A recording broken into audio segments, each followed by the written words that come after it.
After what, like a month and a half, we returned to this? It was only... probably, yeah. I mean, not my fault I got infected by the coronavirus. And now I'm infected.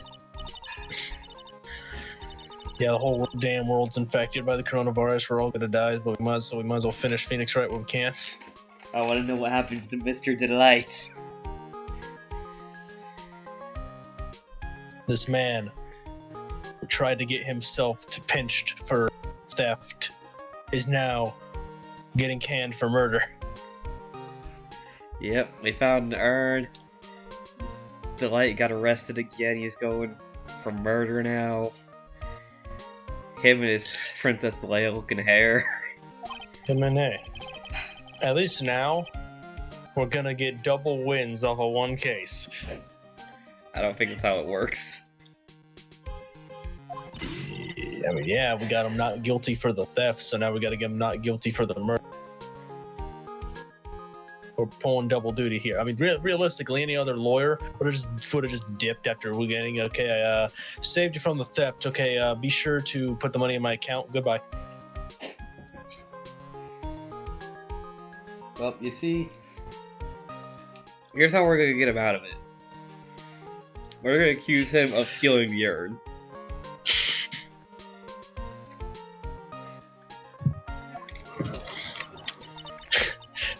So really, he's gonna get convicted in some way.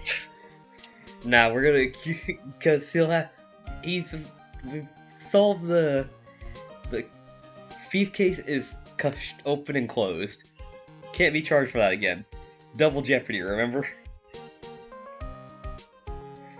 So therefore, we just say he was there stealing the urn instead. I feel like that's not how that works. You can't be charged for the same crime twice. I mean, I feel like you definitely can. Well, then again, if you could, I'm pretty sure OJ wouldn't be out and about right now. No one proved that Mr. DeLite was there. It was Mr. Nick himself. Did too good a job this time. Let's look into KV security murder. By the way, you're not streaming. Just in case you think you are, and like... Fuck, I forgot about having to shut down the stream. I was wondering when it was gonna happen. There we go. Okay. Gonna head back to Koran Village for a little while, if that's alright. Okay. You're just gonna dip on us, I guess. Gonna bring the sacred urn back and have some people take a look at it. You might not. I mean, you probably shouldn't. It's a good idea. No, Mystic Maya, you should stay here. Once you just spend special quality time together, full of love and happiness. Okay. Okay. No, they took the urn. No fighting. And she just takes off, running down the street with an urn. Yeah, she's doing pretty all right for a kid who had her parents get divorced. And then her aunt thrown in jail. Yeah. For trying to murder her cousin. Who she thinks is in love with a lawyer that is honestly only willing to do cases when she's around. Alright, this time we're going to actually talk to Maya. So we don't miss anything. Yeah, we got to do every single bit of talking so we don't miss a fucking thing. So what are we doing now? And I will ridicule you whenever you skip things. We should get out there and investigate the murder. Okay, We well, need to find out where we're gonna do that. We need to find out exactly where KD Security is located. You know, I want there to be a joke later where there's like KGB, not just KB. We should ask Miss DeLite. She should know. I want to ask her some stuff about motorcycles. Motorcycles. You wouldn't be able to drive a motorcycle if you got one. I mean, she's 18 at this point. Well, she's not 21. Well, I mean, this is a Japanese game, so they have different rules. I'm thinking of alcohol. What? God, the age restrictions are getting jumbled in my head. Maya is 19. Yeah, 19. Yeah, at this point, 19. Pearl is 9. Your sister is dead. Quite the family. Gumshoe's still 32. It'd be funny if he aged throughout these games. I honestly don't remember his age in the last one because I think he may have been older in the last game. Honestly, he's progressing in age. We're 26. God, we've been through a lot of shit. Dude, Phoenix just looks stupid. Can I just say that? Like, and like a front to front thing, he just looks stupid. You have to look at him from the side to take him seriously. Like what we've always been seeing him at. Yeah. I've got questions of my own from Mr. DeLite.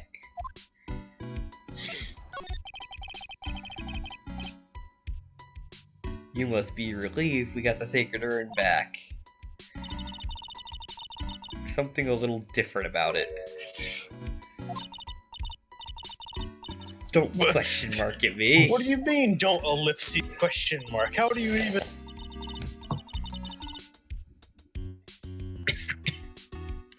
Oh, right. Yeah, cause Wait a minute.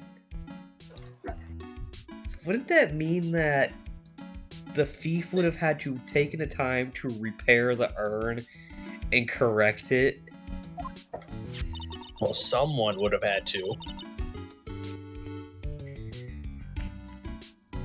The urn we got back says, Amy like it always used to. Where in the poster says, ah yeah. Looks like false advertising to me. We should sue him. You're right. The vase has pink splotches on it now.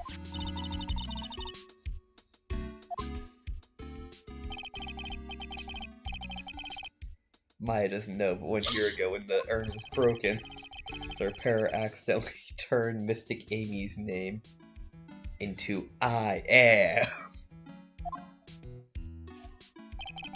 That repairer was one mechanically unskilled little Pearls. Well, way to put down this child, you fucking bastard. But still, I don't remember ever seeing pink splotches on it. It's possible that the urn is a fake. No. It's totally real. Maya hasn't been back to the village in a long time. Yeah, last time she went there, she was accused of murder a second time. Yeah, good times. Yeah, man. How many times is he gonna get convicted? Gonna be accused of murder before they actually put you away without a trial? At least 2 more times. If you want to become a spirit medium, you need to go undergo severe training. So why haven't you been to training lately? I'm thinking of heading to Channeling Dojo and doing just that. A Channeling Dojo. Sounds pretty serious. Whatever that is. Real tragedies can happen. You mean like to my main man? He got shot. The doctor took a bullet. What happened last year still bothering you. It wasn't even really you were drugged. Yeah, you didn't even do it. You didn't even do it.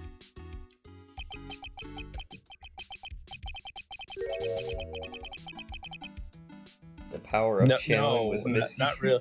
It wasn't misused. She was just knocked unconscious. When a medium uses the technique, she'll temporarily lose her own will. So when an especially strong spirit is summoned, the spirit medium can get taken over and even forced to commit terrible crime. What's worse in those cases, the spirit medium has no memory of what happened. But that's not what happened, though. You see, if you didn't play this, you'd be like, oh, so she lost control. No, that's not what happened. It wasn't her fault. They really did. They did a terrible job, like recapping things. Like here, it's completely this is just incorrect. She didn't lose her ability to fight back against the spirit. She was straight up drugged, which you'll see if you watched our other video on this. Which is, I'm pretty sure, isn't even out yet. It's not out as of speaking about as we're filming this, but will be out. If anyone is watching this video was being in 8:32 p.m. February 27th, 2020. And I'm leaving a space between between these sentences because I'm going to edit that out. No, you will not. I will change your own wording. You will leave that in perfectly fine. I will change just so your we can wording. date this video. Nah, I don't like these videos being dated. 2020. Edit that out. Edit that out right now. That's staying in. Okay. Now, see, you'll just put that over the other thing, so I'll say it twice. Yeah. The treasures of Quran exhibit is all ruined now. How is it all ruined? It's all still here. Yeah, it's all still, like, it's not ruined. Like, we can still do it. So our big chance for everyone to learn about spirit channeling.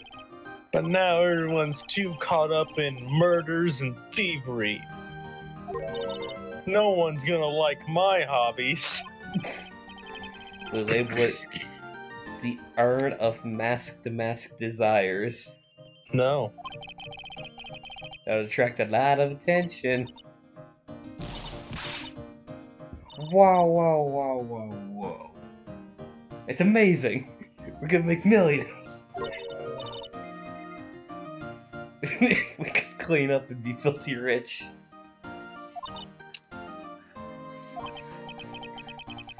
Oh, you know that. Way to lie to a girl and make her think she's gonna be rich one day. I have not been looking at the guy. Well, I should. We should yeah. We actually need to go to the Master hideout. Oh. Yeah, but we can look at this first, I suppose. We'll speak to Miss Andrews, who's going for a mental breakdown. Yeah, yeah, the whole suicidal tendency seems. To you, Mr. Wright. Miss Andrews, you seem to be doing well. How's it going? What about the secret urn? It's been taken care of. Well, I mean, it's not that boring. Shouldn't we have returned it to here first? No. Maybe. We gave it to a 9-year-old who, by the way, is probably running back to the village, not even taking a train. Who's going all the way back to her village, which is like, however far away. Like, why do we leave that 9-year-old girl unattended? Like, an unsupervised 9-year-old to carry a priceless urn that was originally supposed to be in a museum.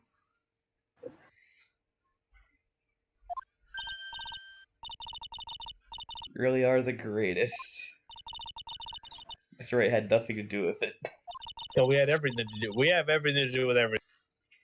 We just put the actual thief away. Masks. No, we learned that it wasn't actual mask to mask, though. He's just a fan. So relieved. Okay, now we actually need to go to the.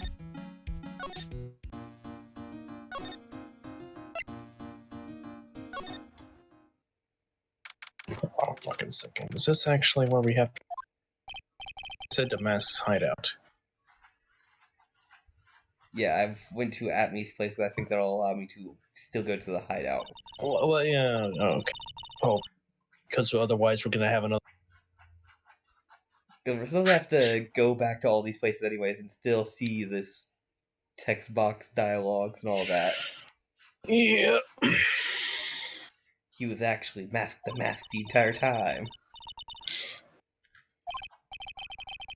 Look at that big-nosed bastard with the magnifying glass for glass. What? Gumshoe isn't here? Where is he? Is he good? Where's my He's doing boy, away. though?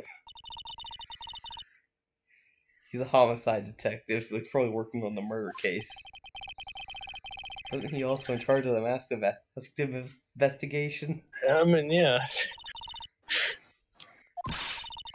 You'd say something like, "There's nothing like a good murder case, pal."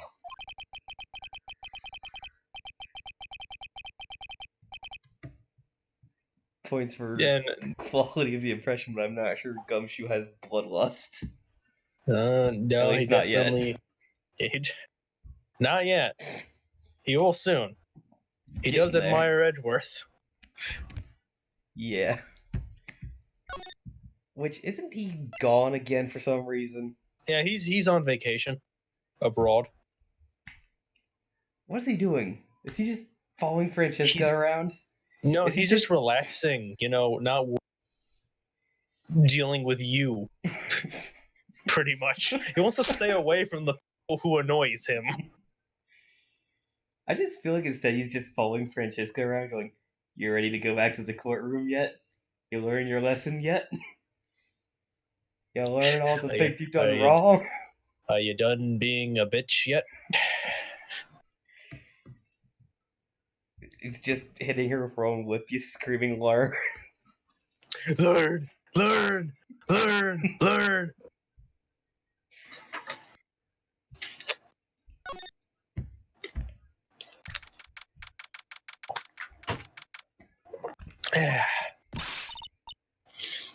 Oh, Nicky boy. My... Miss DeLite. All I wanted to do was help my dear Ronnie. But you did. You got him acquitted and then convicted again. It's fine. We can fix this. It ended up... Oh, shit. No, not like this. I don't want to die like this. Was the cat stepping on your balls again? No. You ever have one of those moments where, like, every muscle in your leg starts to tense up in, like, the worst possible way? Yeah, that has happened before. God, it's terrible. It was happening, like, right below my knee. It started spreading throughout my entire leg. Every muscle just started tensing up, and it hurt like hell. You see, sometimes your body just wants to die.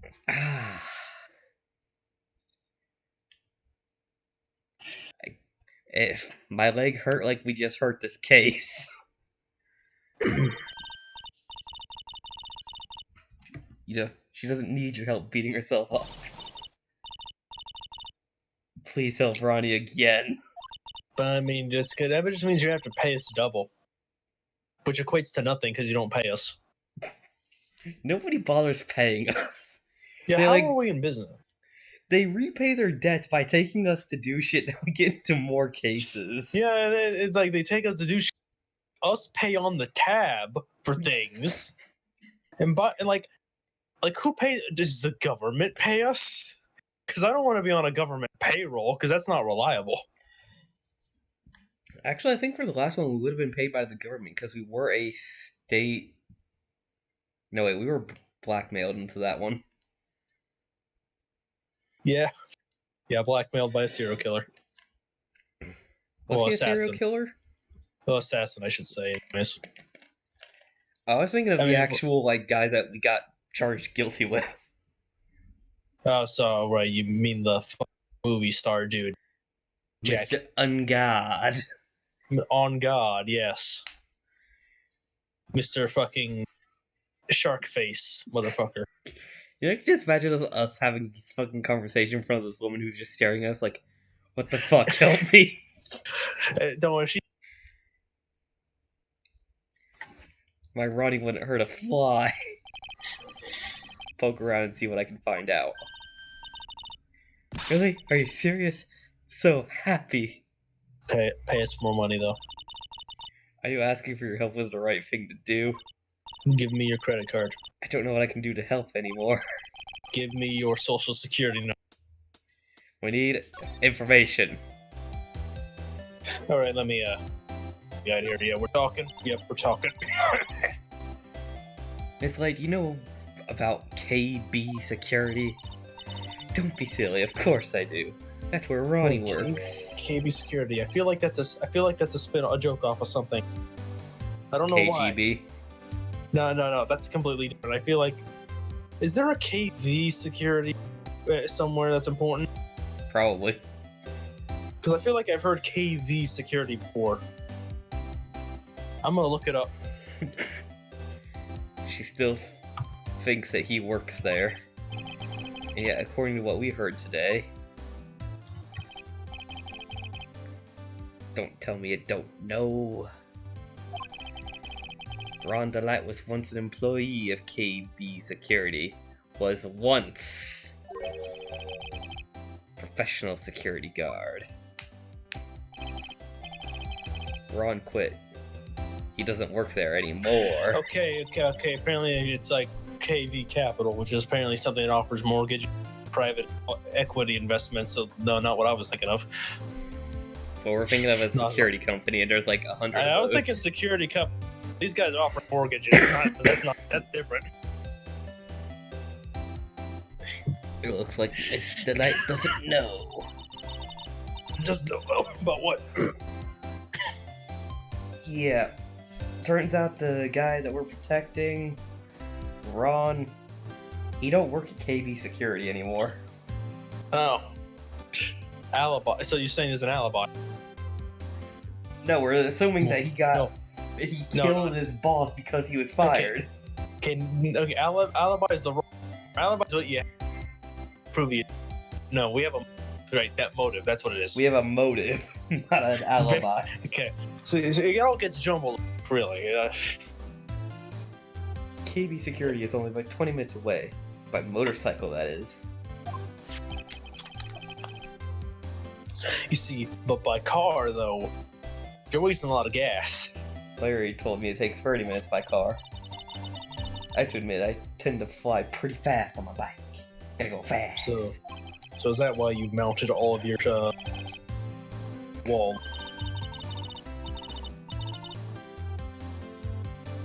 Why don't I give you a ride sometime? Or better yet, how about now? No, I'll pass on that, thanks. And all you have to do is pay me. To the court.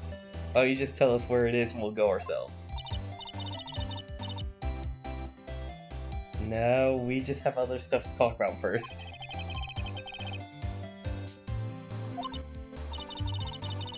Head over there right away. Well, let's do all the talking, so we don't miss anything. Because if we don't do it, then we're gonna hate ourselves. Hate these kinds of people more than anything. I know, right? I Ace hate magnifying Detectives? glasses.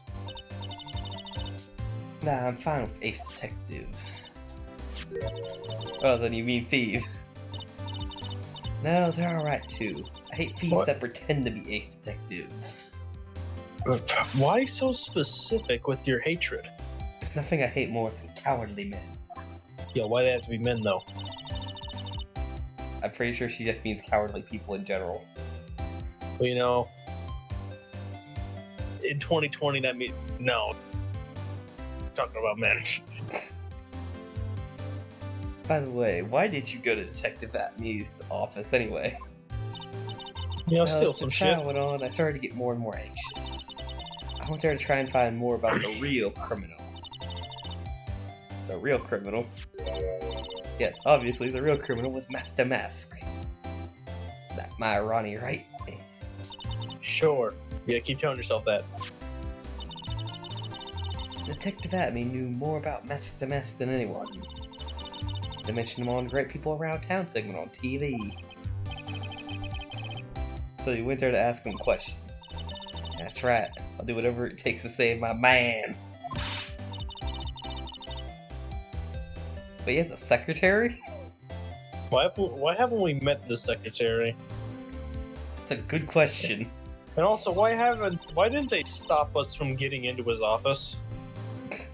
I'm pretty sure they can't stop anyone. Not the police are snooping around. Forced my way past her into his hideout.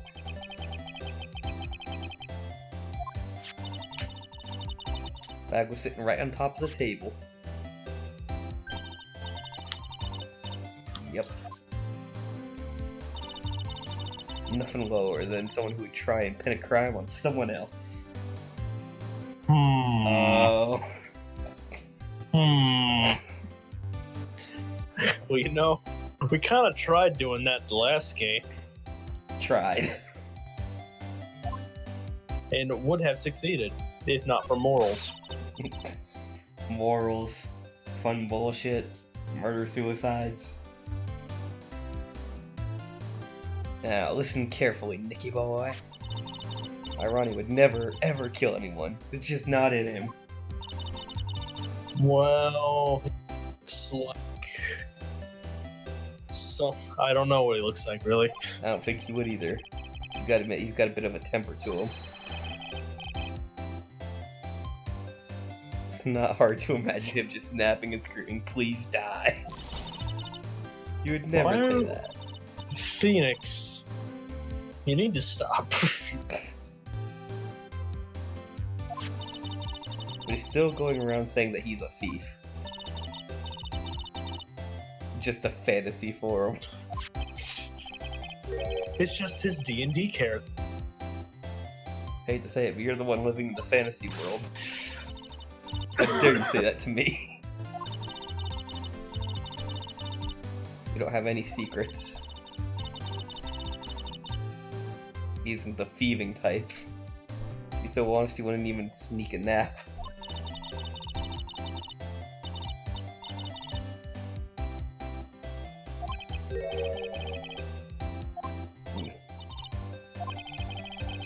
I can't understand how they can be so different yet such a happy couple. Well, you know how marriage is. It was love at first sight. For her. But you see, that's free money. Alright, let's... But I know we're gonna have to learn about this at some point. Not at first sight, but Ronnie saved my life. Saved your life? How's that even possible? They'll work one day when two robbers suddenly rushed in. Not the kind to curl into a ball in a corner, so I fought back. Took me hostage. I was frightened.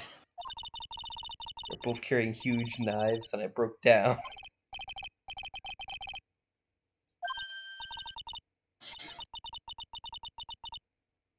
Did Mr. DeLite come running to save you? Exactly. He was so handsome in his guard uniform.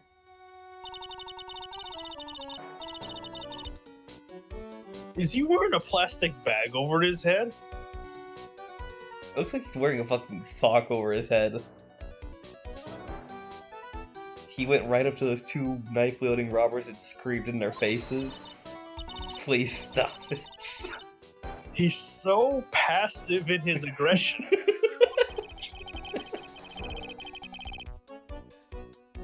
He's like Luigi in Smash Bros. That high-pitched shriek of his does have a surprisingly strong effect on people. He's then crying and swinging his arms like crazy. He attacked the robbers. All by himself. Now, I want to see an actual, like, animation of that. I want to see this fight. I want to see, like, a Meekins-esque. Meekins versus Mr. DeLite. Who would win? I mean, obviously, Meekins is a god. He's that dude. But Ron DeLite would start screaming in his face, "Please stop it." Meekins would be shut down by that. His god of flowers Meekins would disappear. respond by saying the exact thing, but with his megaphone. So he's saying the sauce? The battle for the ages.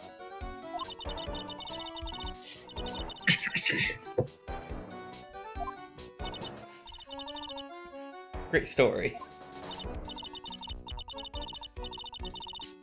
Tough situation, there's no one better.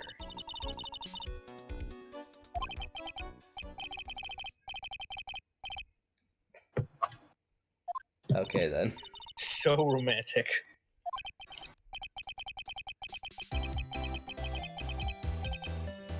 Sadly, that possibility is always looming.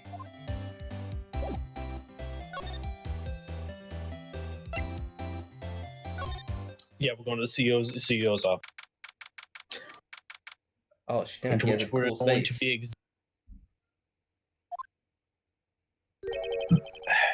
This is where it all went down. I honestly expected us to have to walk through the lobby and all that crap. Well, you know, it's fair. The game's inconsistent. What you're supposed to do. Hey, it's you guys. Gumshoe, how you It's our doing? man. He still has that pencil in his ear It's Detective Gumshoe. and that bandage on his on the side of his face. I just assume that he just keeps cutting that part of his face whenever he shaves. Yeah, it's the same spot every time. Honestly, that's really bad. Today was a real train wreck, huh? Sure was, pal. That prosecutor made real fools out of us. Yeah, I feel for you. That's not like you at all. You'd be more like, "Oh, that was great. You guys got what you deserved, pal." Ho ho ho ho ho. Or something to that effect. Gumshoe isn't that much of a heartless bastard. Hey, come on. Do I really sound like that to you, pal? If the gumshoe fits. Well, anyways. The point is, I can tell when someone puts their heart to their jobs. And I can sympathize when things don't go your way. Trust me, things have been going my way for the entirety of my career. Sometimes I feel like wrong is the only way things go for us detectives. Wow, I had no idea Detective Gumshoe was such a nice. We've known he's a nice You're guy. a bitch, you know that, woman. Now it's this little love fest over. Maybe we can start investigating. Like, this guy got fired twice for us. This is broke. You think it fell the same when it was open? Okay, you're gonna be examining two things. First thing, the folder at the front of the room. Second thing, the red button in the back. The victim, he was killed by being crushed by the safe door. Yo, that's fucking meta.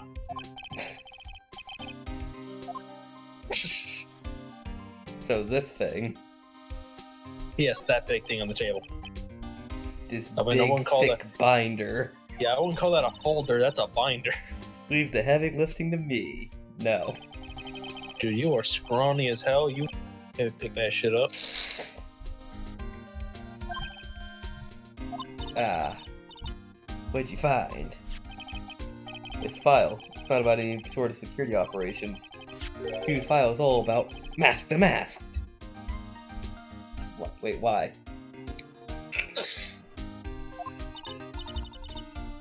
What kind of info? It's filled with incredibly detailed information about his methods and the crime scenes. It seems. Do you think we could Someone pin this else. on Luke at me as well?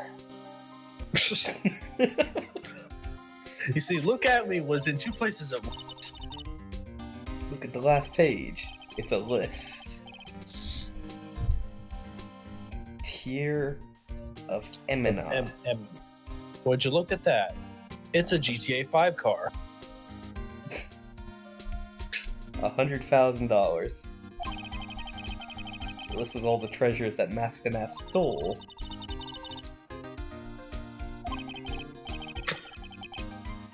I don't know, that number seems kind of low to me. Yeah, I mean, I'm not gonna lie though, I actually agree with that statement.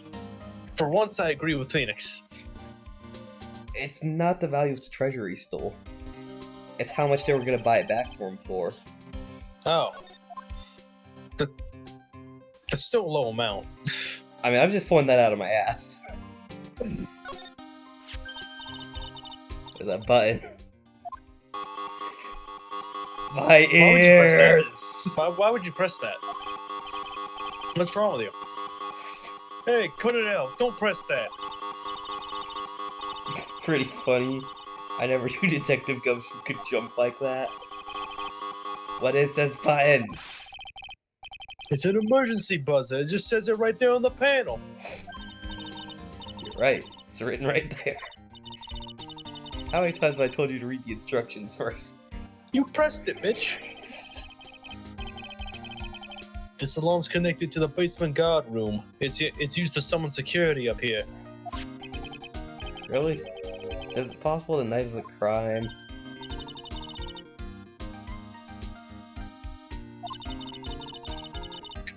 It would have been... Wouldn't the CEO have gone for this button then? Maybe.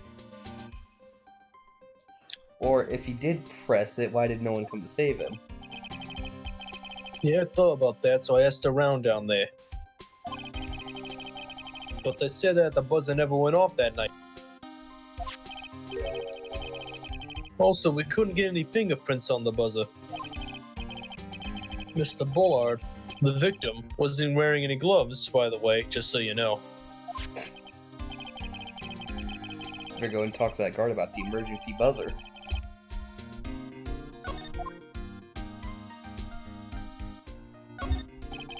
Okay, so at this point, we are talking to Gumshoe.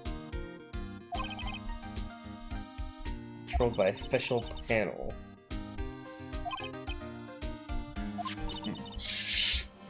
And we will be speaking all actions with Gumshoe, by the way. Detective Gumshoe, tell us what you know. Alright, but the thing is, I'm not really supposed to. Come on, please.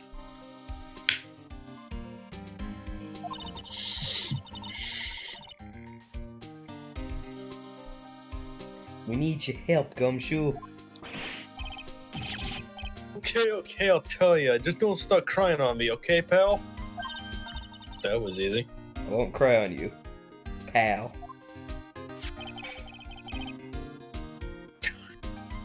God, Jesus. this man. The victim's name is Kane Bullard. He was the CEO of KB Security and a pretty big fella in his own. His corpse was discovered at 9 o'clock this morning. His estimated time of death was 1 o'clock in the morning on October 12th. Cause of death was blunt force trauma to the head, probably an object in this room. Happened exactly at the same time Master Mass was stealing the urn.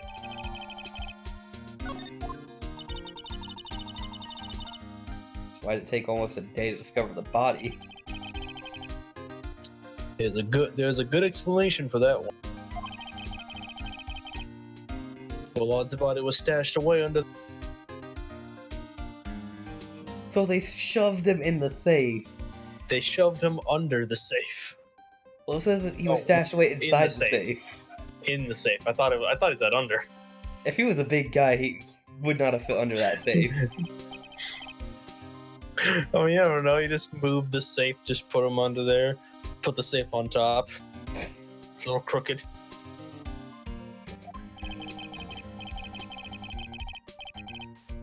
Nobody had heard from him, and when the safe this morning, out he came. You see, he was really just playing a really intense game of hide and seek. So intense he starved to death. So the body fell out. So that... Why is it string? It would be tape, wouldn't it? You see, it is tape, but, you know, translation, I guess? But I'm pretty sure it's a pretty big difference between string and tape. They're both white. Okay.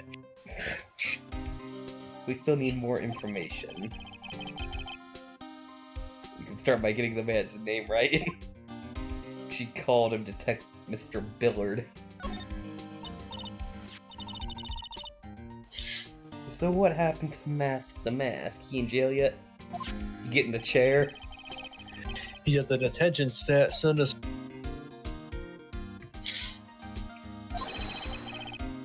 Investigate me again. He keeps yelling. I didn't mean the real thief. Oh, you mean that detective at me? Oh, ho, ho, ho, ho, ho. Well, that was great. That guy got what he deserved. Ho, ho, ho, ho.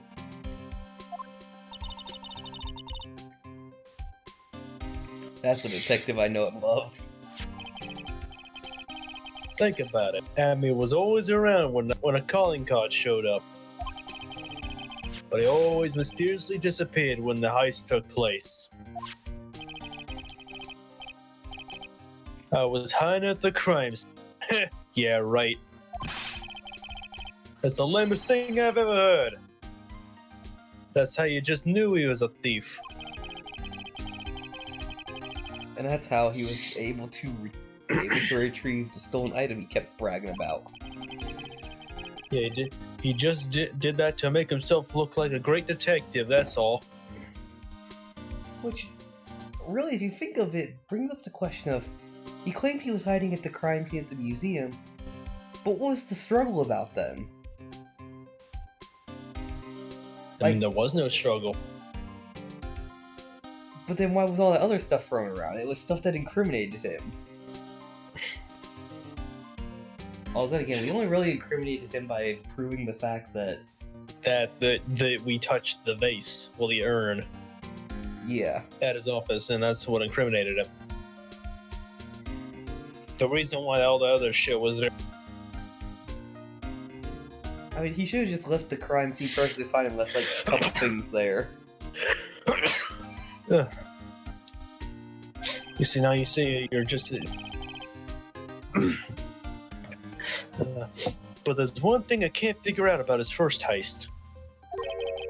The first heist? Yeah, the Tour of Emanon. In a case, there was a witness on that one. A witness?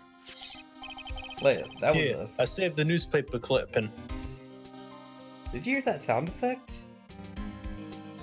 What, the one when Maya popped up? Yeah. It was... Yeah. It's, like, so different from everything else in this game.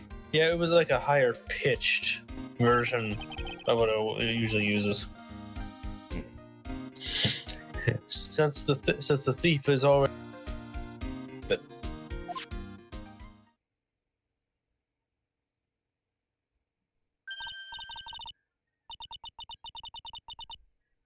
The guard here. Haven't I seen him somewhere before? It's kinda hard to see.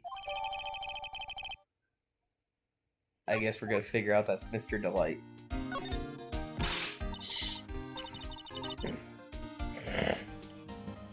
Hey, you may not like that prosecutor, but man, I'm a big fan. He's my dude. That prosecutor. I don't like that guy. The way he used our own evidence to do that to Mr. DeLite. Yeah, I think he did it. He did that way just because he knew it hurt more. That's what my gut tells me, anyways. So who's the Java-addicted masked maniac, anyways? Java. I like that. It's a type of coffee, I believe. Then they also called an operating system off of it. That's why Java has the coffee fucking logo. It makes sense now. After all these years, you finally figured it out. I didn't know the type of coffee. I think Java might be an ingredient in coffee or something like that. I don't know It's exactly a what it fucking, is. like, you don't call it a cup of Java, you call it a cup of Joe. If you're in New York, anyways. Prosecutor Godot? Oh, he's quite the enigma, huh? The thing is, pal, I never even heard of the guy before. He just showed up one day at the prosecutor's office. Came out of nowhere. That's right, he said this was his first case as a prosecutor. It's true, according to records anyway, but no way he's an amateur. He's a nice man in court, a maverick that gives me goosebumps. A maverick, you say? You know, a real one, not that Logan Paul bullshit. Gave Gumshoe goosebumps? How's that even possible? I mean, it's very possible. Yeah, I knew something was off about him, so I asked around.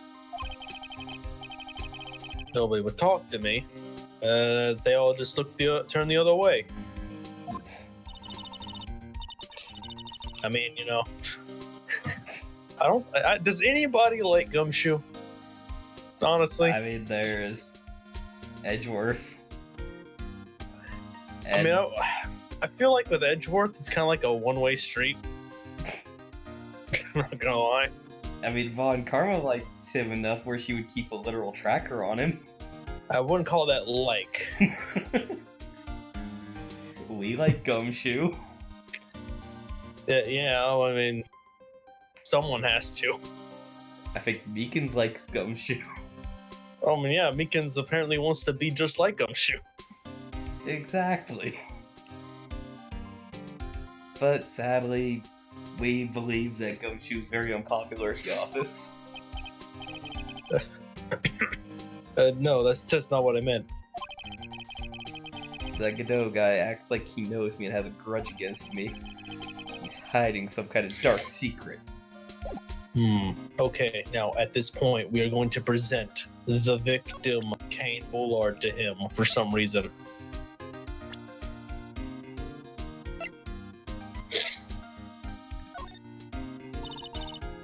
Detective Gumshoe, tell us more about Shane Bluebard.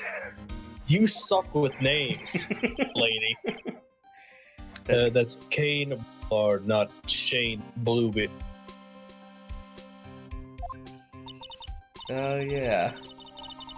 The victim in this case just doesn't make much of an impression on me. Wow. Heartless bitch. Well, you were the victim up until Mr. Bullard was found dead. Yeah, and his body wasn't discovered until this morning. Anyway, we don't have enough information yet. Can you help us out? Sorry, I'm actually a little confused myself. For some reason, I'm just blabbing like an... Okay, now I've got a chance to get more info out of the victim. About the victim, so hurry up and ask. Okay. Can you tell us more? You're the CEO of KB Security, right? What kind of company is it anyway? Well, it's a security company, obviously. Well, the company basically sends security teams out to buildings and guard them. So Merriweather. Merriweather except less lethal. Mr. Bullard must have had the chance to learn a lot during this kind of work. Oh, and? And I don't know how to put this, but the guy was kind of a money grub. Me too, I just love money. Never get enough.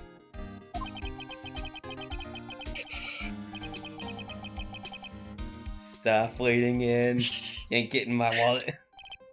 You already did it last week, you're not doing it this week, lady. Anyway, It looks like he did some pretty shifty stuff to earn his millions. Oh, so that's my problem. I need to be shiftier. No! Go away. Apparently, he was involved in selling trades between rival companies. Oh, he's part of the Trade Federation. The Trade Federation? The Confederacy of Independent Systems? Dirty and underhanded tricks. You know what's funny about the Confederacy? You apparently, like, the actual council or leadership of the Confederacy had no idea about the atrocities that they were. I mean, the thing is, they were fucking scared of Grievous. They weren't gonna ask what he was doing. No, I mean, they literally did. Hell, they even gave Dooku a Nobel Peace Prize. Yeah, because, well, the thing is, Dooku wasn't actually committing atrocities himself. He just ordered it. He just had Grievous doing the dirty work. Because Grievous was made to be the super villain of the Separatists. Because actually, an episode in the Clone Wars, the actual Separatist Senate Council was asking for peace with the Republic. Thing is, Grievous, though, sent in bomb turrets and blew up the Senate's power supply, shutting down that peace meeting, and led the war to continue on for another year or so. You know. And the thing is, we can basically blame the entire rise of the Empire on Commander Fox. That dumbass who told them to go right instead of left. All he had to do was stop them and run one basic security checkpoint. If only. Literally, one clone fucked it all up. And then, also, Fox also shot Fives. The one who was about to reveal everything about Order 66. He also shot what a moron! You see, the first time we ever see Fox, he's a badass. He comes in with the Coruscant Guard, shooting up droids, and they're arresting Zero the Hutt. Next thing we know, he's getting the city council building blown up and shooting clones along with arresting the wrong Jedi. Pretty dirty underhanded, if you ask me.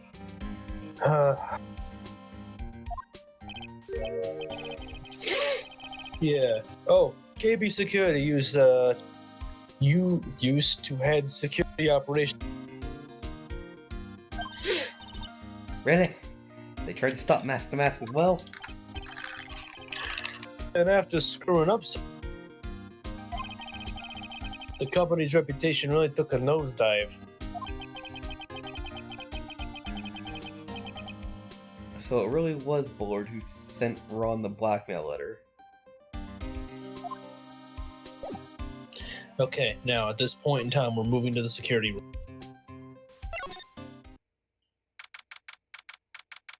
I think I know who's working here. It's really something else. Like, are you sure you know? I mean, look at the coat in the background. Also a carton of milk. Larry might be. Hey, Nick, what's up? So he is here. Yo, how's it hanging, dude? And you got my sweet little... No, we're not doing that. Hi, Larry. I mean, she is 9... Larry. Hang on. 25. Ooh. 6 years. Don't like that. Okay. Here I was working my fingers to the bone. And in walks an angel. Got no problems with that daytime day. It's all good. That's not what we're here for. We're investigating the murder case. Huh? Oh yeah, that's right. You're a lawyer, aren't you? I saved your ass. First case. Well, yeah, I guess it was Phoenix's very first case, was the one where he had to save his best friend. Yeah, this dumbass. Stop fighting me. Honestly, would have been better off just letting him in prison. But he saved us during the whatever case. I did help during the Von Karma case. It's about a murder case. Boy, have I got some good info for you. That was my line that you stole from me. Well, you see, we're just moving along here. Well, I don't know. Come on, you gotta read it. You gotta finish your line. This comfortable with some of these lines. This man, he needs to chill. But Nick, here's a different story. Well, Larry, I thought you two were old school buddies. That was then. This is now. Wow. Okay, now we need to examine stuff. Okay, first you're gonna examine the. What did you just hit? His partner's seat. Oh. Apparently. That's my partner's seat. Your partner? Well, that's what I call her. She's my superior, actually. Kind of a weird old lady. No. So now you know who it really is. There's tea spilled all over that machine.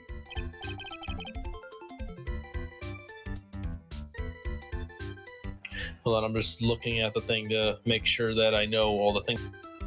Okay. Oh, don't worry about it. This the other day, I spilled some chocolate milk on mine. Still works fine, more or less.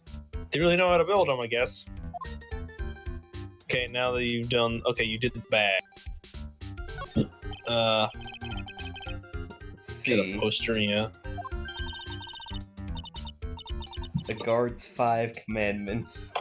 Jesus. Let's see what it says. Number 1. Obey thy superior. Number 2. Respect thy superior. Number 3. Smile at thy superior. Number 4. Salute thy superior. 5. Buy donuts for thy superior upon command. It's signed Wendy Oldback, head supervisor. She's one tough old bird, let me tell you. Don't be into old. Cross her and face to face with her real, genuine. She's still carrying around that costume and just that gun. I don't think she ever returned it, so probably. Unfortunately, she's on vacation. That's why I'm so. Oh, thank God. Okay, now the coat. His regular old coat. It's Larry's old jacket, ain't it? That's right. Did you know you hung it on top of some kind of lever?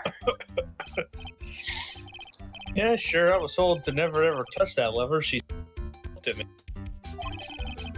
Something terrible will happen to you. What'll happen if you do? Got it, Greenhorn? So why do you hang your jacket on such an important lever? Because it got me curious. If the jacket weight pulls the lever down, that's why they call it an accident. You are going to be in prison one day, and I will not save you. Doesn't the suspense just kill you? Don't you just want to know what will happen, huh? It's true. It's killing me too. What about you? For different reasons. Okay, now we do the wall of screen.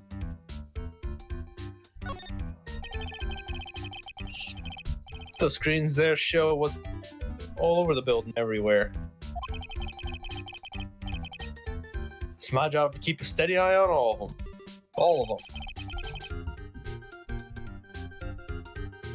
I wouldn't sound so smug if I were you. You watch regular TV on these things?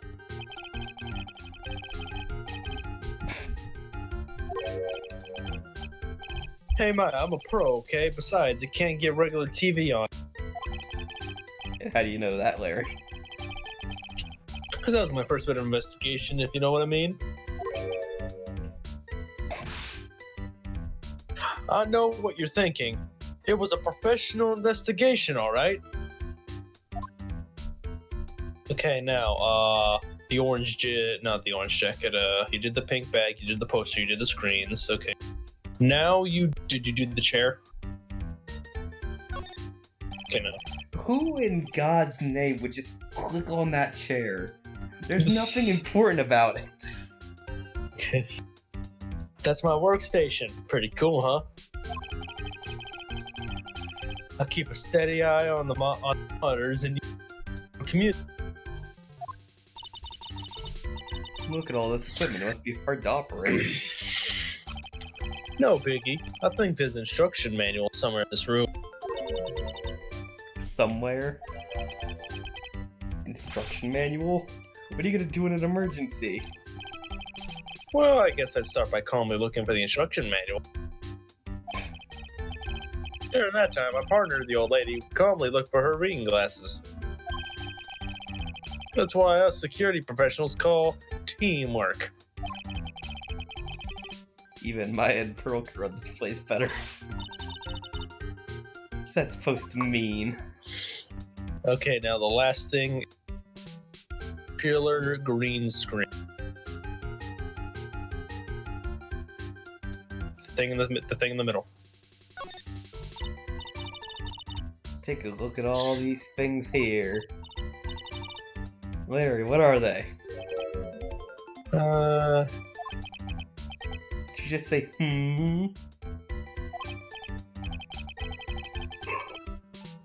Hey man, it's not like I have to know what they are.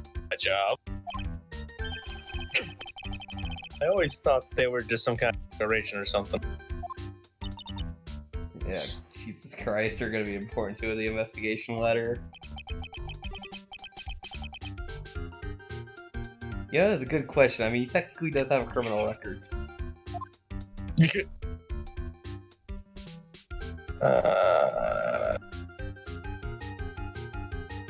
Pink bag, you did the poster, you did the jacket, you did the screen, and you did the walls, and the chair. Yeah, that should be all of them, and you should have gotten an achievement. Wait, an achievement? Yeah, smells like old bag.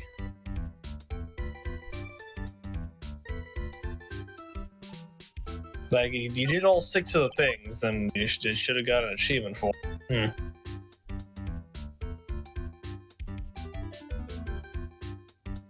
No, there's nothing else to examine in here. Okay, we're going to the talking phase. So what's the good info you were talking about? Hey, I'm a guard, a pro. I can't just give away information for free. Yes, you can. Once a bribe, I thought professionals were more honest. Talk to it, Maya. Larry, tell us. What's the good info? Hey, I like that. This kitten's got claws. Okay, yeah, okay, you really want to know? Yes, tell us. Okay, so the thing is, Ron DeLite was an employee here. And naturally, since I'm a pro, I look to do his background. Follow me? Yes, you're a pro, I'll follow you. But 1 year ago, Ron DeLite was fired. There was no warning at all. All of a sudden. I know this is a small company, but I think that was pretty awful.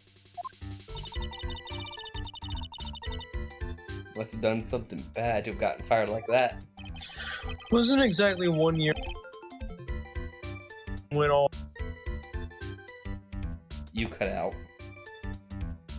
Like, wasn't it a year ago when he went all? You got to, he was all blank. Okay. Wasn't it 1 year ago when he assaulted those robbers? Probably. That's just you. So what's it like being a part-time security guard? Let me tell you, it's tough. Well, you know me. I get by all right, I guess. First, I have to keep my eye on the monitors all the time. Monitors? There's security cameras in each room around the building. Really hard. Sometimes I feel like my eyes are gonna fall out. Oh. If I see something suspicious, I have to contact one of the teams. What teams? Security teams for this company. They're supposedly the best in the business. I'm no amateur either. So if it's something small, I don't bother calling them. So in other Larry. words, you basically watch TV screens all day long. No, I mean, like, I'm going, because... reasons. I think he let whoever killed the fucking CEO kill him. You see, he wasn't one. I don't like. If you look at this, at the screens here, you don't see anything going back to the office. Because the thing is, I think it's like that lever is somehow involved in the fact that he didn't see what was going on.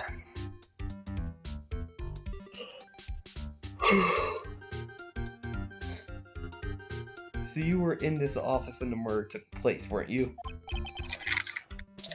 Why you say that? It's just a part-time job for me, and I can't operate the equipment. I'm dumb. Even if part-time and you're dumb, you're still in charge of security around here. Give me a break. Don't try to pin the whole thing on me. That's not fair, Nick. Huh? I don't think you'd expect someone like him to take any responsibility. Anyway, point is, you were here that night, right? Oh, fuck off. Shitty game mechanics padding out the gameplay. Larry. Well, it's like I always say. That was then, this is now, okay?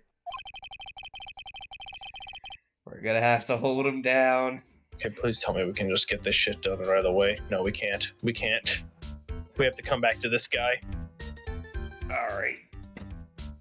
No, we can't. No, we can't. Okay, we can present the Magatama. Thank God.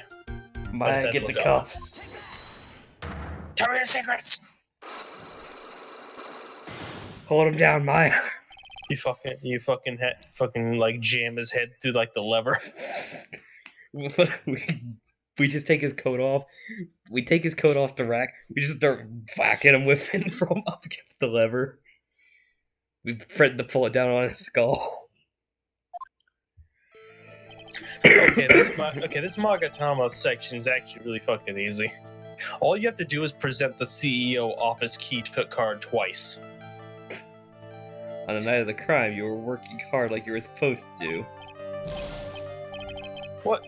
Of course I was. Why wouldn't I have been? Ow, Shadow, what the hell? See, your cat wants you to die. She just straight up goes and bites my hand for no reason. See, she's got the taste of meat. This one doesn't like meat. She eats vegetables for some reason. That's not how cats are. I don't know what is with Shadow. She doesn't kill animals even. She just bats them over the head until they run away. Have you ever seen a cat punch a squirrel? Because that's what she does. But we also know Larry snuck out of work yesterday to go see Miss DeLite. But that was that, and this is this. there any chance you snuck out of work last night too? Never. I didn't sneak out. I tell you what, I'll even bet you $1. $1? Now that's some confidence. What's with that drenched in your rain look on your face? Do you have any evidence that I left my position, or are you pulling my chain?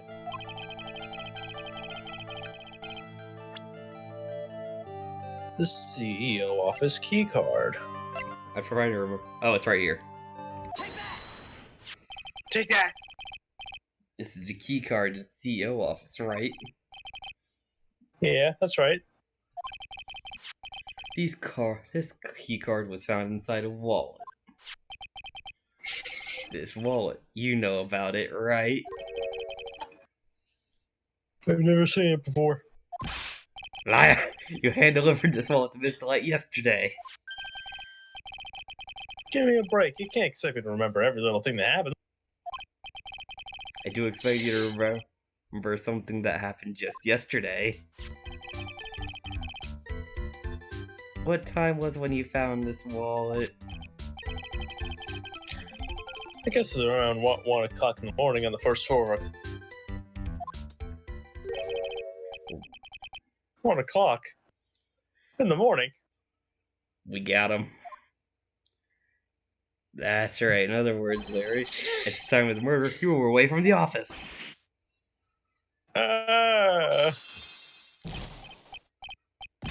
Yeah. But there's something you didn't think about. What's that?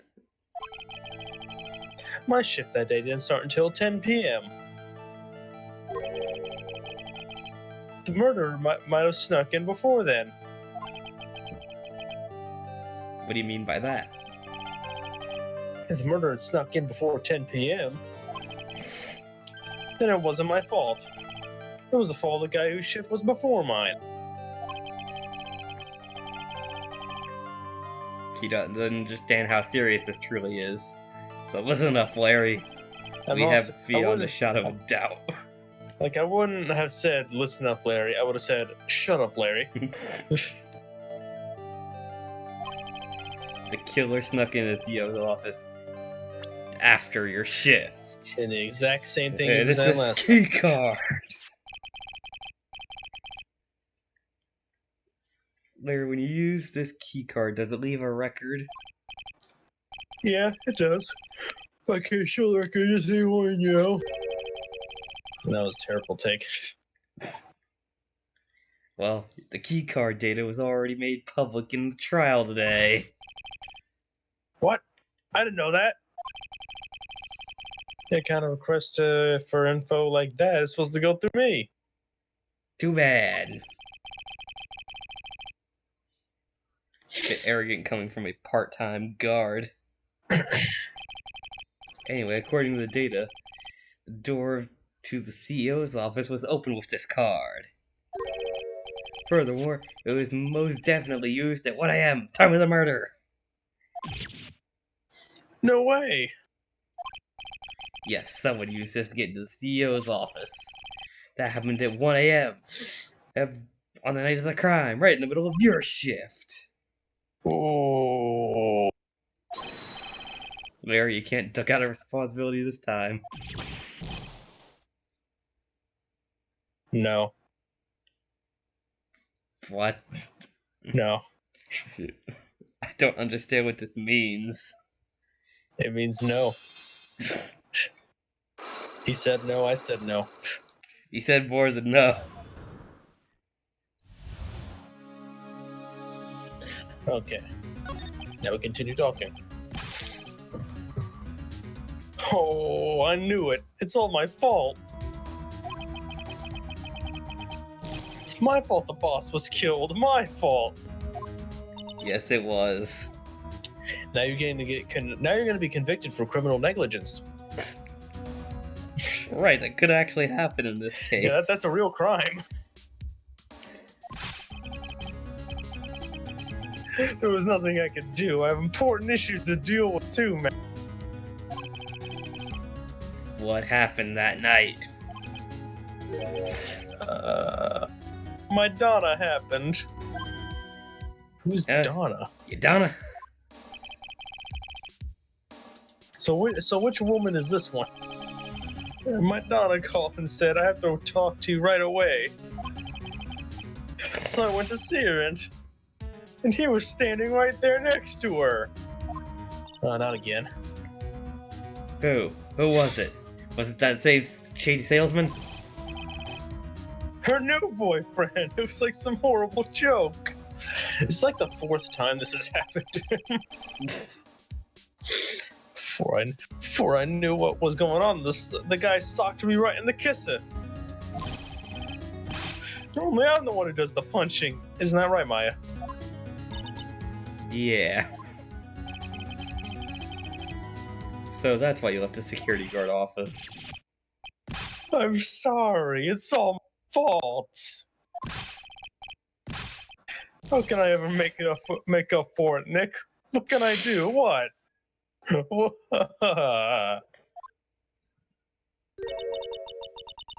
He's curled up on the floor, crying like a baby. It's in the fetal position. Nick! Is there anything I can do? Anything, just name it. I'll do whatever I have to make up for it. I swear I will. Larry. As long as he's offering, why don't you show him the evidence we've got? She's right. Get at least one piece of useful information out of him. Nick. Okay, we're gonna present the CEO office buzzer. So the red button. Button.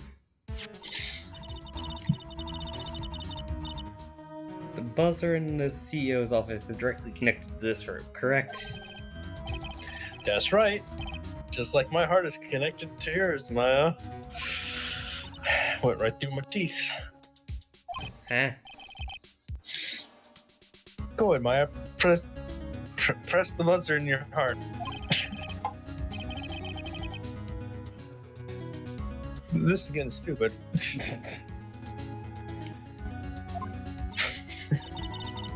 Pretty good. No, it wasn't. Thanks, I try. You think you can tell us about this buzzer now? Yes, please tell us. Okay, I guess so. Prepare to be wowed. Wow. Wow. I accidentally pressed the buzzer earlier.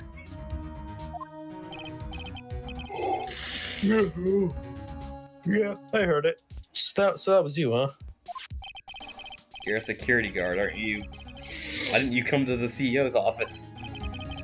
Well, this is the 3rd floor of the basement. The CEO's office is on the floor. Thought it'd be a good idea to adopt a wait-and-see approach. Plus, there's a police detective here, right? I just didn't think it was necessary. As if he's trying. It's as if he's trying to win an award for laziest person on the planet. Let's get back to talk about the night of the murder. Is it true the buzzer didn't go off that night? There must be a record, right? You must have had a look at it, right? Of course I did. And I couldn't possibly have made a mistake either. He's lying again, isn't he? Do you think you could take one more look for me? Oh, okay. I just can't say no to you, Maya. What do you think? Probably right. I don't think even Larry can make a mistake like that. Ah! What is it? What's wrong? I made a mistake! What? How? It can't be. It's impossible. What happened was about the records. That night, it went off just once in the morning at around 1 a.m. 1 a.m. That's when the murder happens. Really? You're serious? That's terrible. It can't be.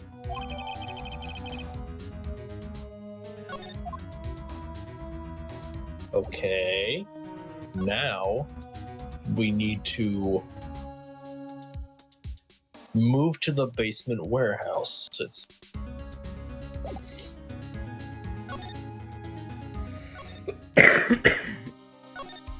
well, they're already there though.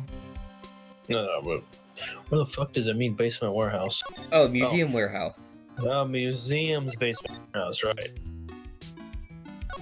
Okay, now we're gonna talk to Adrian. Heard all about it on the news. So it was a detective that was actually the thief all along. Looks that way right now. It's all my fault. I'm the one who ended up hiring the mask to guard the treasures. Can't blame yourself. You're doing your job. If she wants to apologize, you let her. When was it that you hired Detective at me again? 20 days ago. That was when the calling card arrived. That was 10 days ago.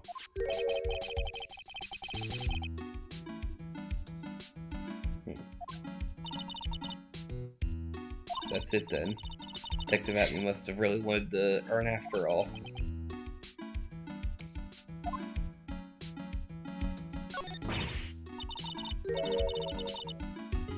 What? Must murder someone as well? That's how things look now. I thought he was here still in the urn at that time. We're talking about criminal mastermind, so you never know. Yeah, you never know a damn thing. And then the thief, did you notice anything suspicious about the detective? I couldn't have. I mean, you definitely could have. I mean, look at. For fuck's sake. He was hidden the entire time. Never even caught a glimpse of him. He claims that's the way he operates.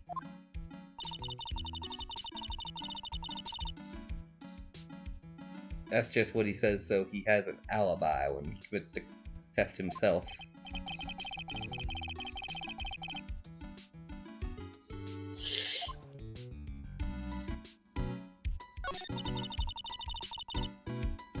So glad you got the sacred urn back. There's still something that bothers me about it. What is it? Not exactly sure, but somehow the urn came back a little different. Really? You wouldn't have to know anything about that, would you, Miss Andrews? Don't know anything, why would I? Oh, here we go again. Oh, shit! Yeah, and this is one we can't do immediately.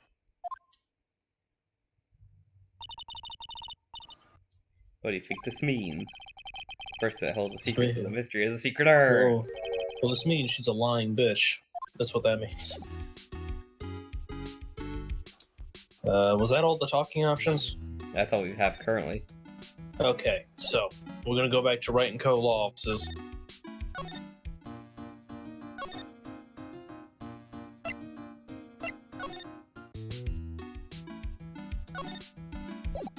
Why are we here? You said go back to Wright & Co. No, I know, but I'm like, oh, I didn't. Is there a new? We're going to at me. Didn't work. Okay, can I ask a question? Okay. Sure. Oh yeah, sure. What's What is happening? You solving crimes? We're solving This a is crime. not solving crimes. We are. We're a lawyer. This is not how you solve a crime. I mean, I know it's not how you solve a crime, but this is anime, so anything goes. Also, why is she so good in Marvel? I did not know what she was from. Wait, what? The assistant of Phoenix Wright, she always murders me in Marvel. Oh, Maya is in Marvel vs. Capcom 3, right? Because Phoenix Wright shows Yes. up in that as a fighter. She decimates my Akuma in one hit. Amazing. Okay, so anyways, Brown, we actually... We need to go to the detention center, don't we? Yeah, because we actually did the Maya's talk options sooner than we should have. So yeah, we go. So you're telling me we're actually ahead of schedule? Yeah, we were ahead of schedule on that particular part. Because I'm like looking here, and then I realized, oh right, we probably should have gone here because we were talking about going here with Maya. Yeah, we gotta go to the detention center now. Because we need to actually talk to Ron. Yeah, the first thing we do when we get to Ron is to present the newspaper clipping to him, where he's going to tell us that that was him. Yeah.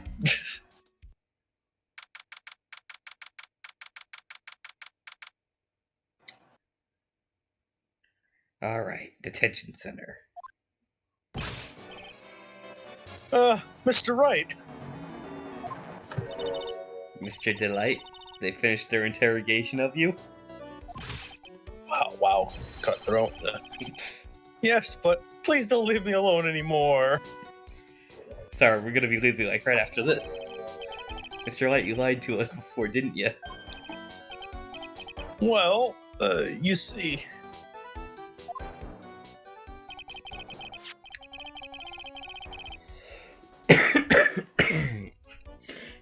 On the same night the sacred urn was stolen from the department store,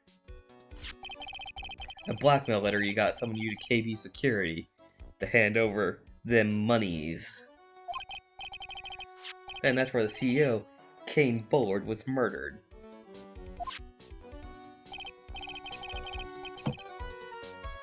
But there's only one Ron DeLite, am I right? So the question is, where were you that night? This time I want the truth. Your life depends on it. Okay. Okay, I'm presenting the newspaper clipping. Hey, this is an article about my debut heist. He's still going on about that, huh? Well, that was a tough one. Before I knew it, they were hot my trail. But Master Mask must have gotten away, right? It says in the article that he disappeared. That's right. I got a sunburst of inspiration. I hid my Master Mask costume in a nearby plastic bucket. Then I quickly changed it to my security guard uniform. Pretty clever, eh? Wait, hold the phone. The guard in this photo. Is that you? That's right. Nice trick if I do say so myself. It's easy to figure out, even Pearl could see through that in a heartbeat.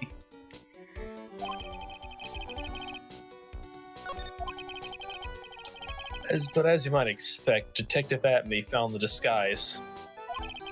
He truly deserves the title of Ace Detective. You dense motherfucker. You are a disgusting bastard. Detective Atme found the disguise. Yeah, and I heard that he brought it. Wait, did he? did he commit the actual first heist and then Atme takes up the role afterwards? I don't think that's how that went, but maybe. That would be a fucking plot twist if that's what happened. Man, look. It's like the copycat killer, you know, like Jason 5.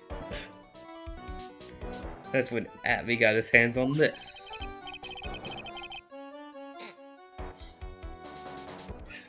Thanks to that, I got the chance to remake my costume. It must have been really time consuming. Yeah, it took quite a while to complete. Anyways, a few days after that, I received the first of the blackmail letters. Blackmail letters? Nonchalant, huh? You started getting the win?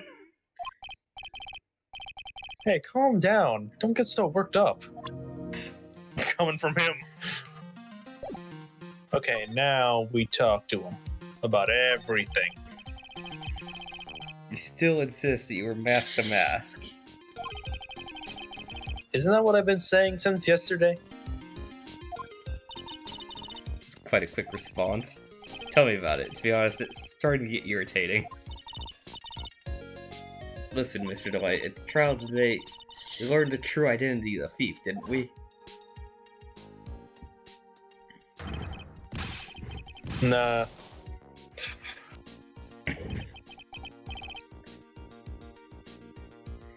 God, that smile. And look at that eye. Take a good look, everyone.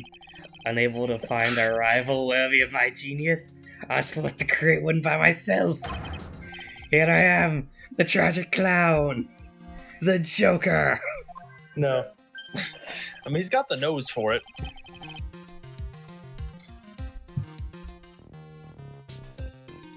Oh shit, that's my line. I got distracted for a second. I guess it's true.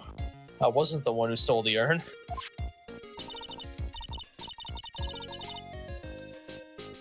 Of course not, after all, you were at KB Security at the time, committing a murder.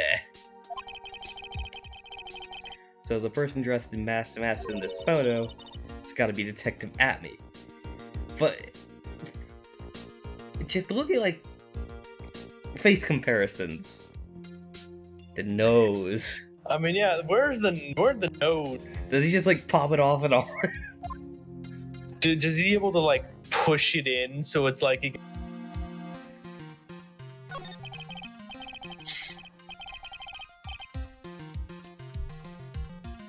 So that night you didn't go to Wardley Taylor, you went to KB Security.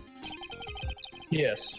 I went to KB Security at the time the blackmail note was said I should. What happened next? Oh, I used to work there, so I knew where his office was. Ed stupidly walked right in. I knocked. There was no answer. So then I used the key card to unlock the door. My question is, why does he still have a key card? Like, You see- he got fired, so he shouldn't have that anymore. Yeah, he probably stole it. He truly is the real thief here.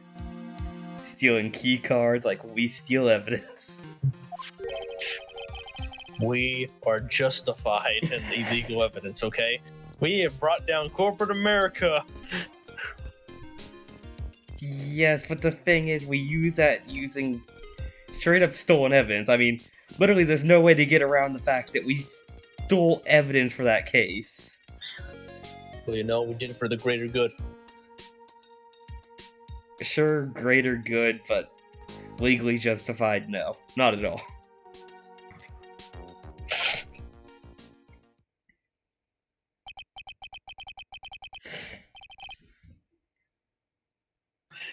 When I went to the CEO's office, I mean, obviously, it wouldn't be the CEO. Someone. My How? dude. How? Then suddenly, they bashed me over the head. Bam!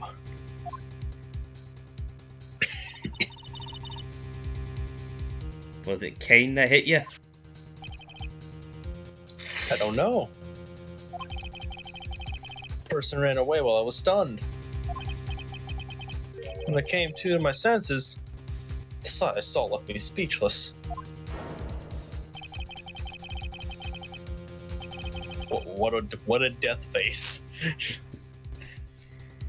The dead body of the CEO was in front of me. I thought I'd die myself. Anyway, I thought I should do something with the body. Why? Why would you touch the dead body? So you put it in the safe. That is incriminating. If there were fingerprints, you're fucked. Yes, that's right. This man is fucked. That's all I've got to say. I used to be the chief of one of the. That's a breach in security. Jesus. He said he was fired a year ago. Yeah. So how did So that he means remember? In over And a also year, keep a key card. they did not change the locks on their doors, and they did not change any of the codes to their safes. Thing is, at fucking Wendy's, if an employee is able to see a manager putting a code to the safe we change all the codes. If we fire an employee, a manager, and they still have a key, we change all the locks on the building. The fact that this security company didn't even bother to change the fucking code See, is a real breach. Yeah, they're in the wrong business. Security. Okay, I'm gonna head out. Firstly, that's terrible fucking security. Mm-hmm. How? Just how? I might just stay here and wait for the finish of this one. But after that, I'm gonna head out. Okay. And text me when you're done with this shit. I might do some internet with you. Alright. Okay, continue. Okay, what did you do after that? Well, I got out of there for starters. Right away from the scene of the crime. Mm-hmm. I was the one who set up the security cameras in that building, so I knew how to avoid being spotted by them. You are making it seem like the perfect murderer. My god, this man. Why did they not install, I don't know, a few extra cameras that he wouldn't know about? The man literally has a building sitting. This KB Security was the exact building where he could commit any crime and get away with it. You know, it's the perfect frame job. Jesus Christ. All of a sudden, Mr. DeLite sounds like the murderer to me. Exactly. Yeah, we're screwed. Like it's like sure, like he knew every little about the entire bullet, how where to put him, how to get out without being detected. He had everything. This is the most incriminating thing. This man's fucked, that's all I've got to say at this point. Don't worry, we have plot armor. We can save him. Honestly, any other detective would just say that this is an open and shut case and tells this man that he is screwed. Honestly. But for some reason, as Phoenix Wright, we're like, yeah. It's like, we can do this. We can save him. No, Phoenix. Phoenix, No. this man is fucked. Edward wouldn't even say that this man is screwed. Like you just need to take the money and run. So we know that Atme beat the guy up and knocked him out at this point, somehow, at 1 a.m. Yeah, 2 places at once. True that a year ago, you were forced to quit KB Security. How did you... We have our own way of getting information from security people. We have sources. I'm begging you, please don't tell Desi, please. Don't worry, we haven't told anyone. Yet. Wasn't she the one who told us, though? No. Yeah, Larry told us about that. Larry She told us doesn't so know great. that he got fired. Wait, she still thinks he's... Oh. Yeah, she still thinks he's employed at KB Security. Jesus Christ. Which makes me Thank wonder, goodness. what the hell has he been doing for a year? Thievery. But I thought we proved that he wasn't the actual Damask.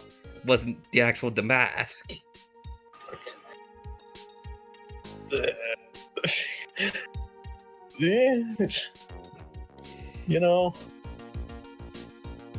he's been doing stuff, okay?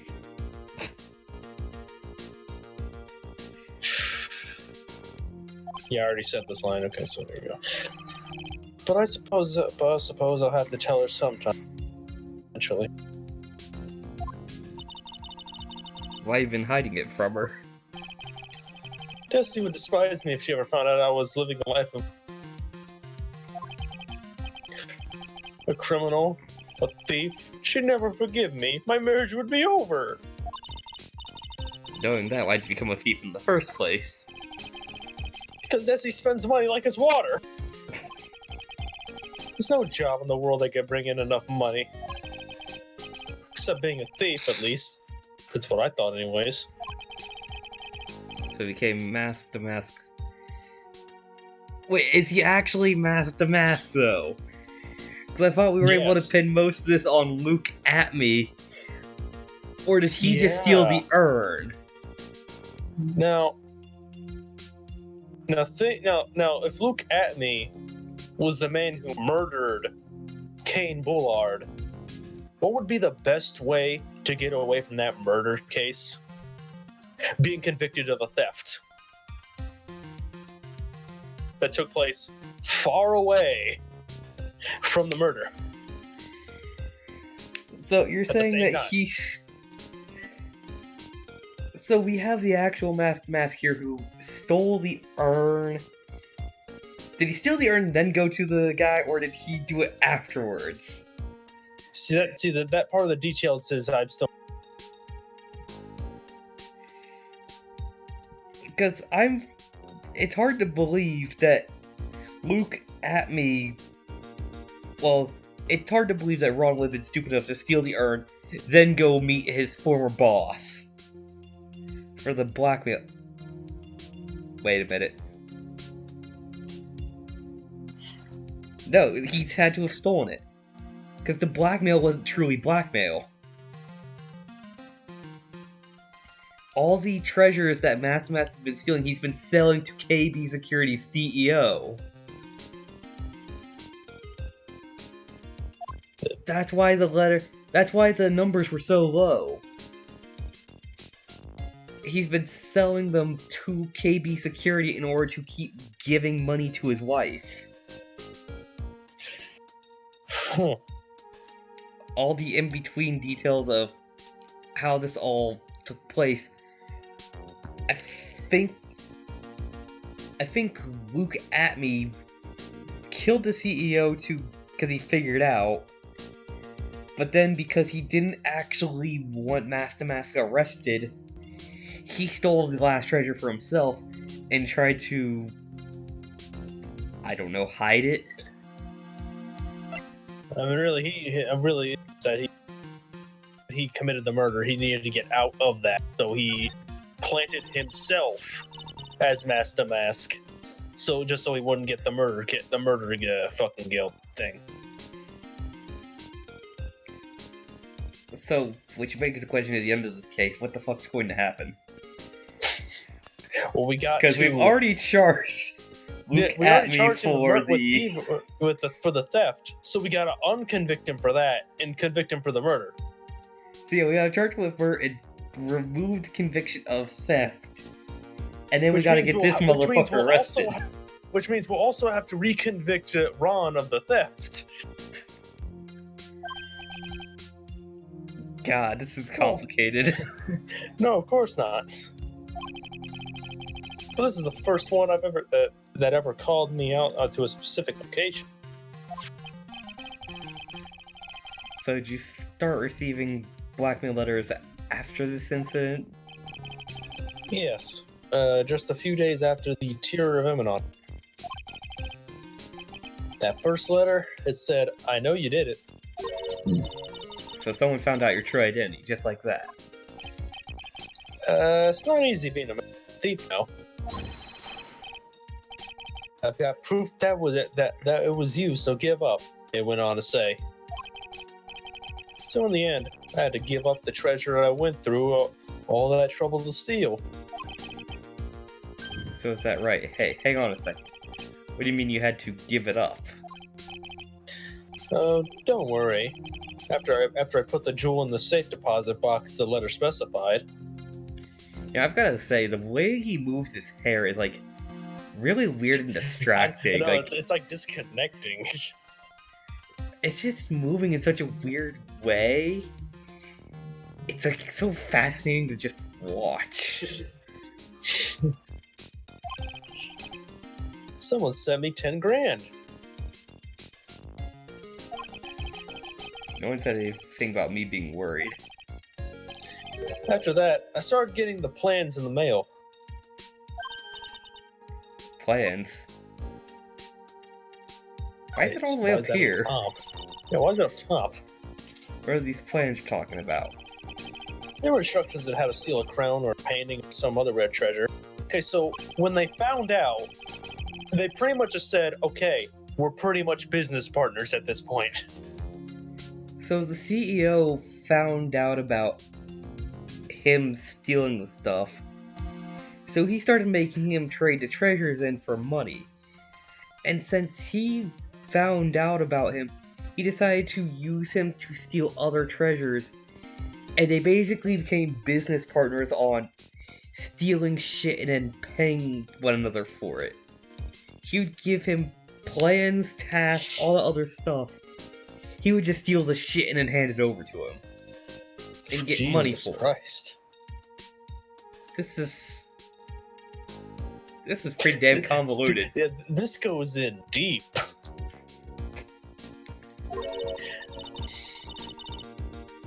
The one who planned the heist wasn't you, No, it wasn't. I only planned the very first one. but you got caught. After that, I received plans from some very kind person. Incredibly detailed plan. Sounds like Mr. DeLite is thankful to be the person that was thankful to the person that was blackmailing him.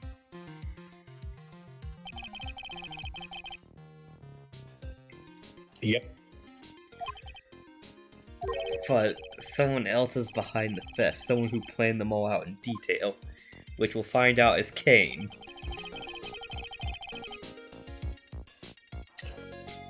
All I had to do was deposit the treasures I stole in the deposit box. Oh, where you hid the body then? Huh. Ironic. I mean, he Yeah, hid the body in the safe.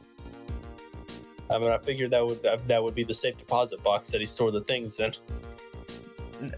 He wouldn't go all the way to KB security, though, to hide treasures in there.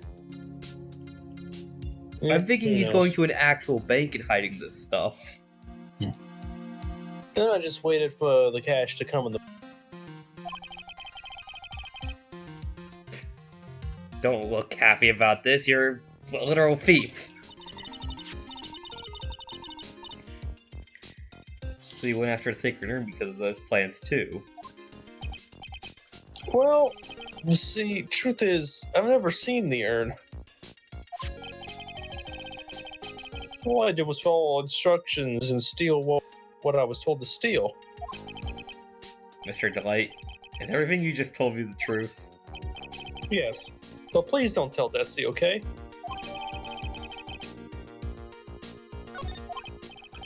Ron, before we go, there's one more thing I want to ask you. Yes. But please don't hurt me. Mr. Kane Bullard, do you swear it wasn't you who actually killed him? Yes, of course. I could never. I'm not lying. All I did was hide his body in the safe. You're an accessory to murder. But then I was afraid they'd discover what I did, so I turned myself in yesterday. He turned himself in. Why? This guy could have got away, but he fucking turned himself. Well, if the judge had ruled that I was guilty of... Shit.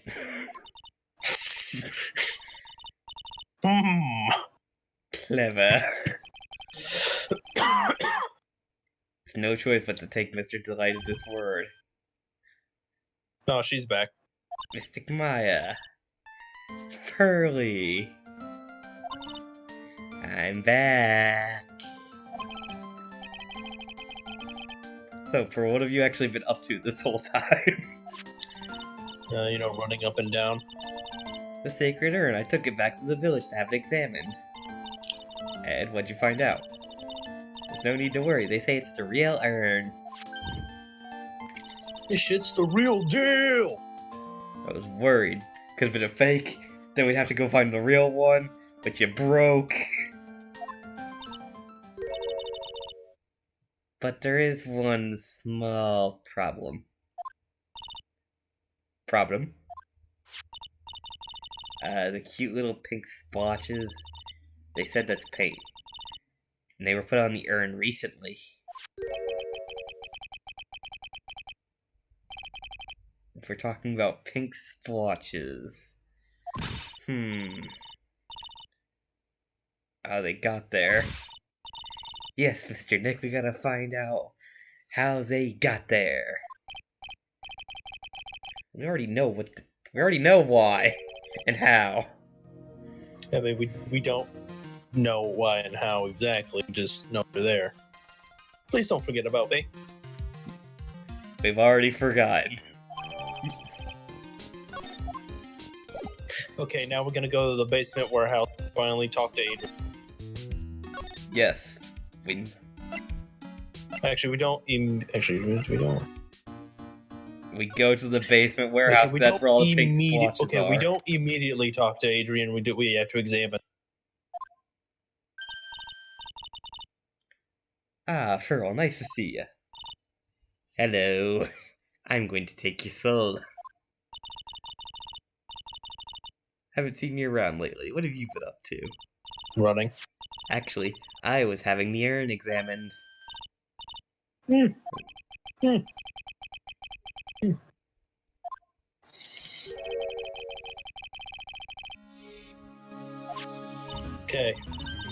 Look around one more time. Okay, examine the box on the floor. There's something about this that's been bothering me. That's the box the urn was in. One that Maya apparently made. Looks like there's some pink paint on it. Seriously, like, if we were actually here, we would have deduced this in like 5 seconds. Yeah, but you know... We were here the first time. We saw the box with the paint. We see the same type of paint on the urn.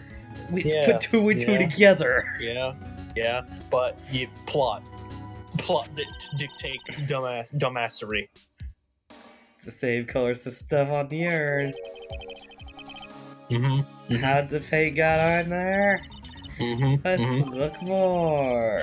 Okay, now slide to the right side of the screen, and we're gonna look at the ground.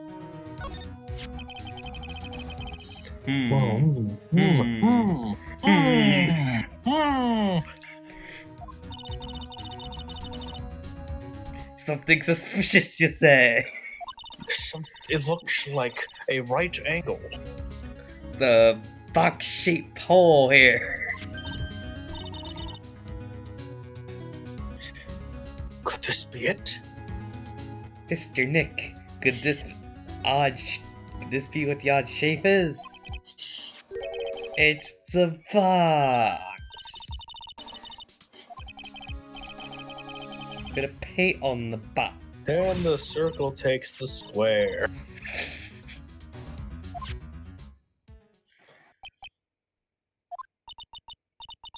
What is it, Mr. Nick?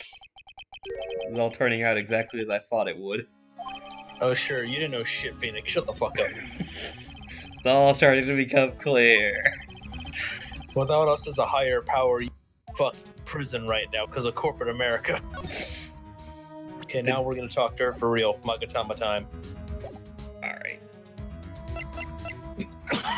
Adrian Andrews, I'm pretty sure we did this before. You know the deal. Secret time. You fucking drag her to the paint. Look what you did. What could you make me do?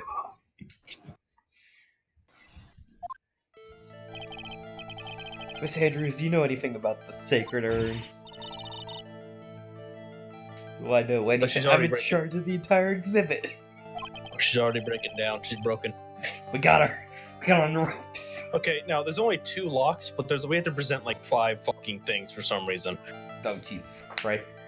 didn't we have one that was like 6 locks when we had to present one thing? It literally was all a note from Edgeworth. The urn that was submitted before the court today. It's obviously not the same urn as before. That's, true. Okay. Maybe it isn't the same. It could be a fake. Don't you bring that cool expression over. I You're know the your one shit. Who said it wasn't the same? So that's the most obvious explanation. Sacred urn. Take that! Breaking it to you, the urn is the genuine article. Pearl literally just had it examined. This is what we told you like 30 seconds ago. It's nice, but I don't see how. When she discovered the urn had been broken. Again. You should say again. Again. Yes, it was broken once about a year ago. Wait a minute, we're saying this in front of Maya. And Pearl. Pearl's probably just sitting there in shock right now. It's like, you did what? Now it looks like the same thing has happened again. Like quite recently too. Are you saying this urn was broken recently? Yes. Yeah. Exactly. And guess who did it again? Pearl. You did it. Okay, treasure exhibit poster.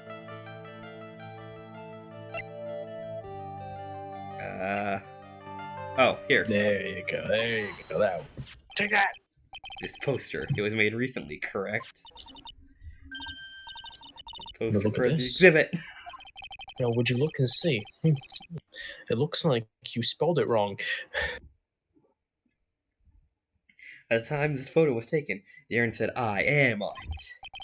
But now, for some mysterious reason, it says, "Amy." Ha! Got you! You did it. It was you. When the urn was fixed, the letters were transposed. Okay, halfway done with this part. Okay. What does it mean? I don't know anything about it. I wasn't even there when the photo for this poster was taken. That was a mistake. Now tell the truth. Wait. Even if the urn was broken, I had nothing to do with it. Lies. Yeah, that's it. It must have been the people at the photo shoot. They dropped it.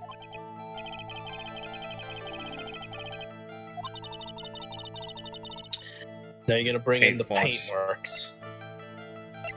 Paint marks. Look at this. Does this look like half of a square to you? If you did it. Miss Andrews? Is this supposed to mean? The pink paint all over this urn. And there was pink paint all over the floor and walls of the basement of this warehouse. But In by other the words, way, the urn broke here. why has no one cleaned that up yet? As this place is too cheap to hire a janitor. How can you be that cheap? Because they got Adrian Andrews for that one. Can't weasel out of this one. But she's trying to make her escape. You can get pink paint anywhere. It's not in my office, that's for sure. There is in this. Well, there is in my room. The paint on the urn and the paint on the floor. There's no proof that it was the same paint. Okay, Literally, just a box. look at this box. It was handmade by Maya right here. The urn was stored in this box, is that correct? Yeah, that's right. There's pink paint on the box as well. Look at it. I think you already know You where I'm did going this. with this, don't you? You did this. The paint on the floor. It's an odd shape imprinted in it. And if you put this box with paint, you see it fits. Quacks like a duck, looks like a duck. It's a motherfucking duck.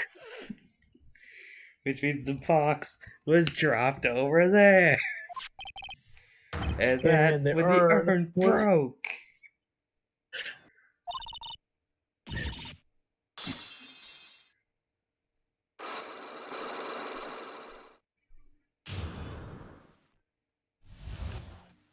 And now, Maya and Pearl this is- are just standing there, both jaw dropped. Like, no, Maya is like literally. Pearl is like, how could you lie to me?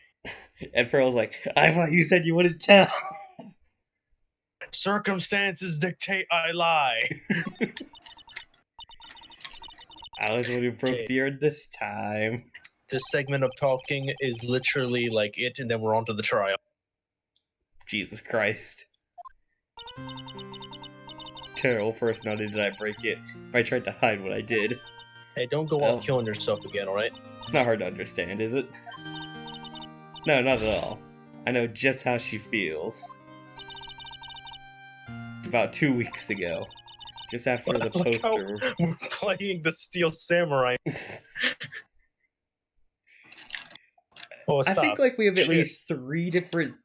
There are like 3 or 4 different versions of just the Steel Samurai theme throughout this game, all just mixed in different ways. And I like how they use it for like the sad music too. I thought I put it away down here for safekeeping. I was carrying it in a box. Tripped on the paint can. Tripped on the paint can, lost the balance. You dumbass! The box I was carrying crashed to the ground. Heard a terrible noise and thought my heart was going to stop. Hearing the worst, I opened the lid in the box to see what happened. Oh, The broken pieces of the urn fell right out of the box and landed in the paint. why would you make a box like that? Maya, what's wrong with you? I was in You shock. suck at carpentry. Let out a huge scream.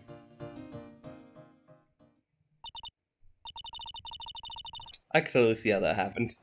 You know, this literally does not do well for.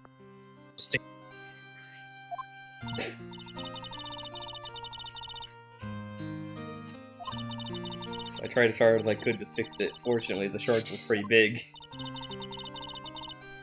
And that's when I am actually changed back to its original word. So at the end of the day, it really helps. You've actually made it slightly more valuable. Yeah.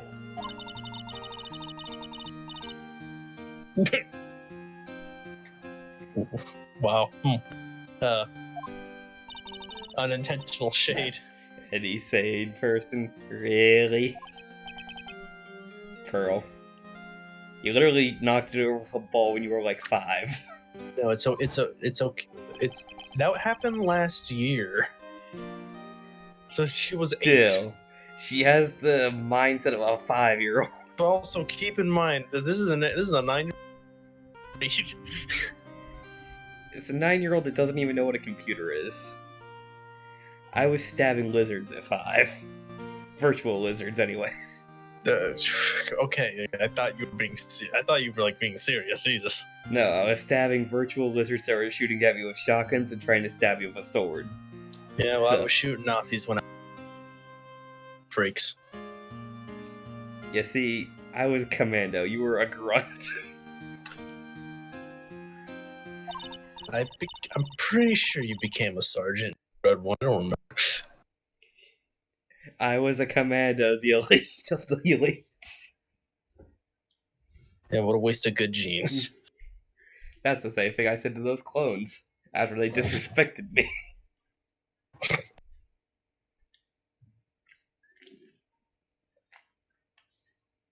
Put the urn into the storeroom and no one had seen it since then. There should be one last talk thing, and it'll be over.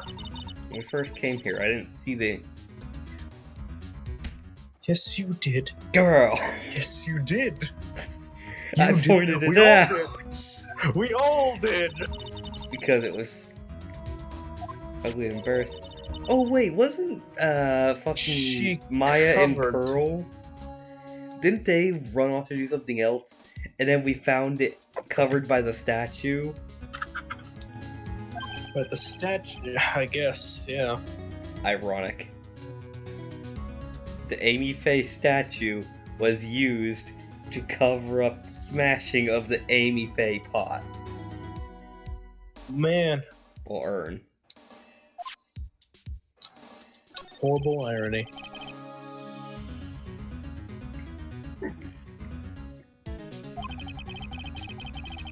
It was on the night the urn was stolen. But Mr. Nick, there were no paint marks on the floor, walls of the floor of the warehouse when we were here. On the day of the crime around noon, that golden statue just happened to arrive from the mountain training hall. And I realized that statue would be the perfect size for covering up the paint stains. That's why I put it where you first saw it. Still, one thing I find strange. What is that, Pearl? The day the urn was stolen, we came here again. That time, the statue had been moved and the paint was clearly visible.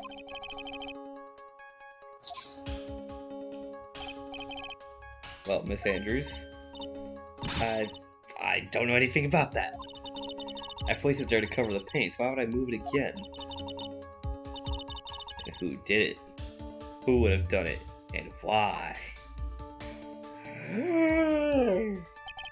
Wait a minute.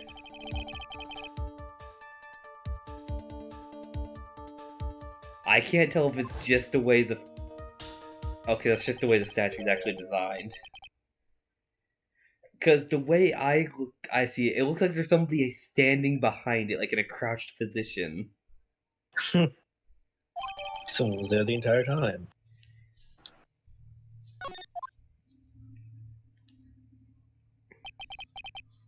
It looks like there's some connection between the urn and the murder case.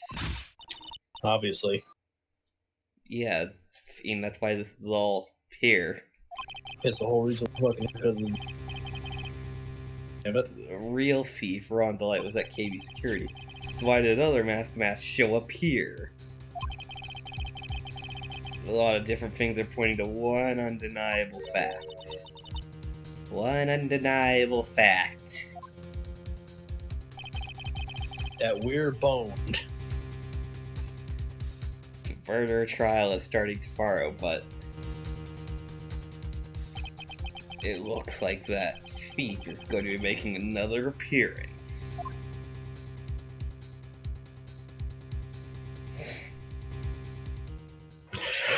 So that brings up the question of, why did Luke at me have a mental breakdown?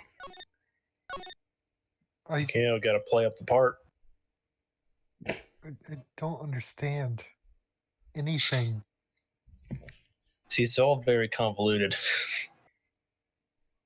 Well, we're gonna have to find out who did what in all that. Alright, text me when you're done with this. I might play Uno. Alright. Okay.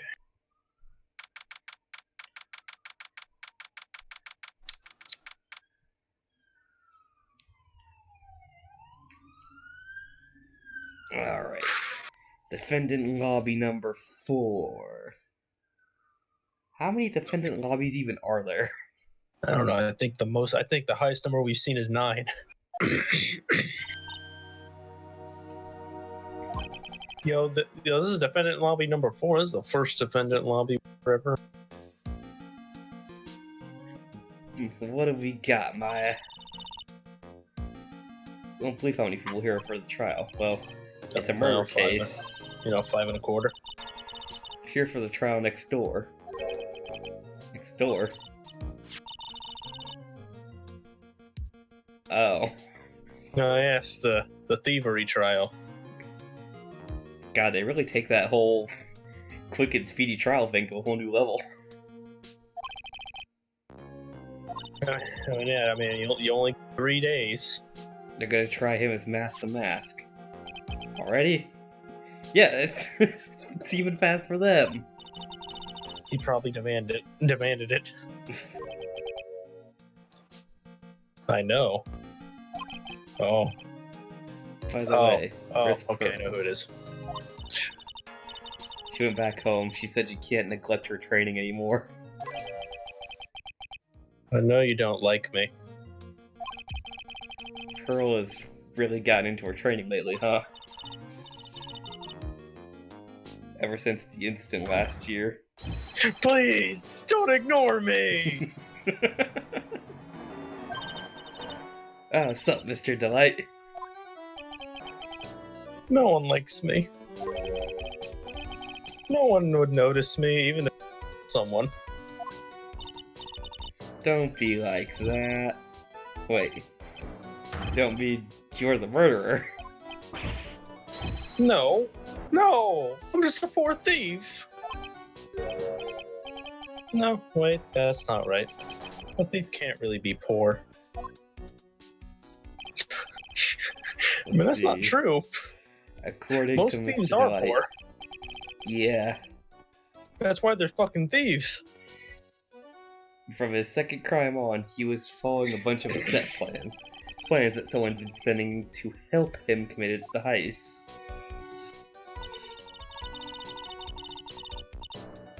Between the thief and the murderer. Yo, what if Luke Atney was the one sending him the money and shit? You see, I don't think... It's like, I don't think that's how it is, but that'd be something. I mean, there's a possibility, but I don't fully think he has the kind of money to do that. Yeah. Makes more sense for it to be the CEO. Yeah, because they're literally... There's no other reason for them to have a list of all that stuff. Yeah. They have a list and the fact that Luke Atney beat him up in the CEO's office after murdering the CEO. And plus, Luke wouldn't have a reason to murder the CEO. Unless he was somehow actually connected to Ron here.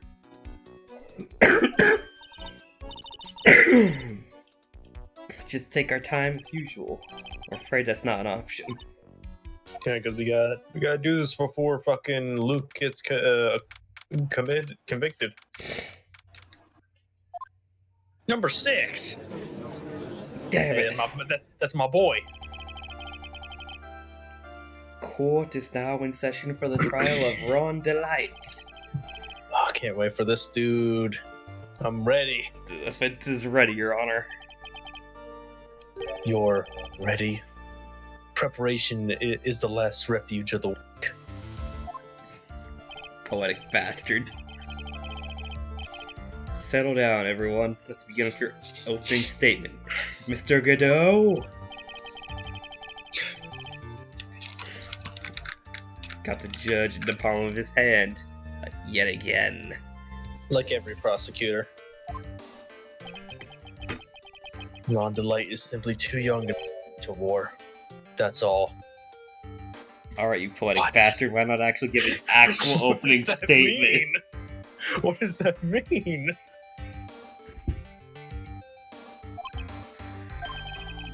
I'm afraid I have no idea what that means, Mr. Godot. Yeah, same here. Did you need to get out more, Your Honor? I go out often and even I don't understand that. At least fully. Life is war. But that is exactly why you must be but more precise in your wording. What? That's all my statement means. You understand now, right? Oh, I was completely misinterpreting that then. But were you about to all philosophical shit? I was thinking more of the fact that he was saying he's too young to be sent to war. He's too young to experienced the murder that he had committed with his hands. So he's trying to tell everyone that he's a thief. So he couldn't come to the harsh reality that he is a murderer. Well, you know, that if that is what, then man, that's deep. See, that's why I like this dude. He's deep. I mean, he's literally just saying that life is war and that Ron doesn't have the balls to do it. Yeah. Yeah. But if he's saying to do, then that would imply he's saying that he didn't get the murder. I don't know. Godot's been like a weird man so far. Yeah, this guy's fucking weird, alright? Judge is taking charge like he knows what's going on for a change. The victim is Kane Bullard, CEO of KB Security. His body was found in a safe at approximately 9 a.m. on the morning of the 13th. However, the time of the death was estimated at... It was the 13th. Was it a Friday?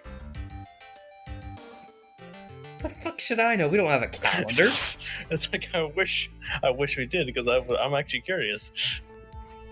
Oh, speaking of which, this March, Friday the 13th is a thing. Yes. Just looked on my calendar. We are in March yet. I know, I'm just saying, this March, we're going in there.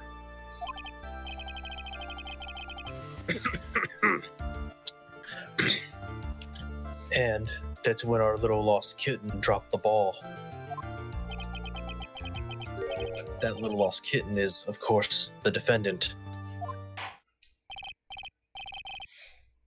Very well then, Mr. Godot. Please call your first witness.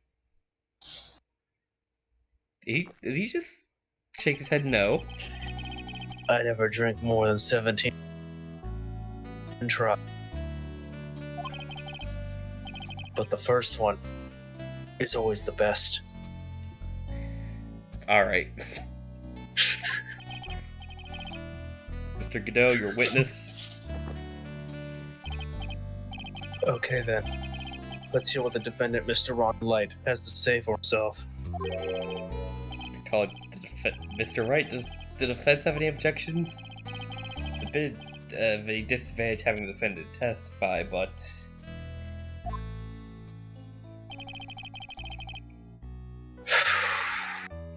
I remember when Mia was defending me. Man, what the fuck? She allowed me to testify so she could do the cross-examination. She put a lot of trust in me back then. We have no objections, Your Honor. The defense will allow Mr. DeLite to testify.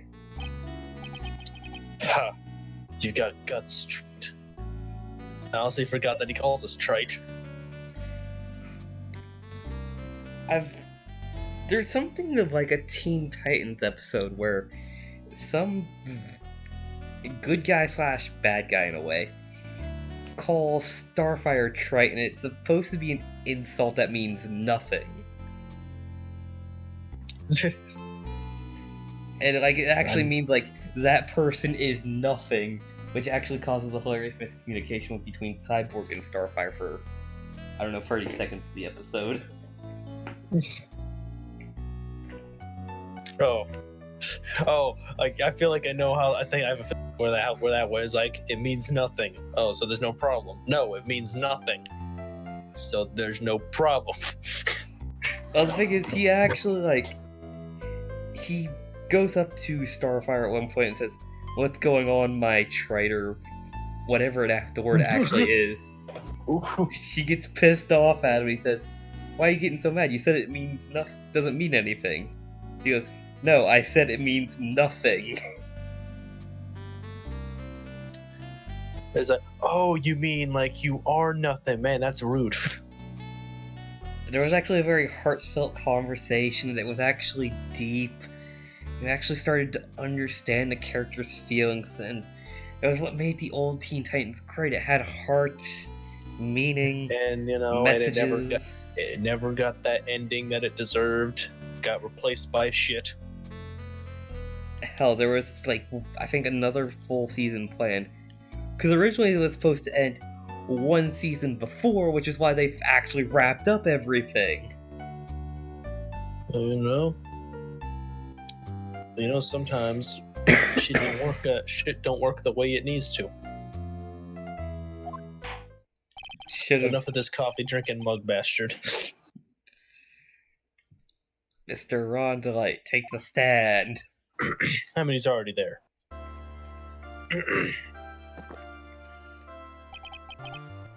You did it, didn't you? Yes. What?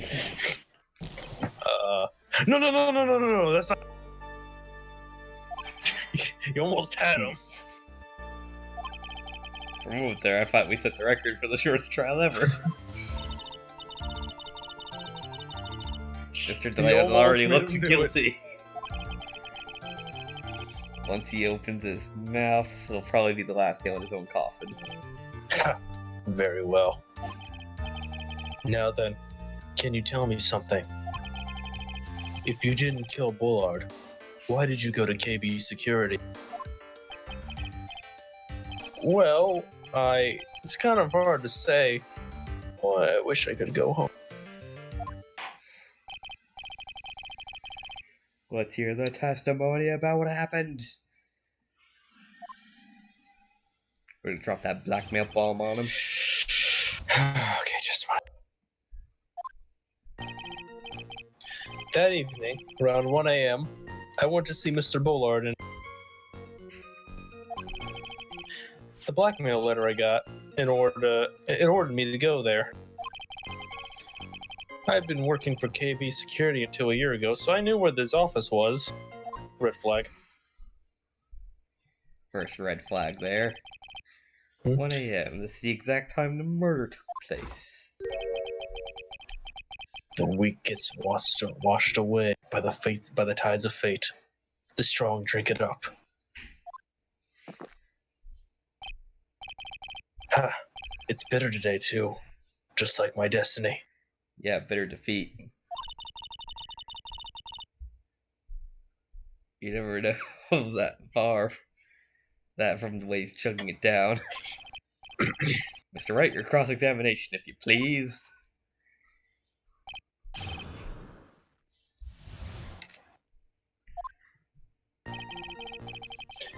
Okay, the first thing we're gonna do, we're gonna press him on the statement, the blackmail letter I got. It ordered me to go there.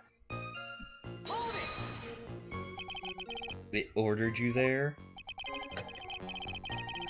It was the first time I'd gotten a blackmail letter that ordered me to go somewhere.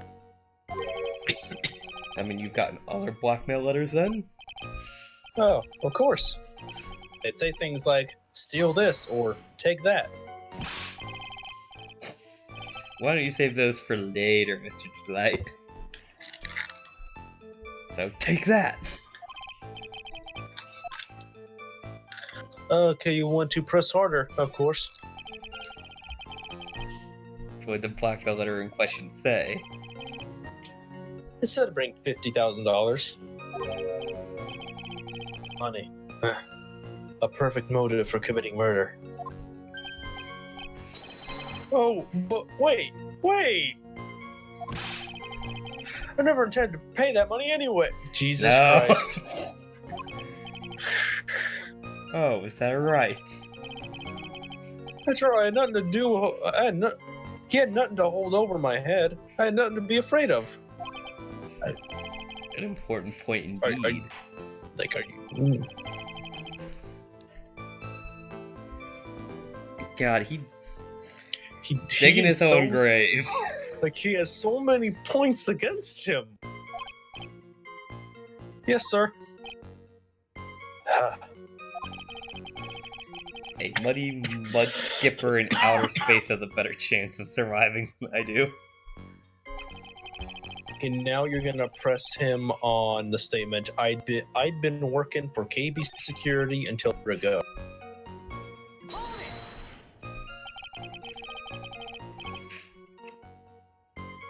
You used to be a security chief for KB Security, correct?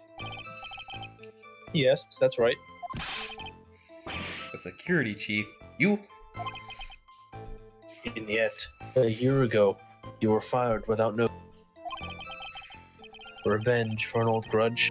A perfect motive for murder, would you say? That's two perfect motives. Okay, now why he was fired? Mr. DeLite, can you tell us why you were fired? Well, the world is filled with those who have said, I wish I'd never asked that. Jesus. I mean, that's true. Okay, I take it. Defendant, please answer the question. Well, I needed money. You needed money? Well, you see, Desi loves to spend it. It's kind of her hobby. Not exactly the best hobby in the world. My salary wasn't nearly enough. So, I stole data from a company.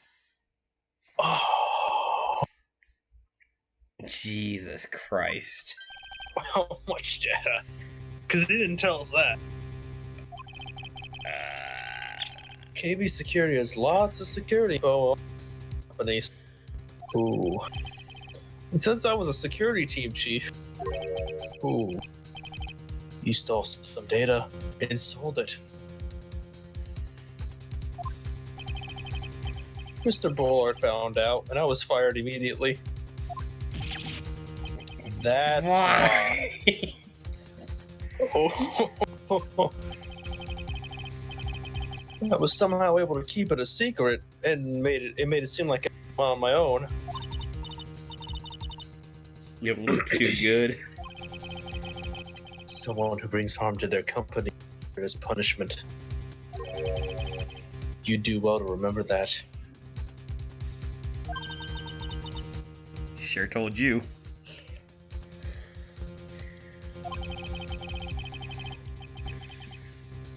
So you admit you stole data from your company, is that correct? Yes, I'm sorry.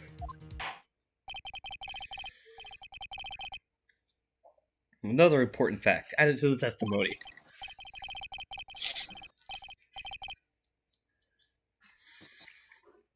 Everything is going wrong. He just keeps on talking.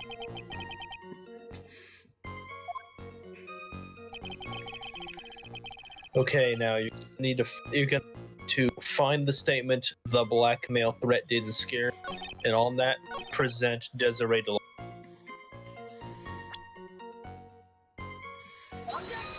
No, damn it. That was the... Here's my badge.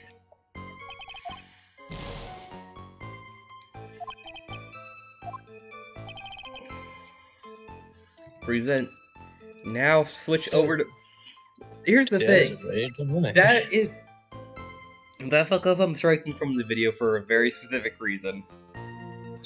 I mean, they're gonna wonder why that bar is a little low. You see, that bar doesn't exist. The buttons E and R are right next to each other. That fuck up was bound to happen eventually. I feel like it's happened many a times. It's only actually happened. Well, first time I ever made the screw up, it's because I was using a controller, not the actual keyboard. This is the only time it's ever actually happened through just me, the buttons being next to each other. I have right-clicked multiple times. I fake escape multiple times for no reason. This is the only time I screwed that up.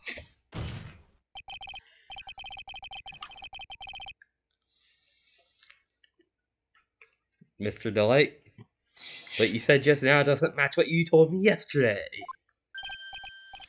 Huh? What doesn't? You were scared, very scared, of having a certain person find out your secret. Go. A certain person Miss Desiree DeLite, the defendant's wife.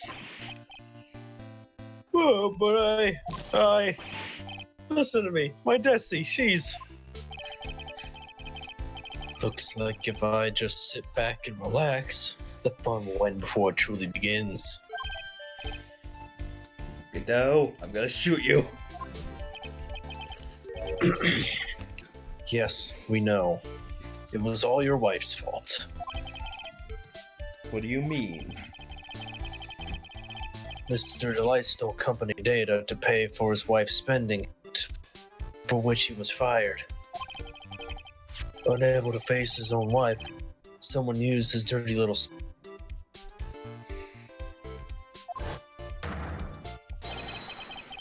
And that is how this murder came about. Oh. Everything is falling into place. Don't talk about my Tessie like that. Or you'll be sorry. Oh, well, that's a threat. That's gonna be incrimination. Well, it seems I've learned a great deal of things here so far. So we corporate espionage, we have murder, we have contempt of court. What do you think? It's possible to get so thoroughly within 20 minutes. Clearly there's a sufficient motive for the murder. He stole data for his wife and killed to protect his secret. Clearly a man who cared just a little too much.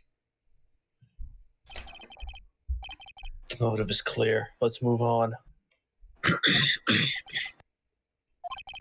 Hey buddy, how about you show some evidence? Show the evidence. Prove it. What happened at the crime scene at 1 in the morning, Mr. DeLite? Come now, tell us. We're all ears. Please, for the love of God, just say you were knocked out by Luke at me.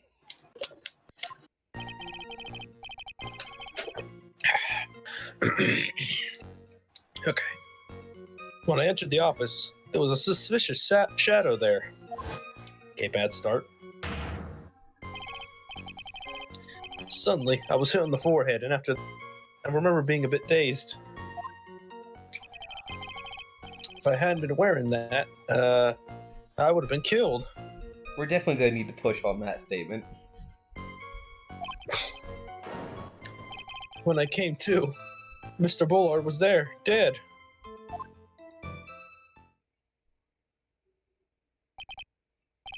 I see. Suddenly hit on the forehead. I believe the detective from yesterday provided similar testimony. So that's where he got that whole thing. He said that the Mask struck him on the head from behind. Since Atme turned out to be the culprit himself, that was all a lie. Ha. No one's gonna believe a pathetic lie like that. Unless that's actually what happened. What are you saying? I really was attacked. We'll find out what you're saying is true or not during cross-examination. Got that, Mr. Trite? Don't go easy just because he's... Don't we also have a right to, not cross-examine him or something? Self-incrimination, all that fun jazz? I mean, that would be damning to your credibility and what. If I see any sign that you are, I'll treat you to another cup of my special blend. You don't need to worry about that, Mr. Godot. I have faith in Ron. I know he didn't do this. Okay, first thing you're gonna do on the statement, if I hadn't been wearing that, I would have been... Press it.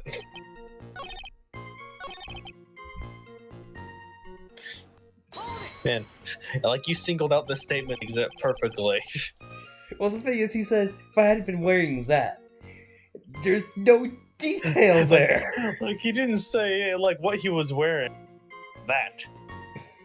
What's that? Like, it's the one sentence in his entire testimony that's just so damn vague.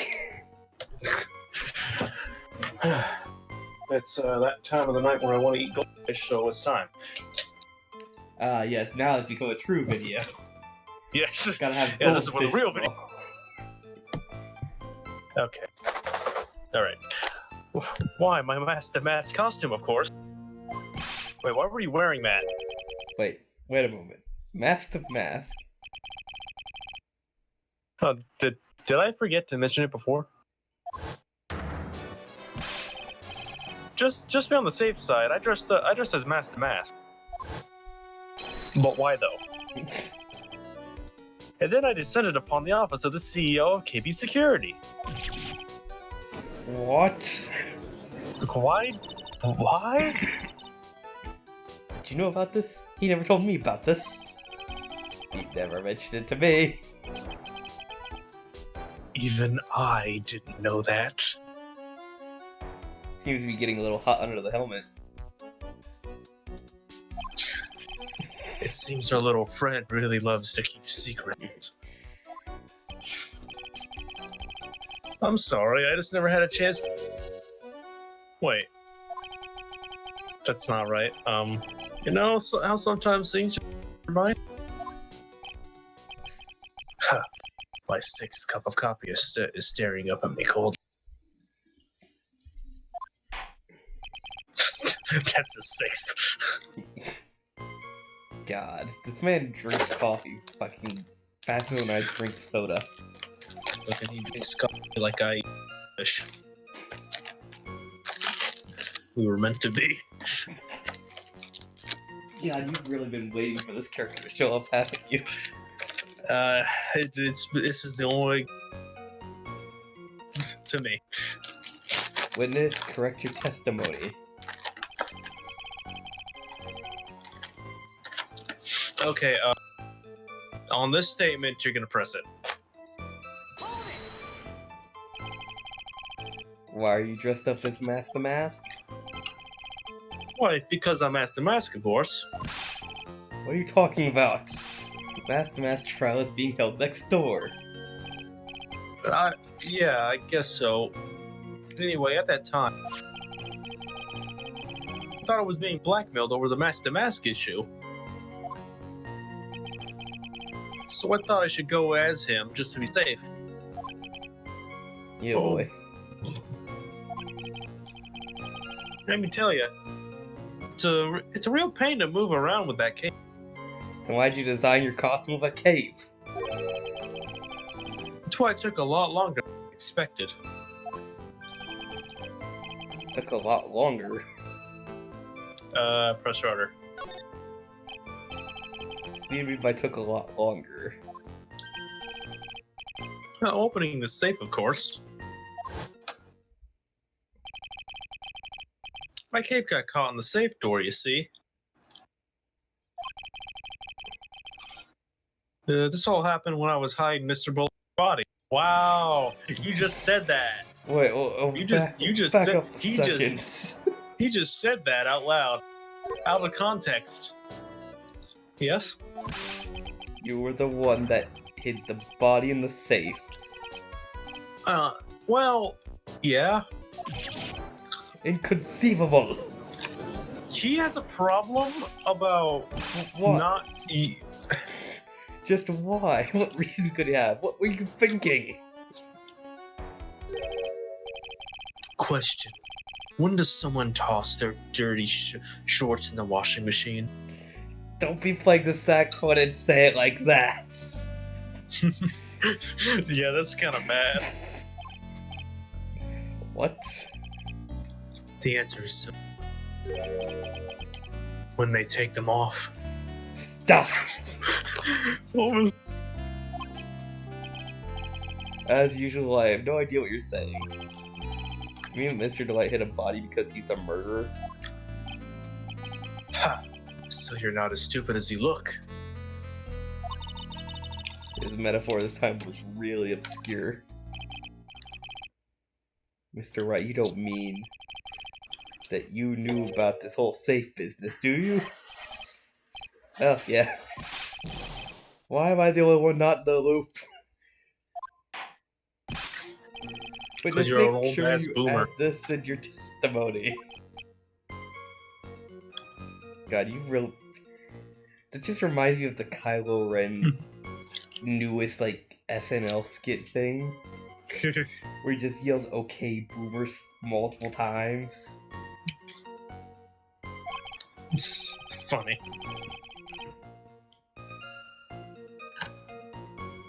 Ugh. Stormfront is moving in over the fair weather judge. It's like our chances of winning. He talks. On this statement, you're gonna present the buzzer. Alright.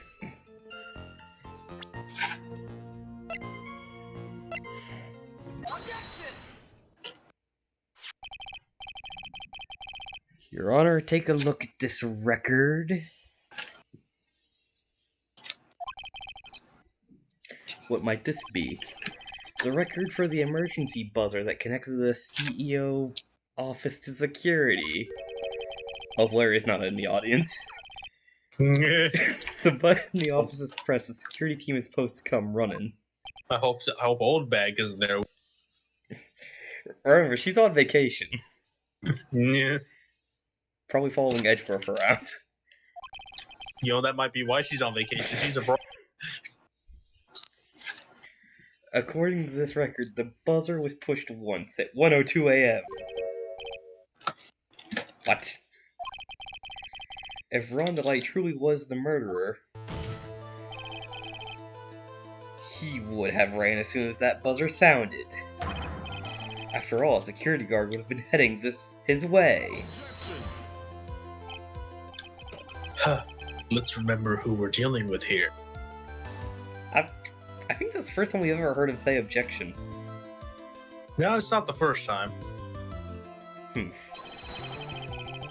He probably had no idea that there were security personnel in the building. No, he didn't. Bullshit. Up until 1 year ago, my client was working as chief of security. There's no way he wouldn't have known about it. Back and forth. But, as it turns out, the guards never came. That was nothing more than a mere coincidence. The fact the guard was Damn straight. pathetic loser who had just gotten punched in the face by his ex's new boyfriend. He wasn't anywhere in the vicinity. It's known that he wasn't anywhere in the vicinity. That was not something Mr. DeLite could have known. Again, remember who we're dealing with here. It's a sure bet that Mr. DeLite didn't even notice the buzzer go off. How would you... This buzzer is extremely loud. Yes, my ears can attest to that.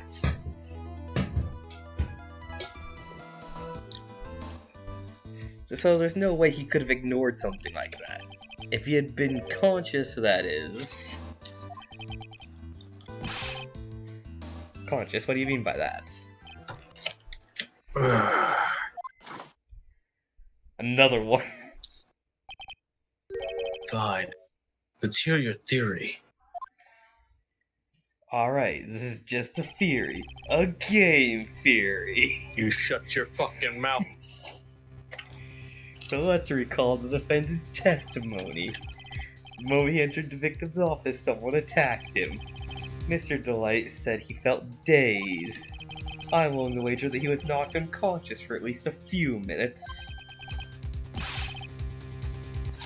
Unconscious, so he fainted. That's why Mr. DeLite didn't know the buzzer had sounded. And that's why he thought he had time to hide the body. So what are you trying to say? Mr. DeLite was knocked out, and the buzzer went off soon afterwards.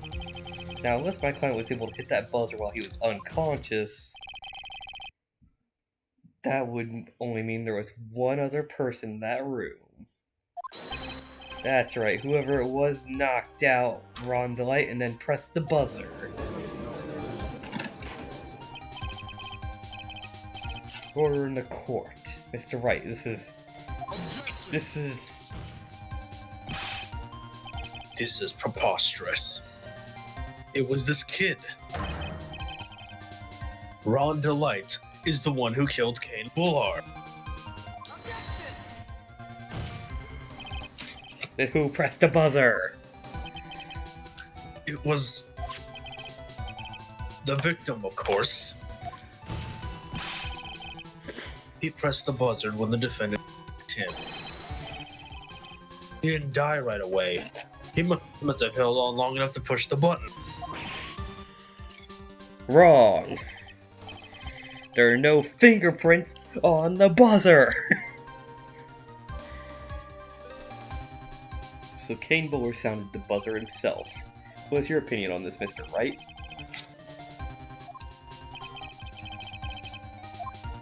I can prove it. The defense's opinion is this, Your Honor. And you're gonna Present the buzzer. Back to the buzzer. I believe this piece of incontrovertible. Incontrovertible. But that wouldn't make sense in a sentence. Incontrovertible evidence is you were looking for. Okay. Doesn't fit with the actual dictionary definition, but sure. Yeah, but you know words. The emergency buzzer, is there some kind of clue on it? Absolutely not. Hey, come on now. Let's give some thought to what you say before opening your mouth. The fact is, there's absolutely no clues. Is itself a clue. Now I'm the one who's clueless. The button has no fingerprints on it. If Mr. Buller had really pressed it himself, naturally he would have left fingerprints behind. Wait, did he did his mask actually bend? I don't know. All I saw was the. Like, I saw, like, actually, like, bend to, like, a actual, like, expression you would make with your eyebrows. Ron DeLite obviously wiped them off. Why would he? A guard could have come at any moment. He touched that button. I know he did. The defendant, Mr. DeLite, was dressed as Mask to Mask.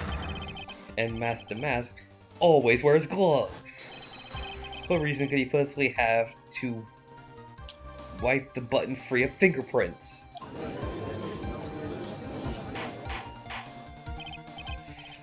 Order! It would seem. I've been forced to eat crow. But Crow's such a nice man, why would you eat him?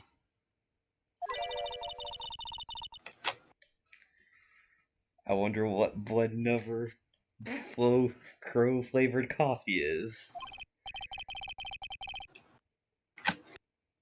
However, if the real killer was there at the scene, why would that person press the emergency buzzer? Shouldn't they run away without putting themselves in extra danger? Yes. What's with this awkward silence all of a sudden? It looks like you're fresh out of tricks. Actually, we got a very reasonable and thought out thing here of why he pressed the buzzer. Because this whole thing was supposed to go much differently than anticipated. Yep. I mean, it still played into his hand, but Yeah. much differently.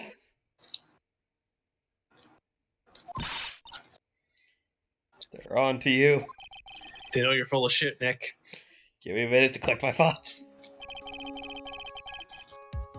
Around 1 a.m. Mr. Light just happened to waltz in the murder was taking place. The killer clobbered him, then sounded the buzzer.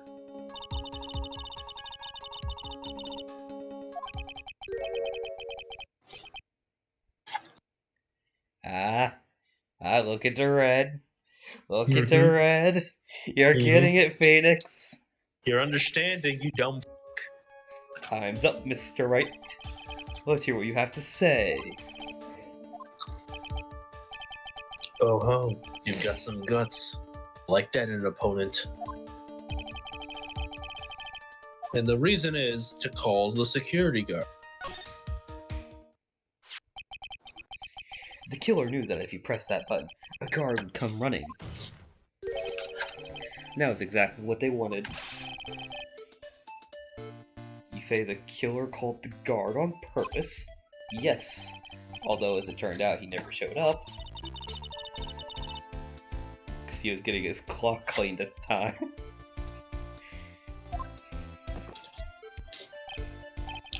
Huh. What a touching story.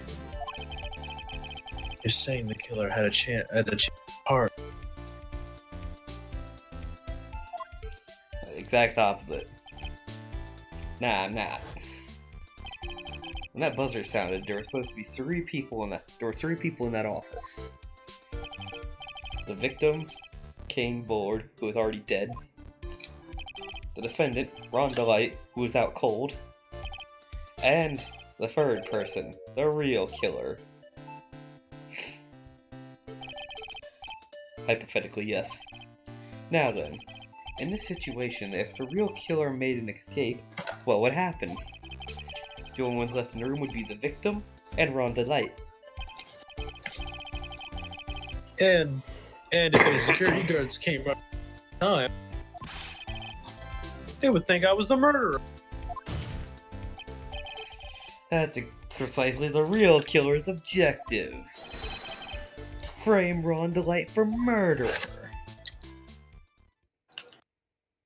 Don't you be making that face. It did bend! It did bend. I saw it that time.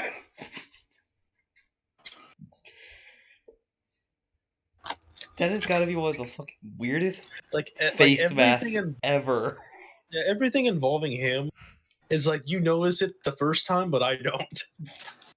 Because you noticed one of his coffees was literally like black tar. I noticed the coffee was great, and when the one he threw at me was brown.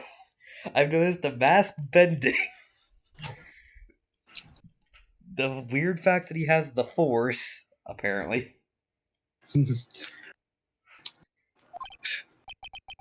I just like to think he has someone sliding. That he's just making. He just has a butler actually under the fucking thing that just puts it up, slides it over to him, and he's just under there with his coffee machine, just working handles, making different blends. Yep. Huh. It would seem. There he goes again. Another one. Nope. I've been made to eat my words once again. Actually, you've been made to do a spit take of a cup of coffee. Mr. Wright, who was it? Who was it that tried to frame me? Wait. Wait a second. I'm the one and only Master Masks. You mean the real killer is? We're gonna drag that person in here right now. But who is it? I mean, we know I don't have solid proof yet. Think about it. The killer knew Mr. DeLite's identity. They also knew that he had been called to KB security that night, with a well-crafted plan to murder Kane. And now we will accuse the one and only ace detective Luke Atney.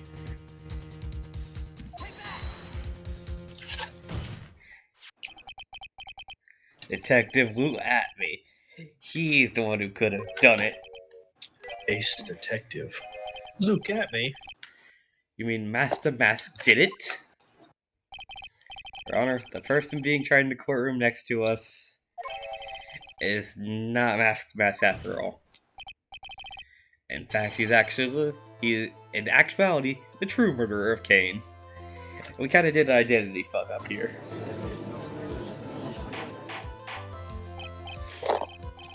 Mr. Wright, explain yourself. Theft and murder.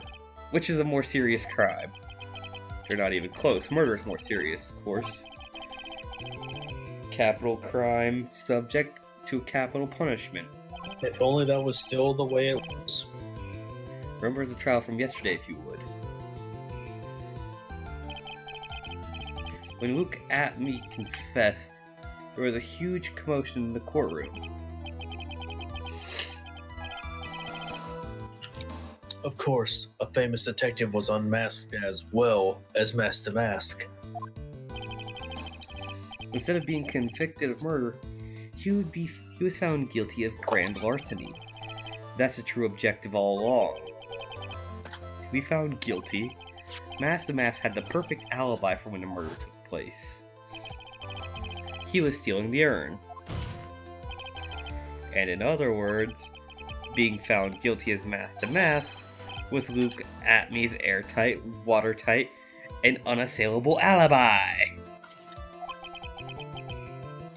Guilty verdict as an alibi?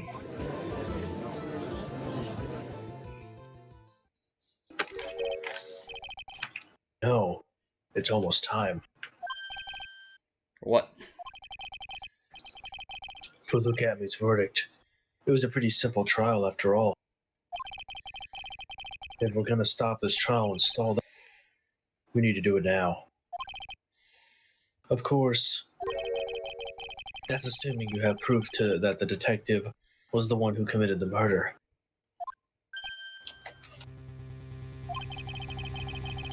Luke Atme's trial has indeed attracted the attention of the entire country. If we were to intrude and fail to provide adequate proof of his true crime, Mr. DeLite would be left with no grounds for appeal.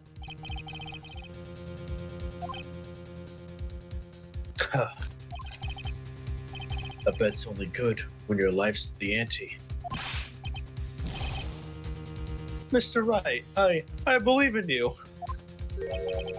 Mr. DeLite? So, please, I'm begging you. You're fucked. My decision will determine the rest of your life. Yes, I can. I'm willing to do it. Ah, ghosts! Oh my god, the dead is in my brain! Ghosts are here! Maya, do something! Don't stray, Phoenix. For your client, take the path of trust. This sounds like bullshit. That voice, it sounds like bullshit! This sounds like my mind's being by bullshit. Your Honor, the defense requests an immediate recess. Huh. So that's your answer, huh? Very well, I've decided as well. This court will now take a 20-minute recess. Mr. Wright, when we return, please summon Luke Atme to the stand. Alright, got it. Nailed it. There's another character about to be.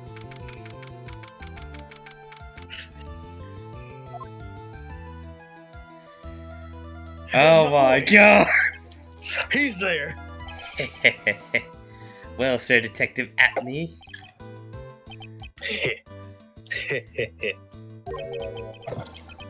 I have to say, Mr. Payne, you perform splendidly. Oh no, Sir Detective Atme. You were the one who... That's enough. I want this judge. No, this is my judge. No, I mean... One. I want this to be our actual judge from now on. This man looks... He looks like he would be ripped. Yeah, but I'm pretty sure this is the other judge. This court sees no reason to further. This court finds the defendant Luke Atme.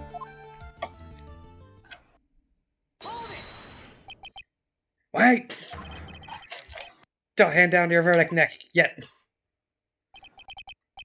Well, well, Sir Lawyer, welcome to my courtroom. Who's this loser, eh? I mean, hoser, eh? I love how you jumped straight to loser. Then I saw the H. Oh, crap. I love how this judge is also Canadian. The name is Phoenix Wright, attorney at law. I wish to file an accusation against this man. Look at me. Accusation? You accuse Master Mask? That man is not Master Mask. He's a ruthless murderer. What?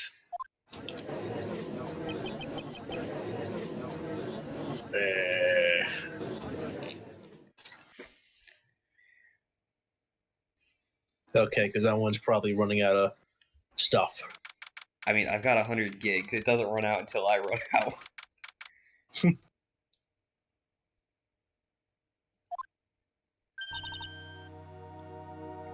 My sis. Welcome back. Maya screaming about her sister. Mm-hmm. Could've sworn I heard Mia's voice. So then she's still alive inside your heart.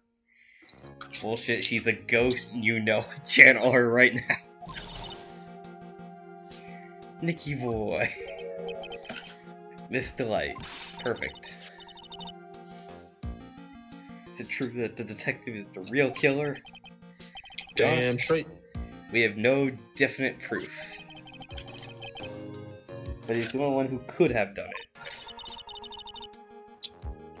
Wasn't he at the Lord B. Taylor that night? Don't exactly know his motive. Why would Look at Me want to kill Kane? It's almost time. We need to get back to the courtroom. We need to find solid proof. And it's gotta happen sooner.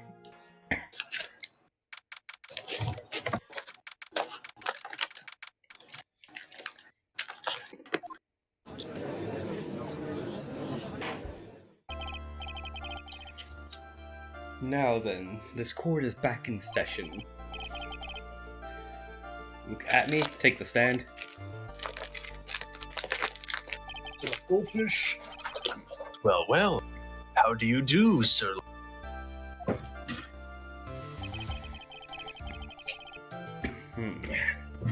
I never would have thought to see you acting so recklessly. I couldn't let them hand down your verdict just yet, my friend. No one would have given you your perfect alibi. The alibi by the name of Master Mask. I'm sorry, I'm afraid even the girl Look at Me has no idea what... Of course, I've been in the next court this morning. I'm afraid there's no way I could know. You've been in defense all day long, correct? Being tried as Master Mask? Indeed. It's truly child's play to fool masses. Not only did the poor fools ask me to protect their valuables, they gave me a generous reward upon returning their own property to them. Take this red diamond ring that sparkles upon my divine finger, for example. So you continue to insist that you are in fact Master Mask. Of course. Very well then, Look at Me. Let's begin with this simple question. On October 12th at 1 AM, Kane Buller was murdered. Where were you at that time? One without knowledge lacks even the knowledge that he be ashamed of himself. Okay. But don't worry, I will not hold it against you, Sir Judge. Thanks.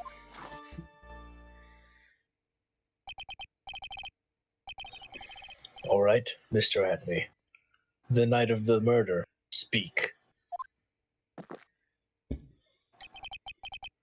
We're all ears. Ha. Ears. As you wish, Sir Prosecutor.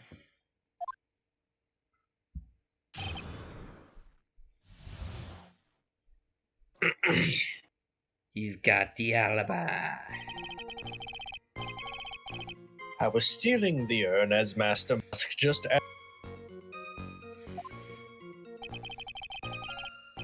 I had more than enough time to prepare. It was a pathetically easy job. Photograph contains no words, but in this case, one turned out to be this. The time at which the camera asked him.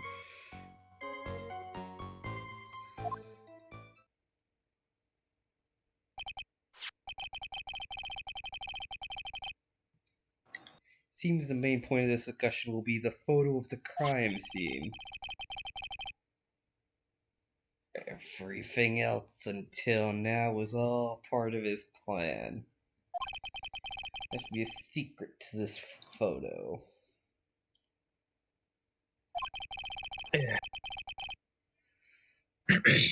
Even the great Master Mass cannot be in two places at once.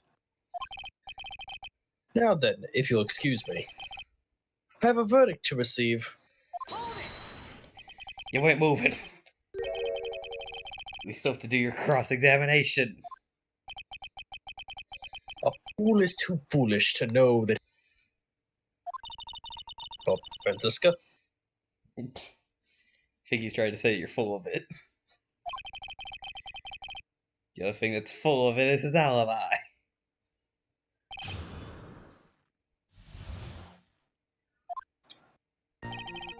Okay, now, you're gonna press him on the statement, the time at which the camera captured Master Mask was the same time.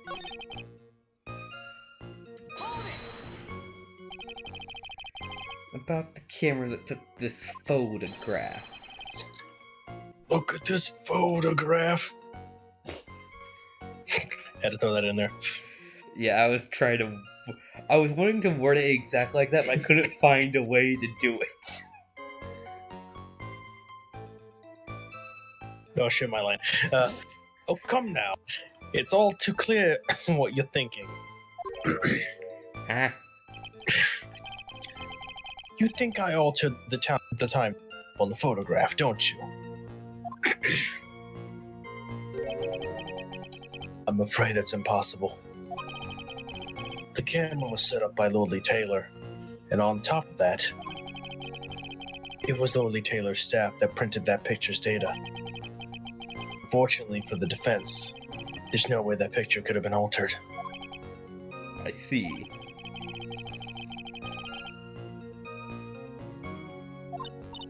Wait a minute.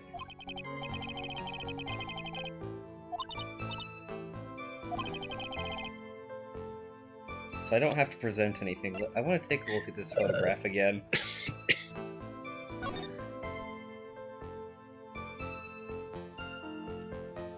Wait. Now, the thing is, this arm here is the cause of concern. Because, which arm? like, his arm is over, like, the back of the box here. Because, remember, this is the box that has the urn in it. Wait a minute. That couldn't be right. Wait. The urn would have to be in a bag, because the box was still at the crime scene. So what did he steal? Wait a minute. No. This photograph is purposefully made this way.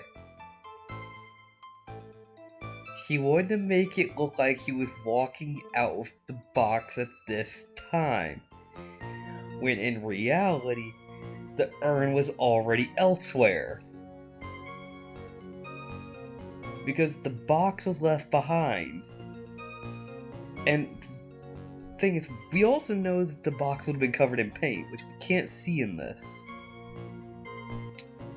Mm-hmm.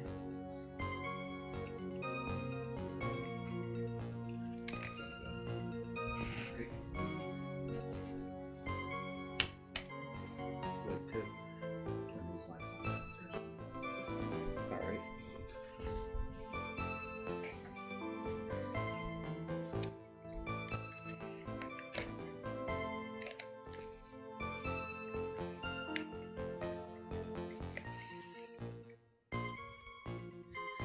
Alright. Okay.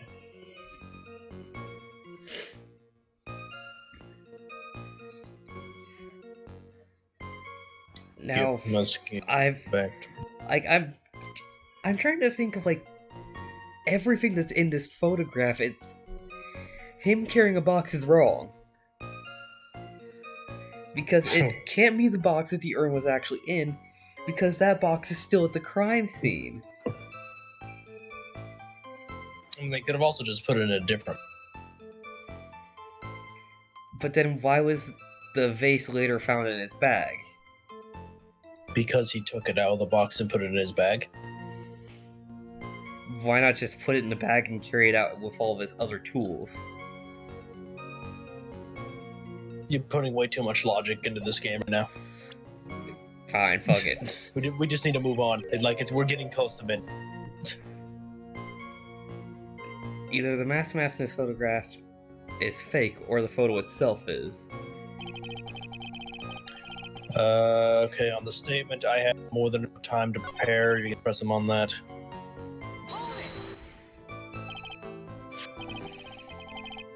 I believe Adrian Andrews hired you at one point.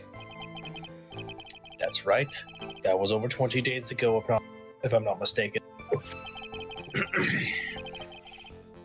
And you supposedly sent the calling card to Lord Taylor 10 days before the heist. That would mean you sent out the card after you began your security watch, correct? Indeed. There was no reason why I couldn't do both jobs. It was the perfect opportunity to steal my latest target. I see, you truly are despicable, aren't you? Yes, evil is what I am. Isn't there something odd about this?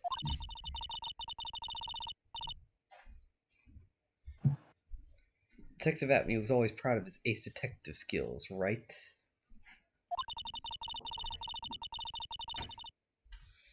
But if the urn was stolen from Wardley Taylor while he was the only one watching it, he'd have no way to maintain his perfect ace detective persona.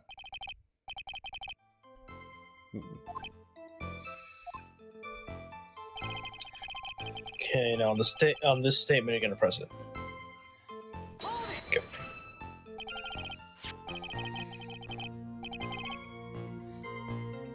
So by photograph, you mean this piece of evidence here, correct? Indeed, it is. That it is. The very thing that proves I committed the crime. The very thing that proves you committed the crime. Surely now you understand. Jesus, I picked that up.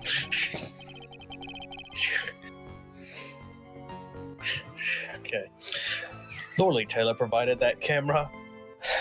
There's no way I could have tampered with it. That means I could not have killed Kane Blood unless I had an accomplice.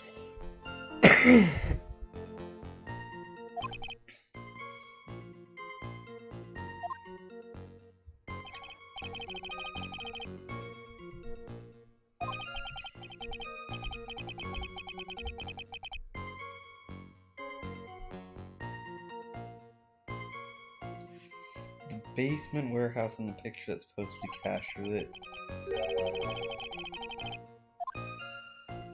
You bet there is. Are you implying that this picture is a fake? You bet I am. There's definitely something strange about this picture. We took a look around at the basement warehouse that night before the theft took place. There's something in the photo that doesn't match my memory of that night.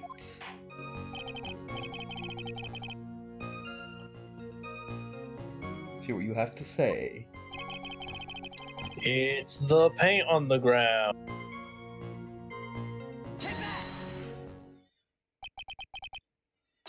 The funny part is right here.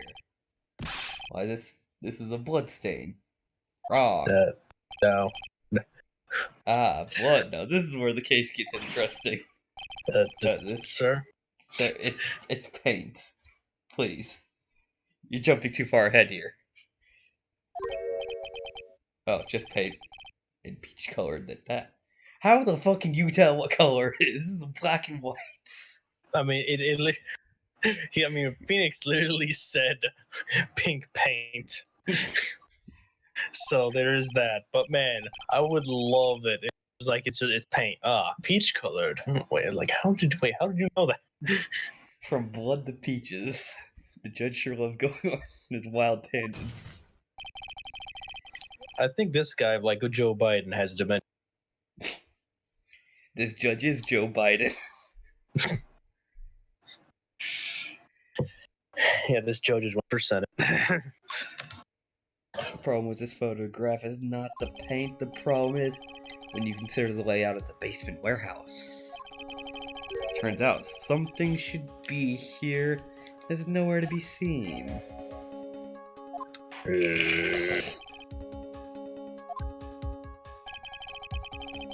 What's supposed to be in this picture instead of you going to present the golden statue? Take that! The supervisor of the treasure exhibit stated the following. Well, there's a good reason for that. On the day of the crime around noon, that golden statue happened to arrive from the mountain training hall. I realized the statue would be the perfect size for covering up the paint stains.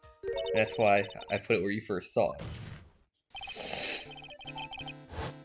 I was there then when the theft took place.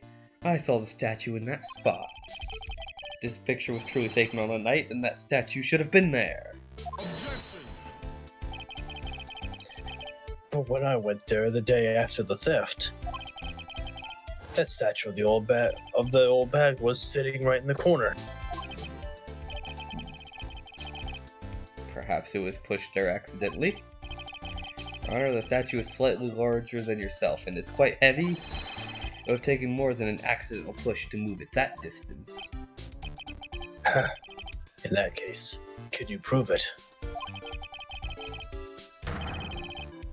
Could you give us the rhyme and reason as to why it was moved that night? To make the picture look more believable. Well, you are gonna present something. Pretty obvious who you're gonna be presenting. See, you're gonna present Luke at me. I'm being a lot more careful with the buttons now. I double check and look. Because So you better fucking be careful. Because I keep moving between E and R. Because now I'm fucked up on my rhythm of this. Just gotta remember, E is to the left of R. The one who moves the statue is none other than Look at me. Come now, Sir Lawyer.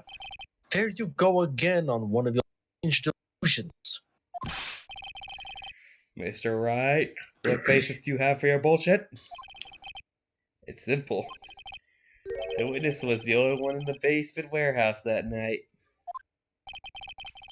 That is indeed very simple. However,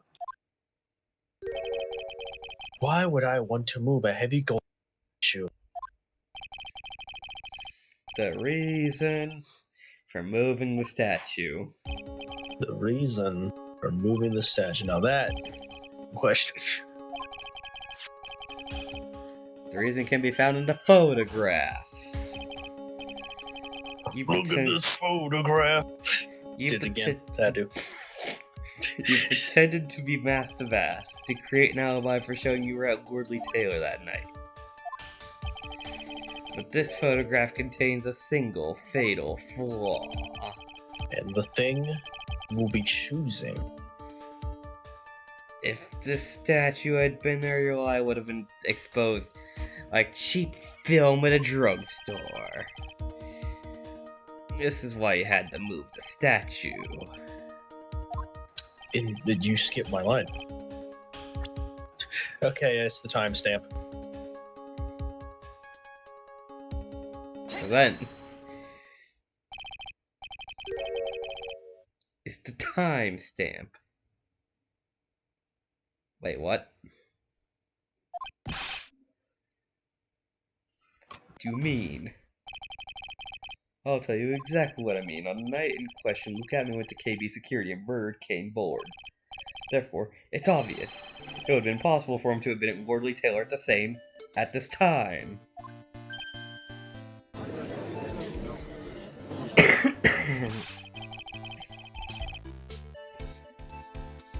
Let's actually, it was a statue being moved.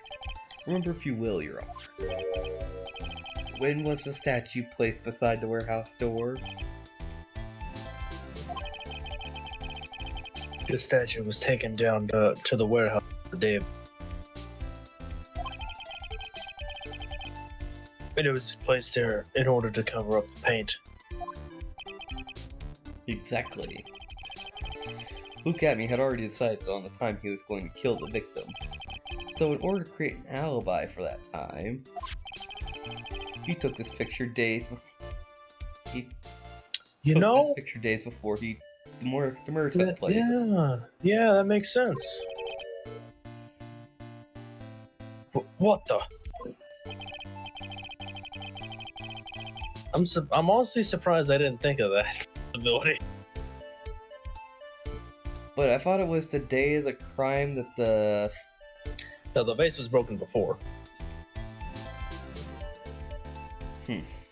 I remember Adrian Andrews talking like it all happening in one day, so that's why. No, wait, she said the vase broke the day they did the picture thing. So it was already covered in paint, and all that shit would have dried by then.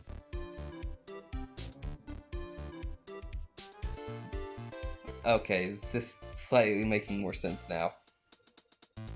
I was confused by Adrian Andrews talking about it in a different way, so this is all starting to make better sense now. This whole thing's coming together in this the photograph. day of the crime, Mr. Atman must have been quite nervous. As nervous as a long-tailed cat in a rocking chair factory. So to speak. Yeah. Why? Because something wasn't supposed to be there. It brought down in place where it wasn't supposed to be. And that is why Luke Atman had to move the statue on the night of the murder. He did it to make the room match the way it had been in this photo. Gore! He dropped it! Grab it! Take his monocle! Stab him in the eye with it! Mr. Atman, is this true? One moment, Your Honor. Have you forgotten this? I can't read it from here. What is that? The data for the basement warehouse computer. According to this, the camera did indeed go off on the night of the crime. It's true that the camera had been set up by Wardley Taylor's staff. However, the program used to manage that data was yours. That alone would have allowed you to tamper with the data. Get fucked. Mr. Godot, what's the meaning of this?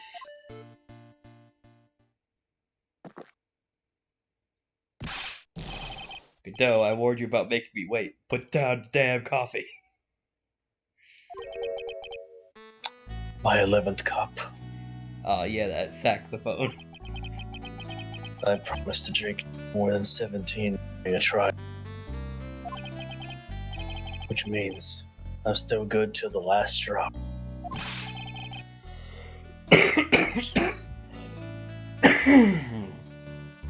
However, the defense has made a very good point. A good point? So what? We are all but travelers on a road of... He's got points mixed up with other points. So you say this photograph was taken ahead of time? That the statue was moved in order... That's a very interesting idea. there's one point that can't be denied. Which is? That's number 12. that it's only a possibility. Men that are trapped by the chains of maybe can never reach their dreams. Yeah, my voice kind of went a little bit into like old style there for some reason. That's very true. We don't need you to agree with this man.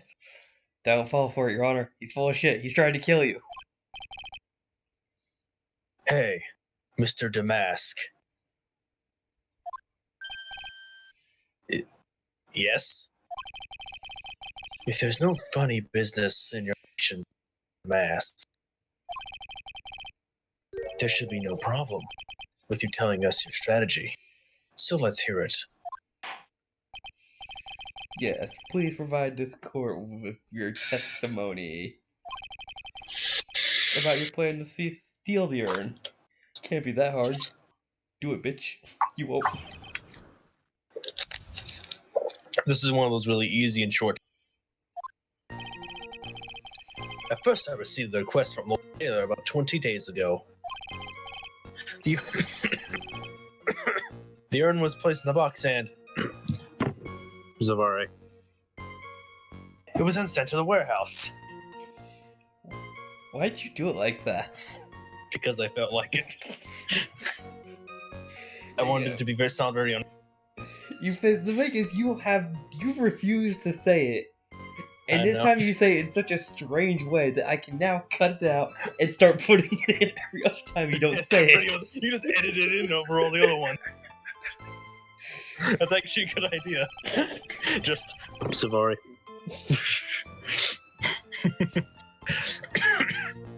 Hence, I was actually unable to see the urn for myself until the day of the crime. I knew it was an extremely valuable treasure. It was actually worth jack shit. So I sent my card 10 days beforehand. I then handled security by myself to ensure that Last, I held the urn in my hands for the first time at 1 a.m. October 12th.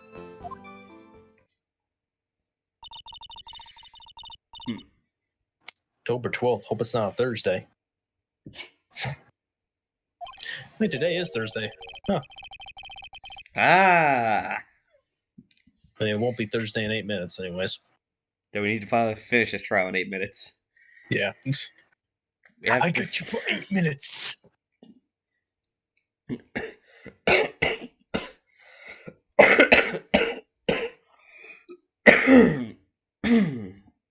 Jesus Christ. Don't try and speak while swallowing and also bring up shit from your last drink. I mean, obviously, you never do that. Now we're down to 7 minutes. We gotta hurry up. We'll find the proof hidden in the nuggets of new information he gave. Okay, weird statement. Witness, you're sure there are no mistakes this time?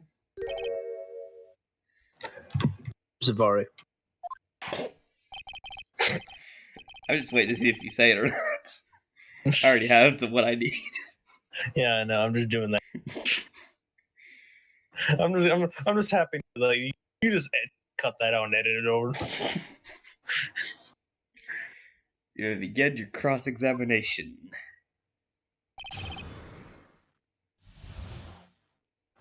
Okay. Okay. Now on the statement, the urn was placed in the box and Zavari. You're gonna present the Damask calling card.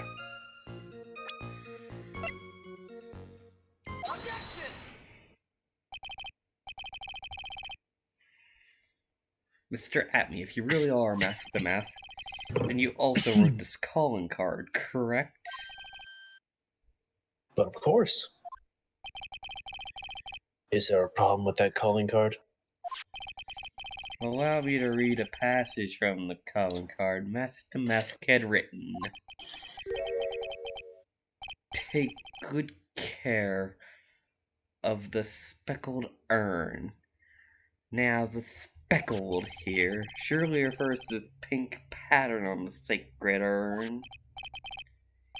Yes, that is true. But so what? Truth be told, there's no way Master Mask could have known about this pattern. What do you mean? This pink spotted pattern is nothing more than paint stains. Paint stains? And these stains did not appear until after the urn had been taken to the lordly tailor.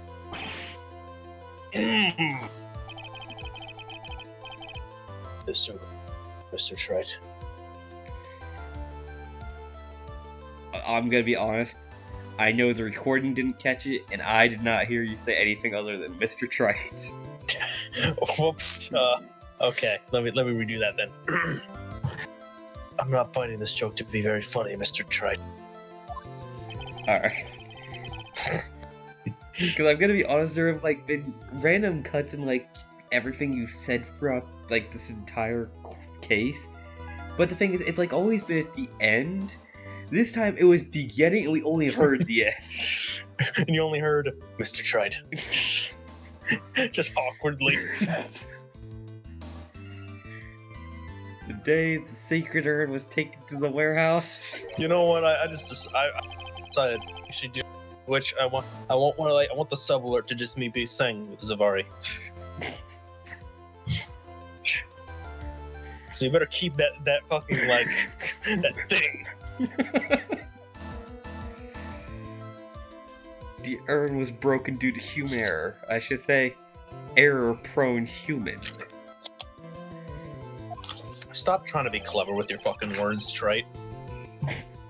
That's when the pink paint got on the urn.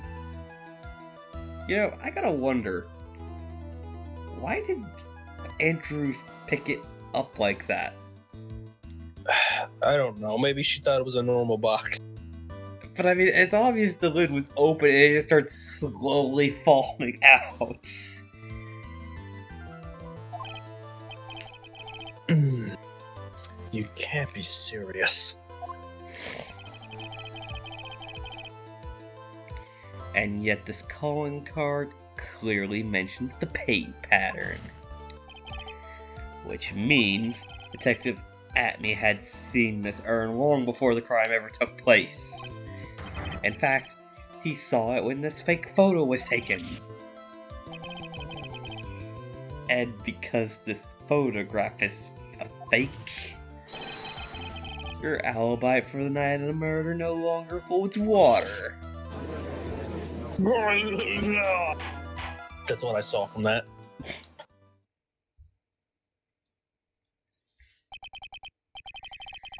Witness, do you have anything to say for yourself? We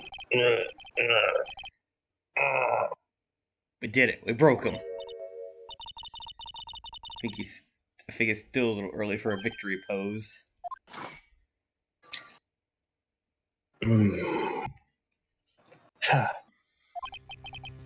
It's so sad. No one has any conviction. We have conviction.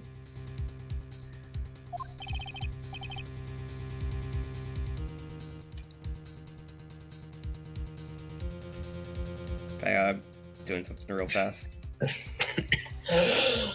Conviction, you say? Yeah, you fucking skipped the line there, or whatever. I honestly have no idea. Oh. I saw Godot's thing for a split second. Yeah, okay, anyways.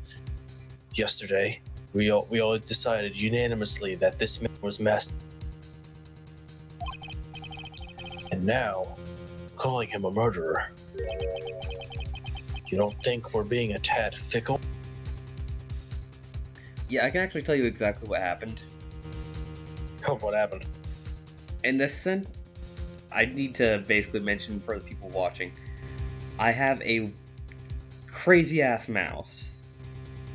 It has your mouse has a fucking default to it too, does it, huh? No, it has buttons on the side that allow me to refresh page, go page forward, page back, a triple click, regular click, right click, scroll mouse, but then there are also 2 buttons in the center that would allow me to scroll up and down pages. What had happened was I had moved my hand over these 2 buttons on accident, hitting them both, and in this game, Fluffy, the fuck. See, Fluffy doesn't have time for your shit. Fluffy's just a thing. No, my cat straight up just hit the mouse button to move the dialogue. As I was, like, the thing is, I hit the scroll buttons both at once, which just made us skip one line of dialogue from Godot. Jeez. So that's what happened. My cat's also moving us forward, so let's move along. Don't fall for it, Your Honor. You say that Luke Atme was the one who killed Cain. Then let me ask you this. Why would he do that?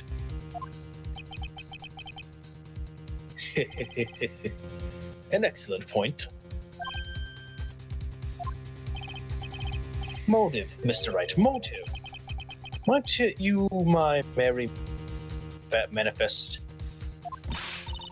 Fucking tongue twister right there. Second wind. Let's put him down now. If he prepared an alibi and pinned his crime on Ron DeLite, as you say, he must have had a very strong motive for the murder. The only one with any motive we've seen is Ron DeLite.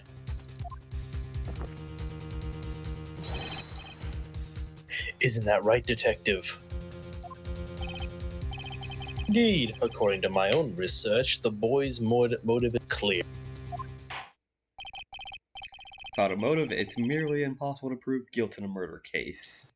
I mean, all you need to do is look at fucking Joe Dark to know that's bullshit. The guy who murdered half a city block. Yeah, fucking, like, I forgot, like, how it went. It's like he hit someone with his car. A boy saw him hit the man with his car, so he killed the boy. Then the person down the street saw that, so he killed that person. The person next door saw that, and killed that person. Motherfuckers kept walking outside as he was killing and had to kill everyone on that block. You see, this was the domino effect. People kept on witnessing murder scenes. It's like, God damn it, I have to kill them too. It's like a fucking Assassin's Creed chain killing spree. Where it's like you stab one person, move on to the next, and you keep stabbing through until you've killed everybody in your path. Yeah. Yeah, it's pretty damn bad. And he didn't have a fucking motive for anything. I mean, he hit first with his car accidentally, so he had to keep killing, and that motive was kill until you can't kill anymore. Like, kill until you run out of people to kill, meaning all the witnesses have been killed, and you are safe. See? No witness, no crime. You can enlighten us as the defendant's motives were. I'd be honored to, sir, old-timer. Why old-timer? You're doing everything they can to make Ron look bad. Despite our hard information, this is our only chance.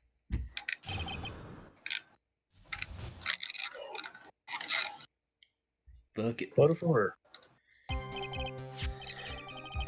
I, Luke Atme, had no points of contact with the victim whatsoever. Lies. Cain Bullard decided to investigate the matter and simply mistook who he was. It was Mr. Bullard who wrote the blackmail letter and sent it to Ron DeLite. And it was again Mr. Bullard who harbored a grudge against Mr. DeLite. Mr. Bullard's mistake is quite excusable. The defendant truly believes he is Master Mask.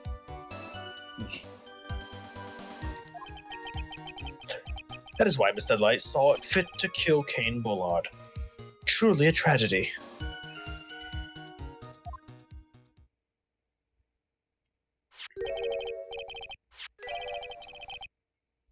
So the victim, Kane Bullard, blackmailed the defendant.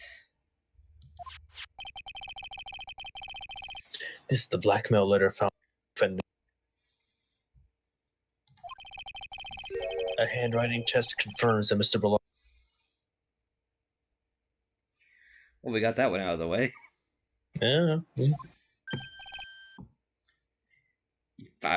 Why are you surprised? We kind of figured Like, this we out. knew. Yeah, like we knew. You see what I mean? This guy fucking hoser.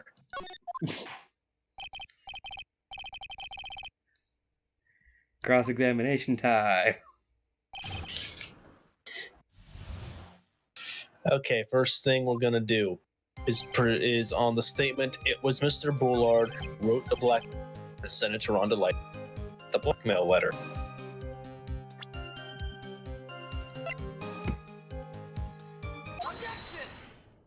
Objection! Would mind if I ask you a few questions, Mr. Atme? Well, if it's just a few, I guess it's all right. Ha! It's more than a few. You fool. You give me permission now. I can never stop. Wait, well, what did I give you permission for? No. I mean, like he gave permission to ask questions, and now never stop. Oh, it sounded like you did the Atme voice for a specific reason. Like I'd let you say something on complete accident that I didn't catch. Because there have been times where that kind of shit's happened. Yeah, I know. Well, I just continued going on with the gumshoe voice whenever you accidentally skip my line.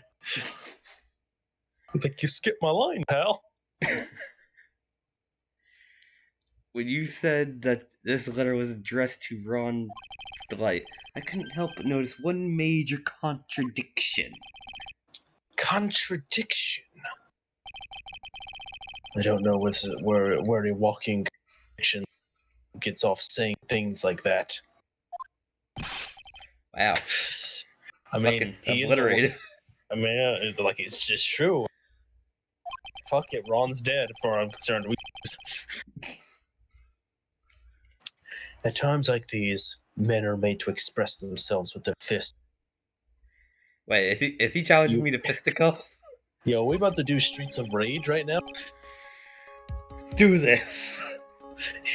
Why don't you show us what you've got there, Junior? Indeed, time to meet up, Mr. Wright. One-on-one. Jeez, you fucking old man. Wants to throw down. Okay, you're gonna present the newspaper clipping. This one. Yes.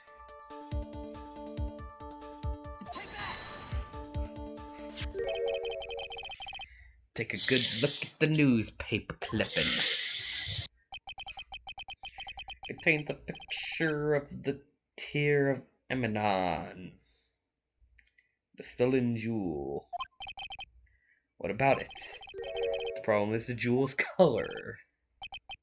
Color? I'm not much for discussing color. According to the clipping, the color of the stolen jewel was blue. However, in the blackmail letter, a totally different jewel is mentioned.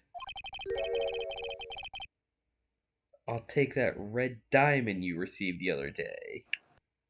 Hmm. Red. Which means He's colorblind. the red diamond described in the blackmail letter is not the tear of Emanon that Master Mask stole after all.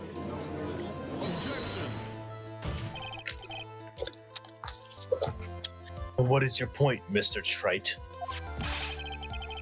So you are trying to say that this blackmail letter was intended for someone else?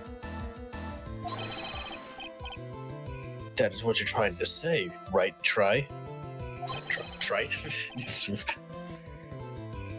That is what you're trying to say, right, Mr. Wright? That's what you're trying to say, right? Everyone, Yes. calm down.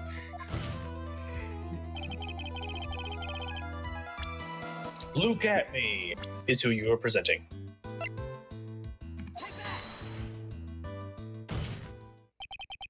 Naturally, it was you at me.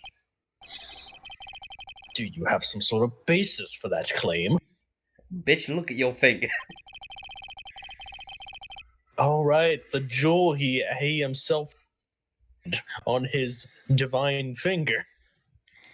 You've been personally involved in every single mask-to-mask case. In your last case, you recovered what was stolen. You received a jewel as your reward. A jewel. Probably the one wrapped around your finger. That red diamond ring.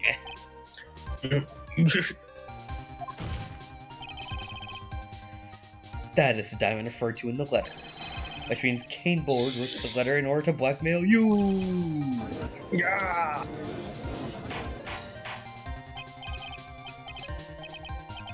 Objection. It seems you've gone too far with your child, Mr. Trite. I don't like the way he said it. Kane Bullard black me? Are you for real? Yes, I am.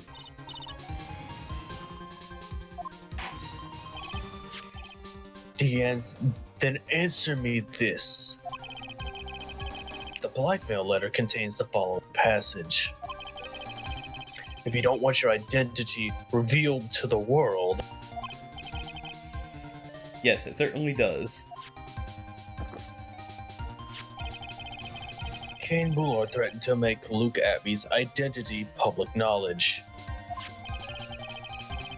An identity he wanted to keep a secret. So just what was that identity?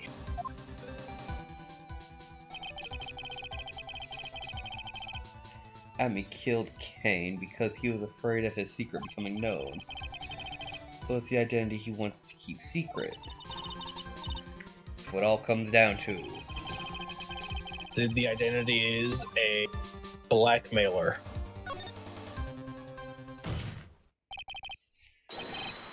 Luke at me was a blackmailer.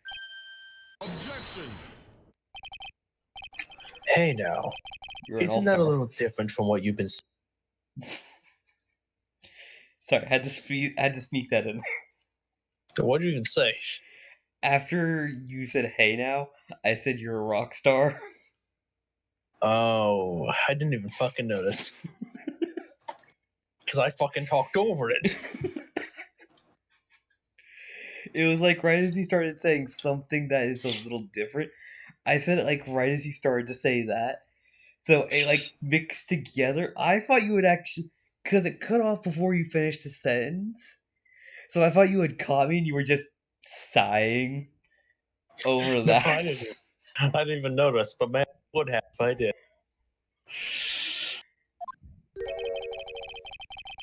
You said that Kane Bullard was the one blackmailing Luke at me.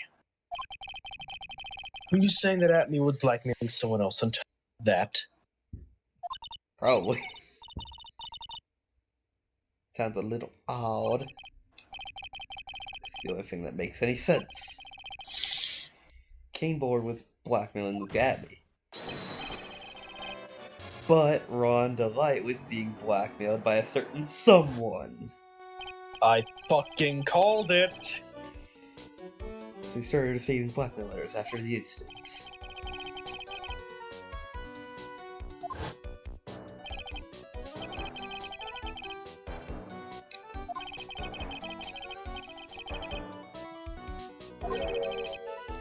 Detailed plans, in which case would mean Ron DeLite was actually mask to mask. That's what we're claiming. Someone else came up with the plans and had Mr. DeLite steal his targets for him. And that someone was none other than Luke at me. Shh! Silence!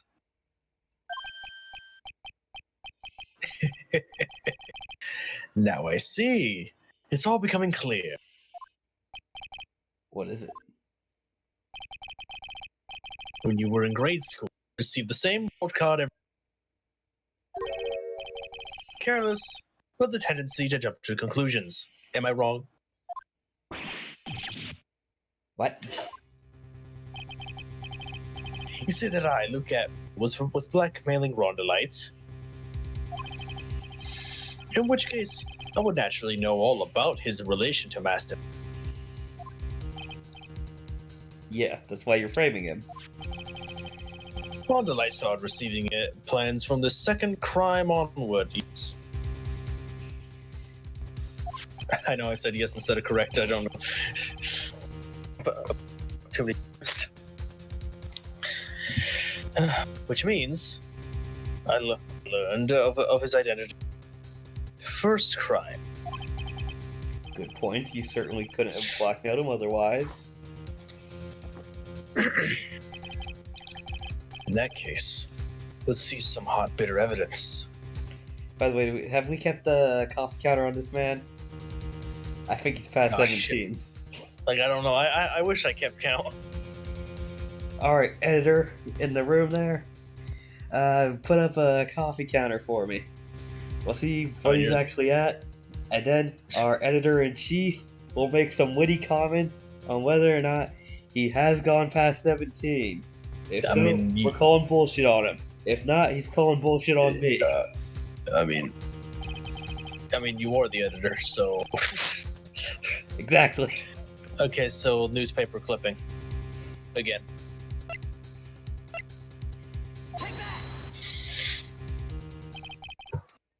I think I see it. See what? When you were in grade school, you received the same report card every year. Gets into lots of mischief trying to be the center of attention. What do you mean? I was hoping he'd say, "How did you know?" This newspaper clipping. It has a picture of you and Ron DeLite in his guard uniform. Seems Master Mask didn't just disappear into thin air. He just took off his outfit and hid it in a bucket. Sounds far too stupid to be true. Correct, with tricks like that, he couldn't fool Baby, let alone an ace detective. That's when you figured it out. That's when you learned under the mask. Vast was really Ron DeLite.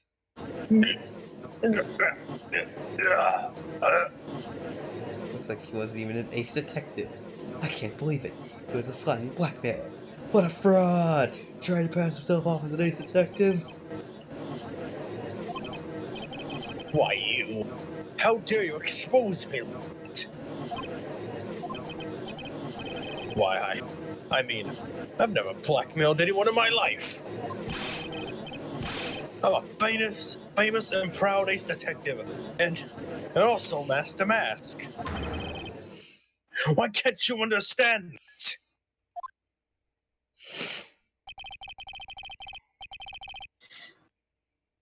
I'm afraid you're neither a proud thief nor an ace detective.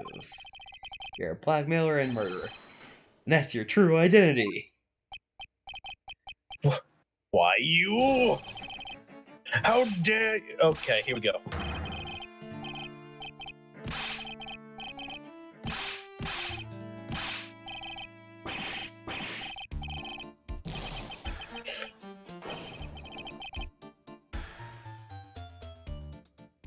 Alright, now I will say, he insulted us, said that he was gonna get away with everything, and then told us to put him away. That's just the base summary of it. Yeah, like I saw someone desecrating him in some way. Yeah. Yeah, you can slow that down. I didn't see what all that shit was. Because they didn't even give them fucking spaces. I mean, they gave old bag spaces. Yes, but she also spoke at such speeds that I wasn't able to get the gist of any of what she said. Here, I could at least discern some of it. We're not done yet, though. We still got a little bit more. Bailiff, please prepare ourselves for Mr. Atby. Objection. Bitch!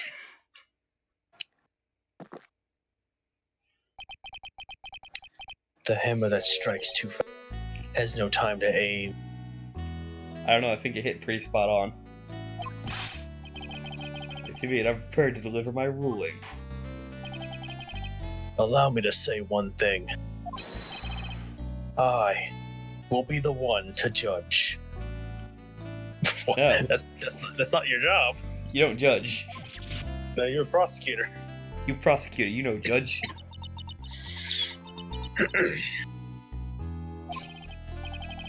It appears that your claws weren't quite sharp enough, Mr. Trite. I don't know, I think they were pretty damn sharp if you ask me. What do you... It's true that you've proven a lot of things. Things like Luke Atme was a filthy blackmailer. And that he wasn't at Lordly Taylor that night. That's right. That's why he's the one who killed Mr. But there's still one thing you have yet to prove. What is that? Just because he wasn't at the warehouse doesn't mean...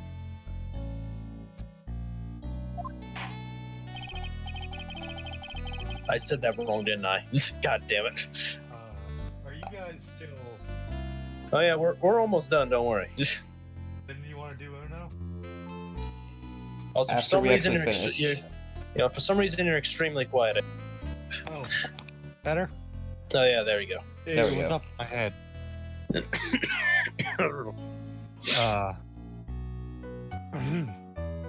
You want me to mute Okay. myself till? Alright, Alright, we're going we to should finish hopefully this be up. done soon. And also, I'm going to be honest. Reiner did not hear the line that you supposedly messed up because you cut out before finishing it. God damn it. We heard literally Oh. the first word, and then you cut out. Damn That it. is a thing that kind of saved you, actually. Yeah, well, you know, whatever. I save face. You save face. Now when are you gonna turn heel, you bitch? I basically am playing the heel. Now you back to silence. Okay. Okay. Okay, Moore's line, okay. Therefore, if you can't prove that this pitiful excuse for a man was at KB, then I don't see how a delivered. No way, you just bullshitted your way out of this. Or the courts. Well, Mr. Wright. Now, don't jump to conclusions when we come to this next decision, all right? Because I will tell you what you need to press. But it's the final round. We gotta do this. We gotta jump the gun. We gotta No. kill the No. shark. And that's why you got the same thing in your report card every year.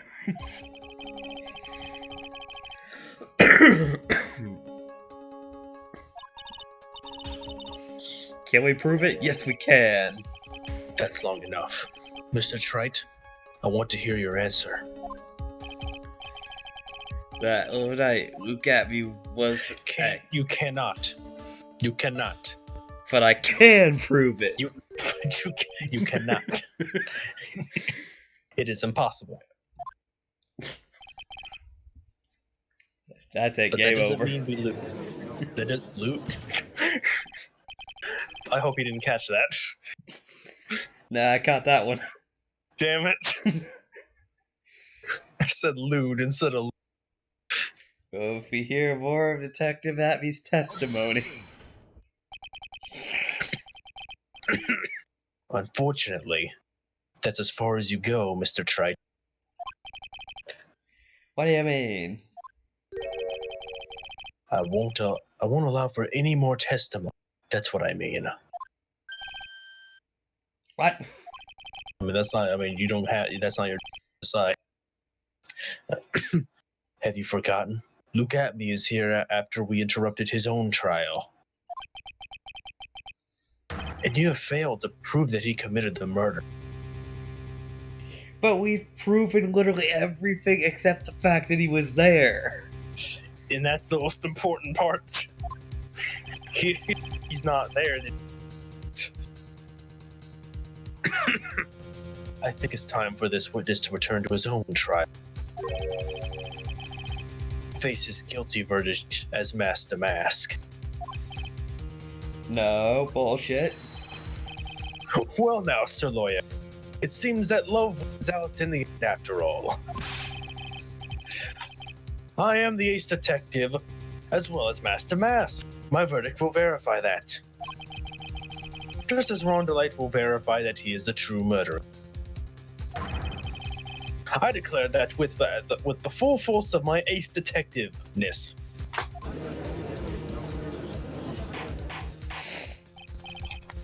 Order in the court. That's enough deliberation over this witness.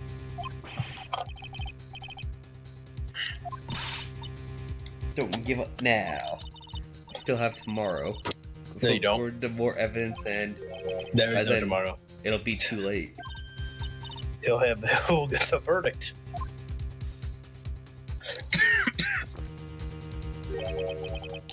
Double jeopardy. Double jeopardy. That's my line, you fuck.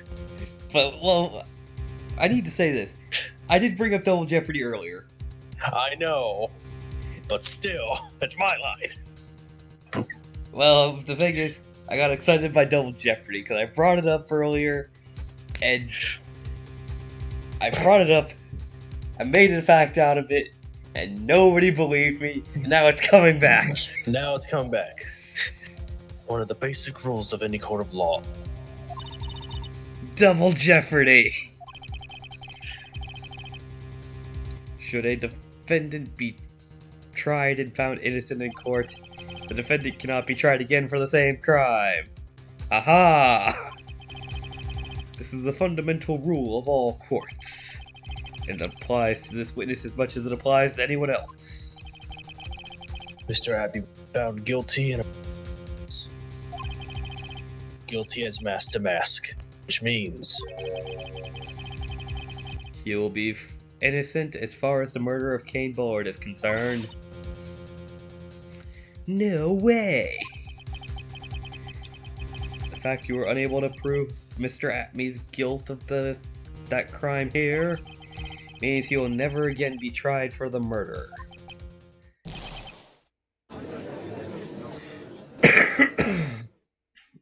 but we're not done yet. Edgeworth just breaks into the room, screaming. Fucking shoots the fucking window. There's nothing I can possibly do to win. Even if Ron is proclaimed as innocent, the real killer who got me will go free. You have cross-examined every statement the witness has made here today. As long as there's no more testimony, I'm afraid I have to declare there will be no further questioning of the witness. Are there any objections?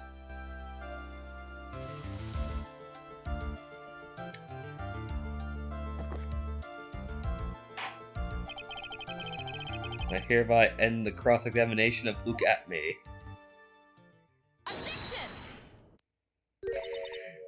Of course. Oh shit!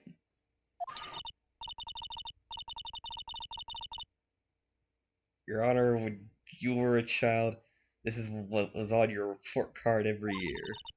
As before hearing, it often makes mistakes as a result. How did you? Phoenix, raise your head up high. Have you forgotten what I used to tell you? A lawyer is someone who smiles no matter how bad it gets. No way. I mean, yeah. You're finally back. The dead woman comes back to possess her sister once more. Yeah. I gotta ask, because I don't know if Capcom has ever actually made any clear statements on this, but do ghosts have a lifespan and I fit don't in the know. universe? I don't know. Because I would like to say, You would think she would go pass on to heaven now at this point. It's been a couple years. Could I interject here with the Capcom ghost thing? sure, do it. They've killed Bison like twice now. Once he was a ghost and just came back with another body. So yeah. So yeah, I guess ghosts, they don't give a shit. They come back whenever they want. But The doesn't whole Bison have Devil May like Cry a... series. But doesn't Bison have like that whole soul transfer thing he can do? Yeah, that's what I meant. But this is like full-on ghost bullshit. We've actually seen Mia's ghost. Oh, well, Because I would like don't know to say that in the game Ghost Detective, the main character dies and becomes a ghost and all that, and he solves puzzles to save a journalist or something from getting murdered. Oh. And the thing is, I think after a while he ends up preventing his own death or something like that, which causes him to come back to life and then breaks that chain of events somehow. But I believe at like some point there has been like something that would say that by now Mia has done her job and can pass on to the other side, or would have done something that would not allow her to be a ghost anymore. But apparently she just decided, you know what? Fuck heaven. I'm staying here. Also, in Star Wars, ghosts have a lifespan. they do? Surprisingly, Huh. yes. Is Obi-Wan still alive? Actually, the thing is, Ghost Anakin, Obi-Wan, and Yoda should have been gone by the time the sequels happened. Uh-huh.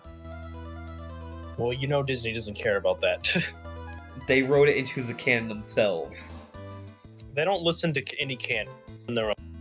They wrote their own canon though. The thing is, they are gone by the time the sequels happen. That is Yeah. why Ghost Yeah. Anakin doesn't show up and slap Kylo Ren like a little bitch he is. Here's what happened. They just took an axe to the extended universe. Yes, but in Extended Universe, Ghost didn't die for a good 100 years until after they had died But originally. you also have to remember, Kathleen Kennedy is shit. But in current canon, they only exist for like 10 years afterwards. Which also means Ghost Yoda shouldn't exist in Last Jedi. So that's just And what? a fun fact. My head. Disney just hurts me every chance they get.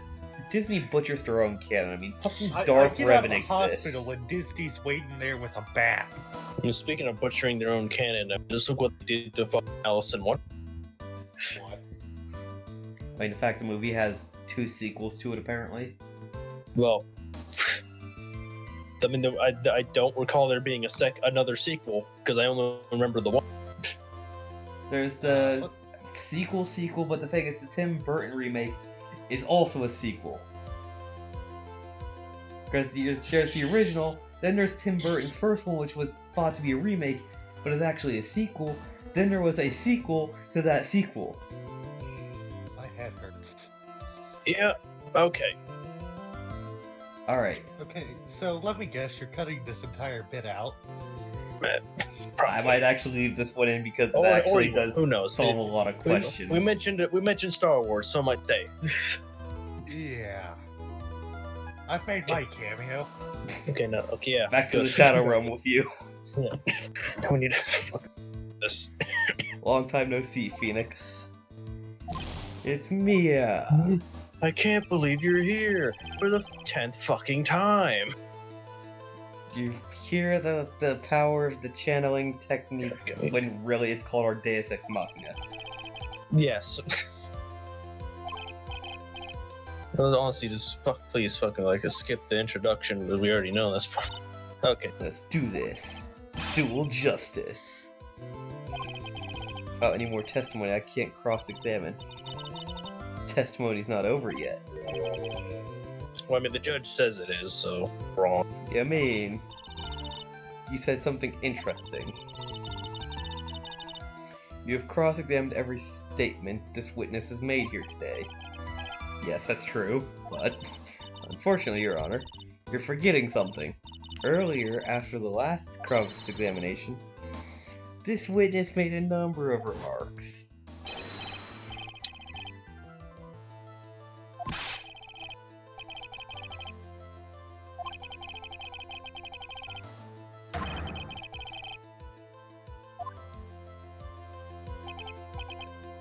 Yes, but these comments appear to have no importance whatsoever. Very well, then we shall prove their importance via cross-examination. At any rate, as long as the witness has made these remarks, we the defense assert our right to question them. Isn't that alright with you, prosecutor? Is something the matter, Mr. Godot? Nothing. Something is off about him. Because that's the first time he's ever froze up like that.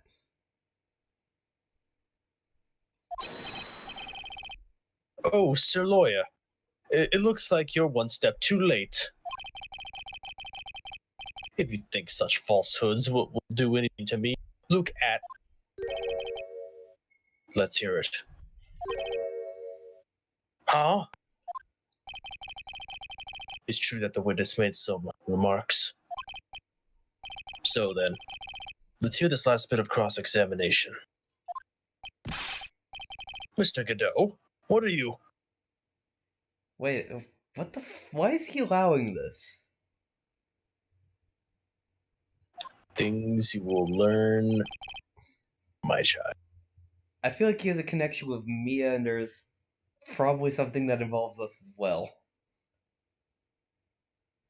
Because, I mean, literally, if Maya had said this, he probably would have said, "Fuck you, I'm saying no." Because he froze when Mia made those remarks. And you could tell he was dead frozen, like, he could tell something was off, when everybody else just accepts this.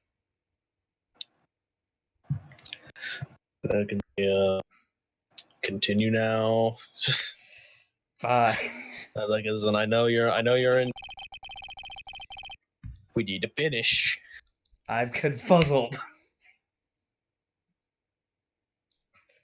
Going to allow the defense to cross-examine your earlier remarks. The defense would like to hear why you declared the defendant to be the true murderer. Give us one last bit of testimony.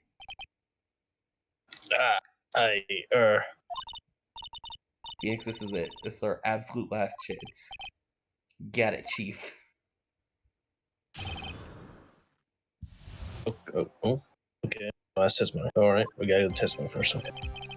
Indeed, it is true that I was not at Lord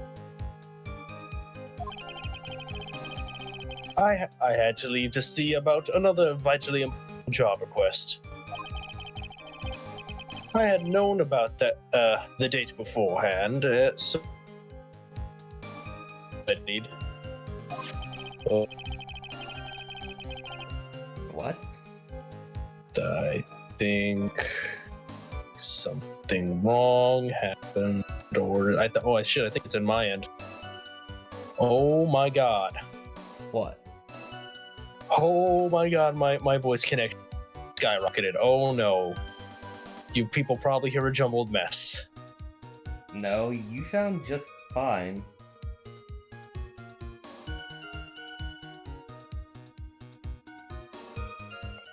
Is everything okay on your end? Ooh. Please don't tell me my Discord died. No, I can hear you. Hello? Can you hear me? Did everything die? Is anybody there? Can you read me? But Can you read me? I repeat, I am here. oh god. I'm gonna try disconnecting and reconnect. Hello? Okay. Did everything die? Okay. My Like, fuck. I was it my Discord alone? Was it everybody? Jacob, can you hear me? Yes, I can hear you. Okay, I can hear you. Okay. Jesus Christ. Anybody read me? Okay, I hear you. We hear you now. Jesus Christ, Yeah. I could hear all of you. It's just What just happened? Like I looked at my voice connection in terms of MS, just went to like 1 billion for like a minute there. Was that just us?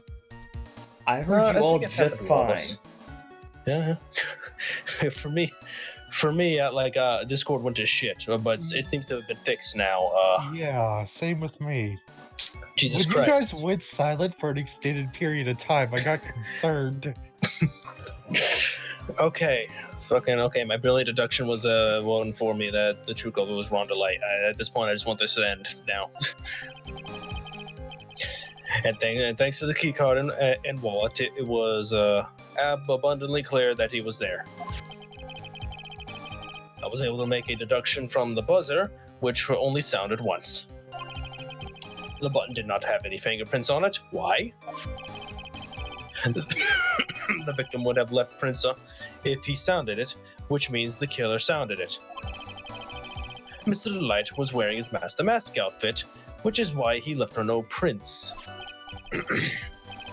In the blackmail letter, the victim likely just mistook the color of the jewel.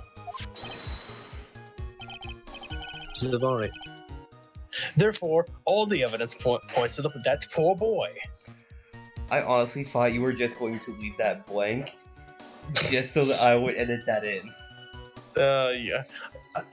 I probably should have, but no. He purposely made that the whole thing long. Thankfully, we only have to do like 2 things in this testimony. Witnesses' earlier remarks do not appear to have been hastily prepared. All of his points have been explained, none of them seem to contradict anything. But of course. But how did you know about the emergency buzzer? The police investigation documents went directly through me. And I always look over all the documents. It's elementary, Sir Lawyer. Wait, he was already arrested by that time, right?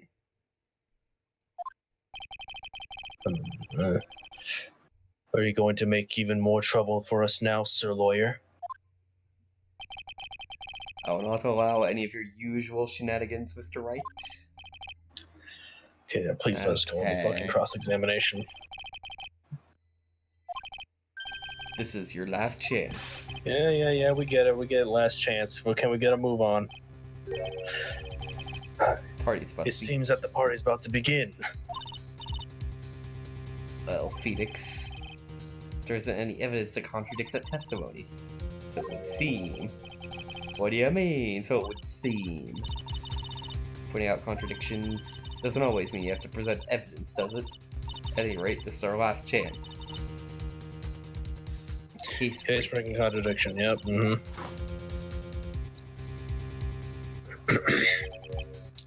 Cup number 17. The last cup. It seems like the time has come to put an end to this trial. I believe that's well past Cup 17. It has to be. Yeah, fuck your fucking mindset, Phoenix. I don't care.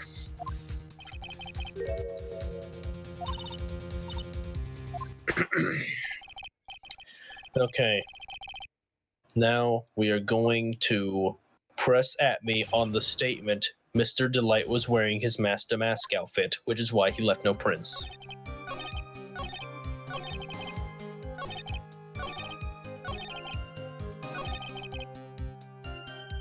Right here. Mr. Atme, about this last remark. You still don't get it, do you, Trite?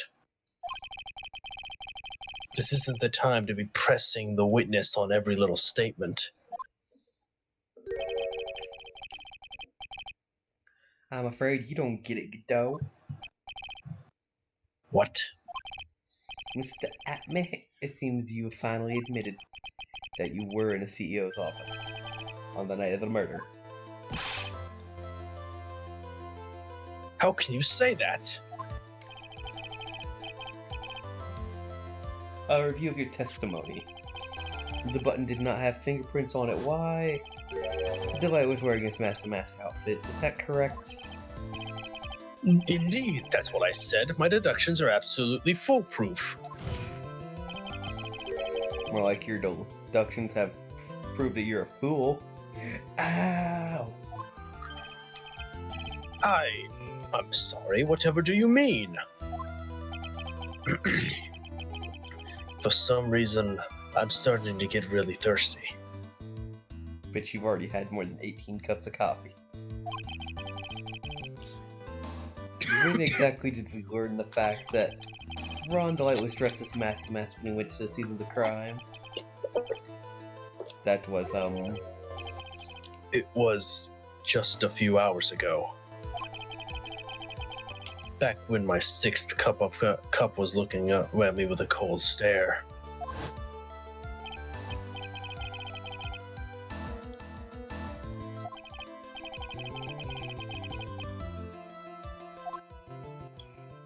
I'm gonna be honest, I looked at that extra hair thing a little too long that time. Still fucking catches my interest. Like, to be honest, I thought you were waiting for me to fucking speak. I'm like, I ain't talking right now. Now, I know that you don't do the flashbacks, but that hair thing still catches my eye. I don't know what it is about it. There's just something so fucking mesmerizing about that. The defendant is yet to tell anyone else this fact before this morning. Therefore, the only people who should know this are those who have been watching this trial.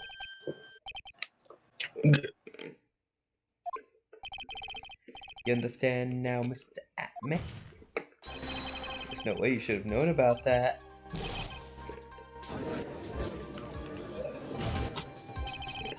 You were in the next courtroom being tried as Master Mask. So then enlighten us. How did you know this information? Well, come on. This detective must have known about it. He probably had plenty of chances to find out beforehand.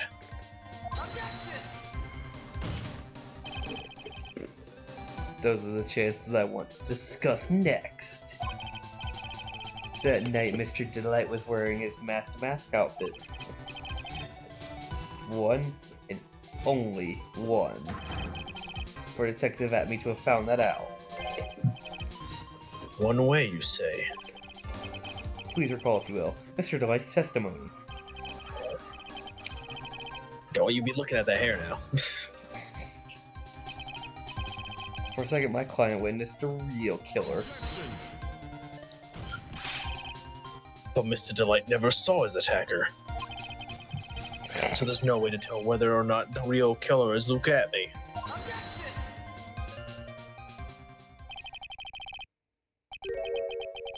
It's with that statement that I'll turn this case on its head.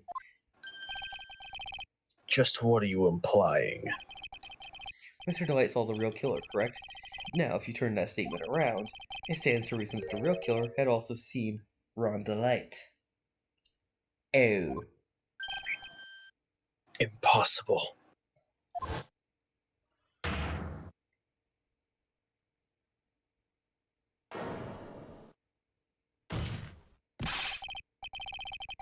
Detective Atme, you saw Master Mask at the murder scene that night. You saw him when you killed Kane and then assaulted him. That's the only way you could have known what Ron was wearing.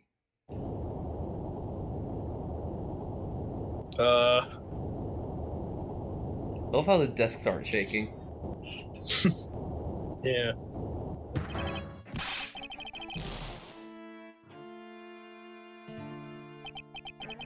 Take a good look, everyone.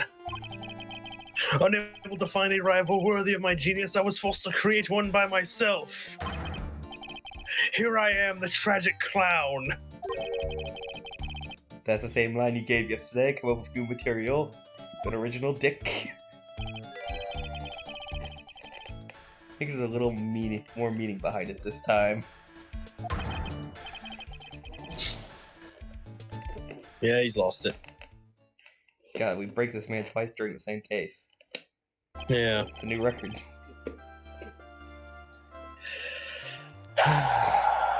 Just so you know, at some point at the end of this, probably during the epilogue, you're gonna have to present someone the sacred urn, and that's about it. Because at this point, I just want this to be finished. Was blackmailing Lucatme, who in turn was blackmailing Ron. Upon killing his blackmailer, Lucatme tried to frame Ron DeLite, then claimed to be guilty as Master Mask in order to escape his true crime. To that end, he came up with this plan. He used double jeopardy rule in making his alibi. See, we finally found the truth. Excuse me? Came perilously close to besmirching the record of an innocent young man. Besmirching him with the title of murderer. Don't ignore me! Oh, didn't realize you were here. Why wouldn't he? About the verdict? He never committed any murder. That's right. I'm so glad you understand that. I really am Master Mask. Okay, I think I'm seeing things now. What are you seeing? When he did that whole I'm Masked Mask thing, I noticed his hair normally flies out. But instead, I thought I saw red tear streams instead shoot out of his eyes. Okay, now you're seeing shit now. We need to finish this. You're getting crazy. I know for a fact that it's wrong that it's just a hair shooting out, but it's like we've been doing this for almost 4.5 hours now. We gotta wrap it up. Yeah. Oh right, my fucking line, Jesus. So, thanks to that trial yesterday, I'm innocent now, right?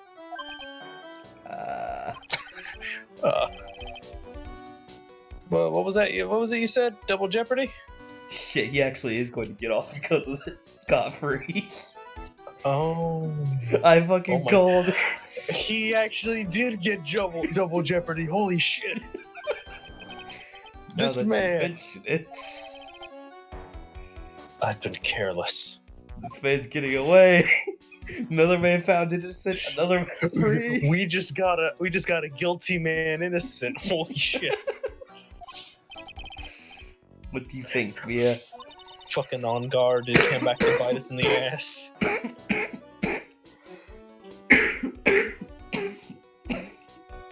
Technically, this man is innocent of all crimes done today. Because he didn't even steal the vase. That was the actual. That was still look at me as well. Shit. So this man is a genius. Well, the thing is, he's innocent of being Master Mask, but he is Master Mask. It's just that he's innocent of the crimes he was accused of in this courtroom today. Because we know for a fact Luke Atme had that urn, which he couldn't have found unless he stole it. But also, the murder he didn't actually do. So technically this man is guilty on those 2 counts. But if we cleared him on just being Master Mask in general, we've cleared at least 7 other trials. Yeah, like he's clear of grand larceny, which means he's free to fucking go. A defendant can be tried twice for a crime in which he's found innocent. Master Mask is really innocent then. I mean, not really. He's very much guilty, but he's free to walk. He's free for now. We got him to walk out of this courtroom free. The free man. Not guilty. We still saved an innocent man, we saved him a little too much. Yeah. He should honestly still be convicted. Boy, this is really lucky. Wait, this isn't so good after all. You see, the thing is, I still am Master Mask after all. You know, there's still one thing that he's also not accounting for. Yeah, he's got to deal with his fucking wife. Exactly. Did it, Phoenix. once again. And I just realized, every time Mia has shown up, Pearl's been gone. Or has been Pearl. Yeah.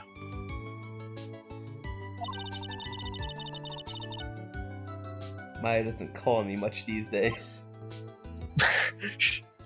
That's sad. Wow. Joking Phoenix. Okay. But I actually took that seriously, too. You seem kind of torn these days. Becoming the master means saying goodbye to our mother. Well, your mother's most definitely fucking dead. Like, there's no way. It's been 15 years. Misty Faye's dead. I'm forced to watch over her as basically the closest thing she has to family. Because all of her family's dead. Or hates her. Mr. Wright. Well, I don't know what to say. Congrats, Mr. DeLite. Thank you so much. No, wait. Nothing really matters anymore, though, now that all this has happened. Just be happier already. You've been cleared of murder charges and got got off his mask to boot. But, in exchange, I lost everything. What do you mean? Stealing security information from KB Security, becoming mask to mask. I did it all for one reason. For her. You mean your wife? Desiree? Whatever it is. She hates criminals more than anything. She was once held hostage by robbers. She always said how much she hated sneaky criminals. I knew that, but once I got fired from KB Security and lost all the money I had,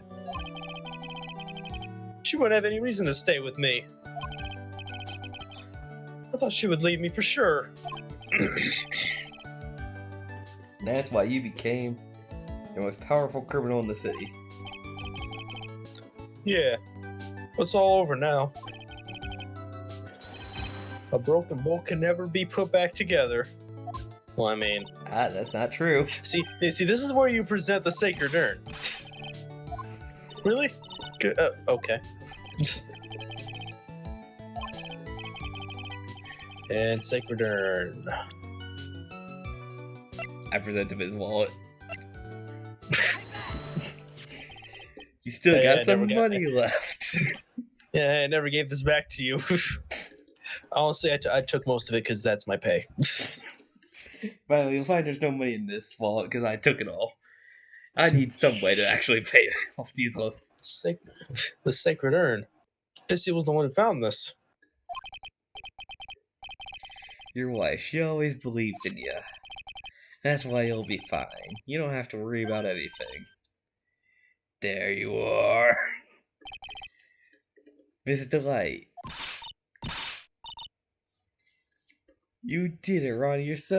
You're innocent. I'm so happy. Thank you. I appreciate that. But, I suppose you don't want anything to do with me, do you? Why didn't you tell me about what was going on? I had no idea you quit KB Security. Yeah, Never imagined that you were really mask to mask either. Gosh, he's taking this in stride. Yeah, like, he didn't even quit, by the way. He got fired for corporate espionage. That's different. Yeah. What are you gonna do now that you know? You're not going to really leave about that, are you? It's obvious, isn't it? Wonderful man like him get away. That bike's... Oh god, they're about to become a criminal power couple. She's gonna become the Harley Quinn to his Joker. Could ever get away. Didn't you say you hated criminals? I only hate people who act cowardly and sneaky. Like that detective. Okay, I guess we got that out of the way then. went and declared his crimes before he committed them like a man. As a real man. Oh, a man who's so chivalrous. I wouldn't call that chivalrous. Yeah, I mean, going up to someone and telling them, I'm going to rob you, that I don't want to call that chivalrous. Filled with frills and excitement. Desi.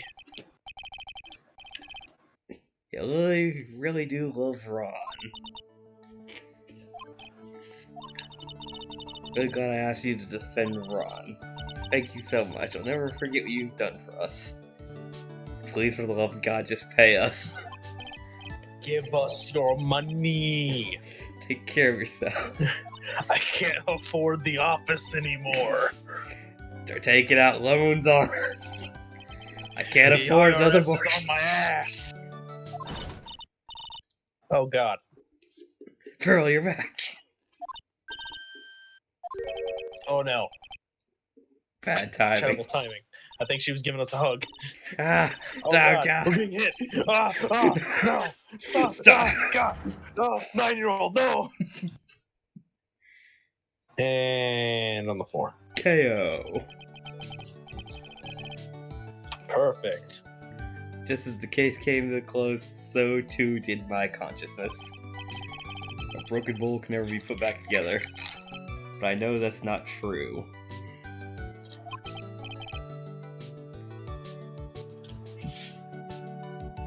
Oh, how adorable. The perfect example of one that was put back together even better than before.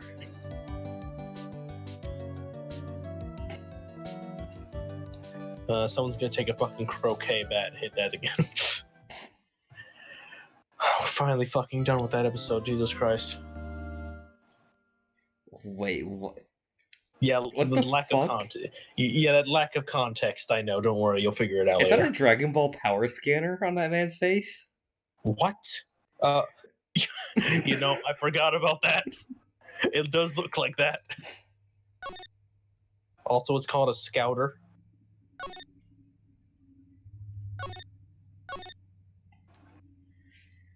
That puts an end to that one. Yeah, that apparently. only took. That literally only took 4.5 hours. What? Oh, hold on. No, it was you and your sneak peeks. This case is extremely clear. I see no room for misinterpretation of the facts. It wasn't me. I swear it wasn't me. The evidence and testimony are conclusive. The victim was alone when he drank from that poisoned cup of coffee. No, you're wrong. I know what I saw. I saw. I saw.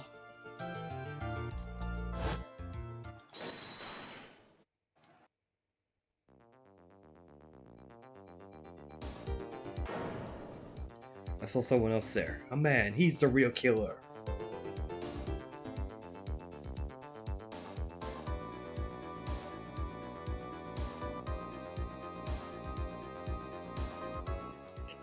He threw pixie dust in his coffee. Oh shit, that bee. Why won't anyone believe me? Mr. Payne!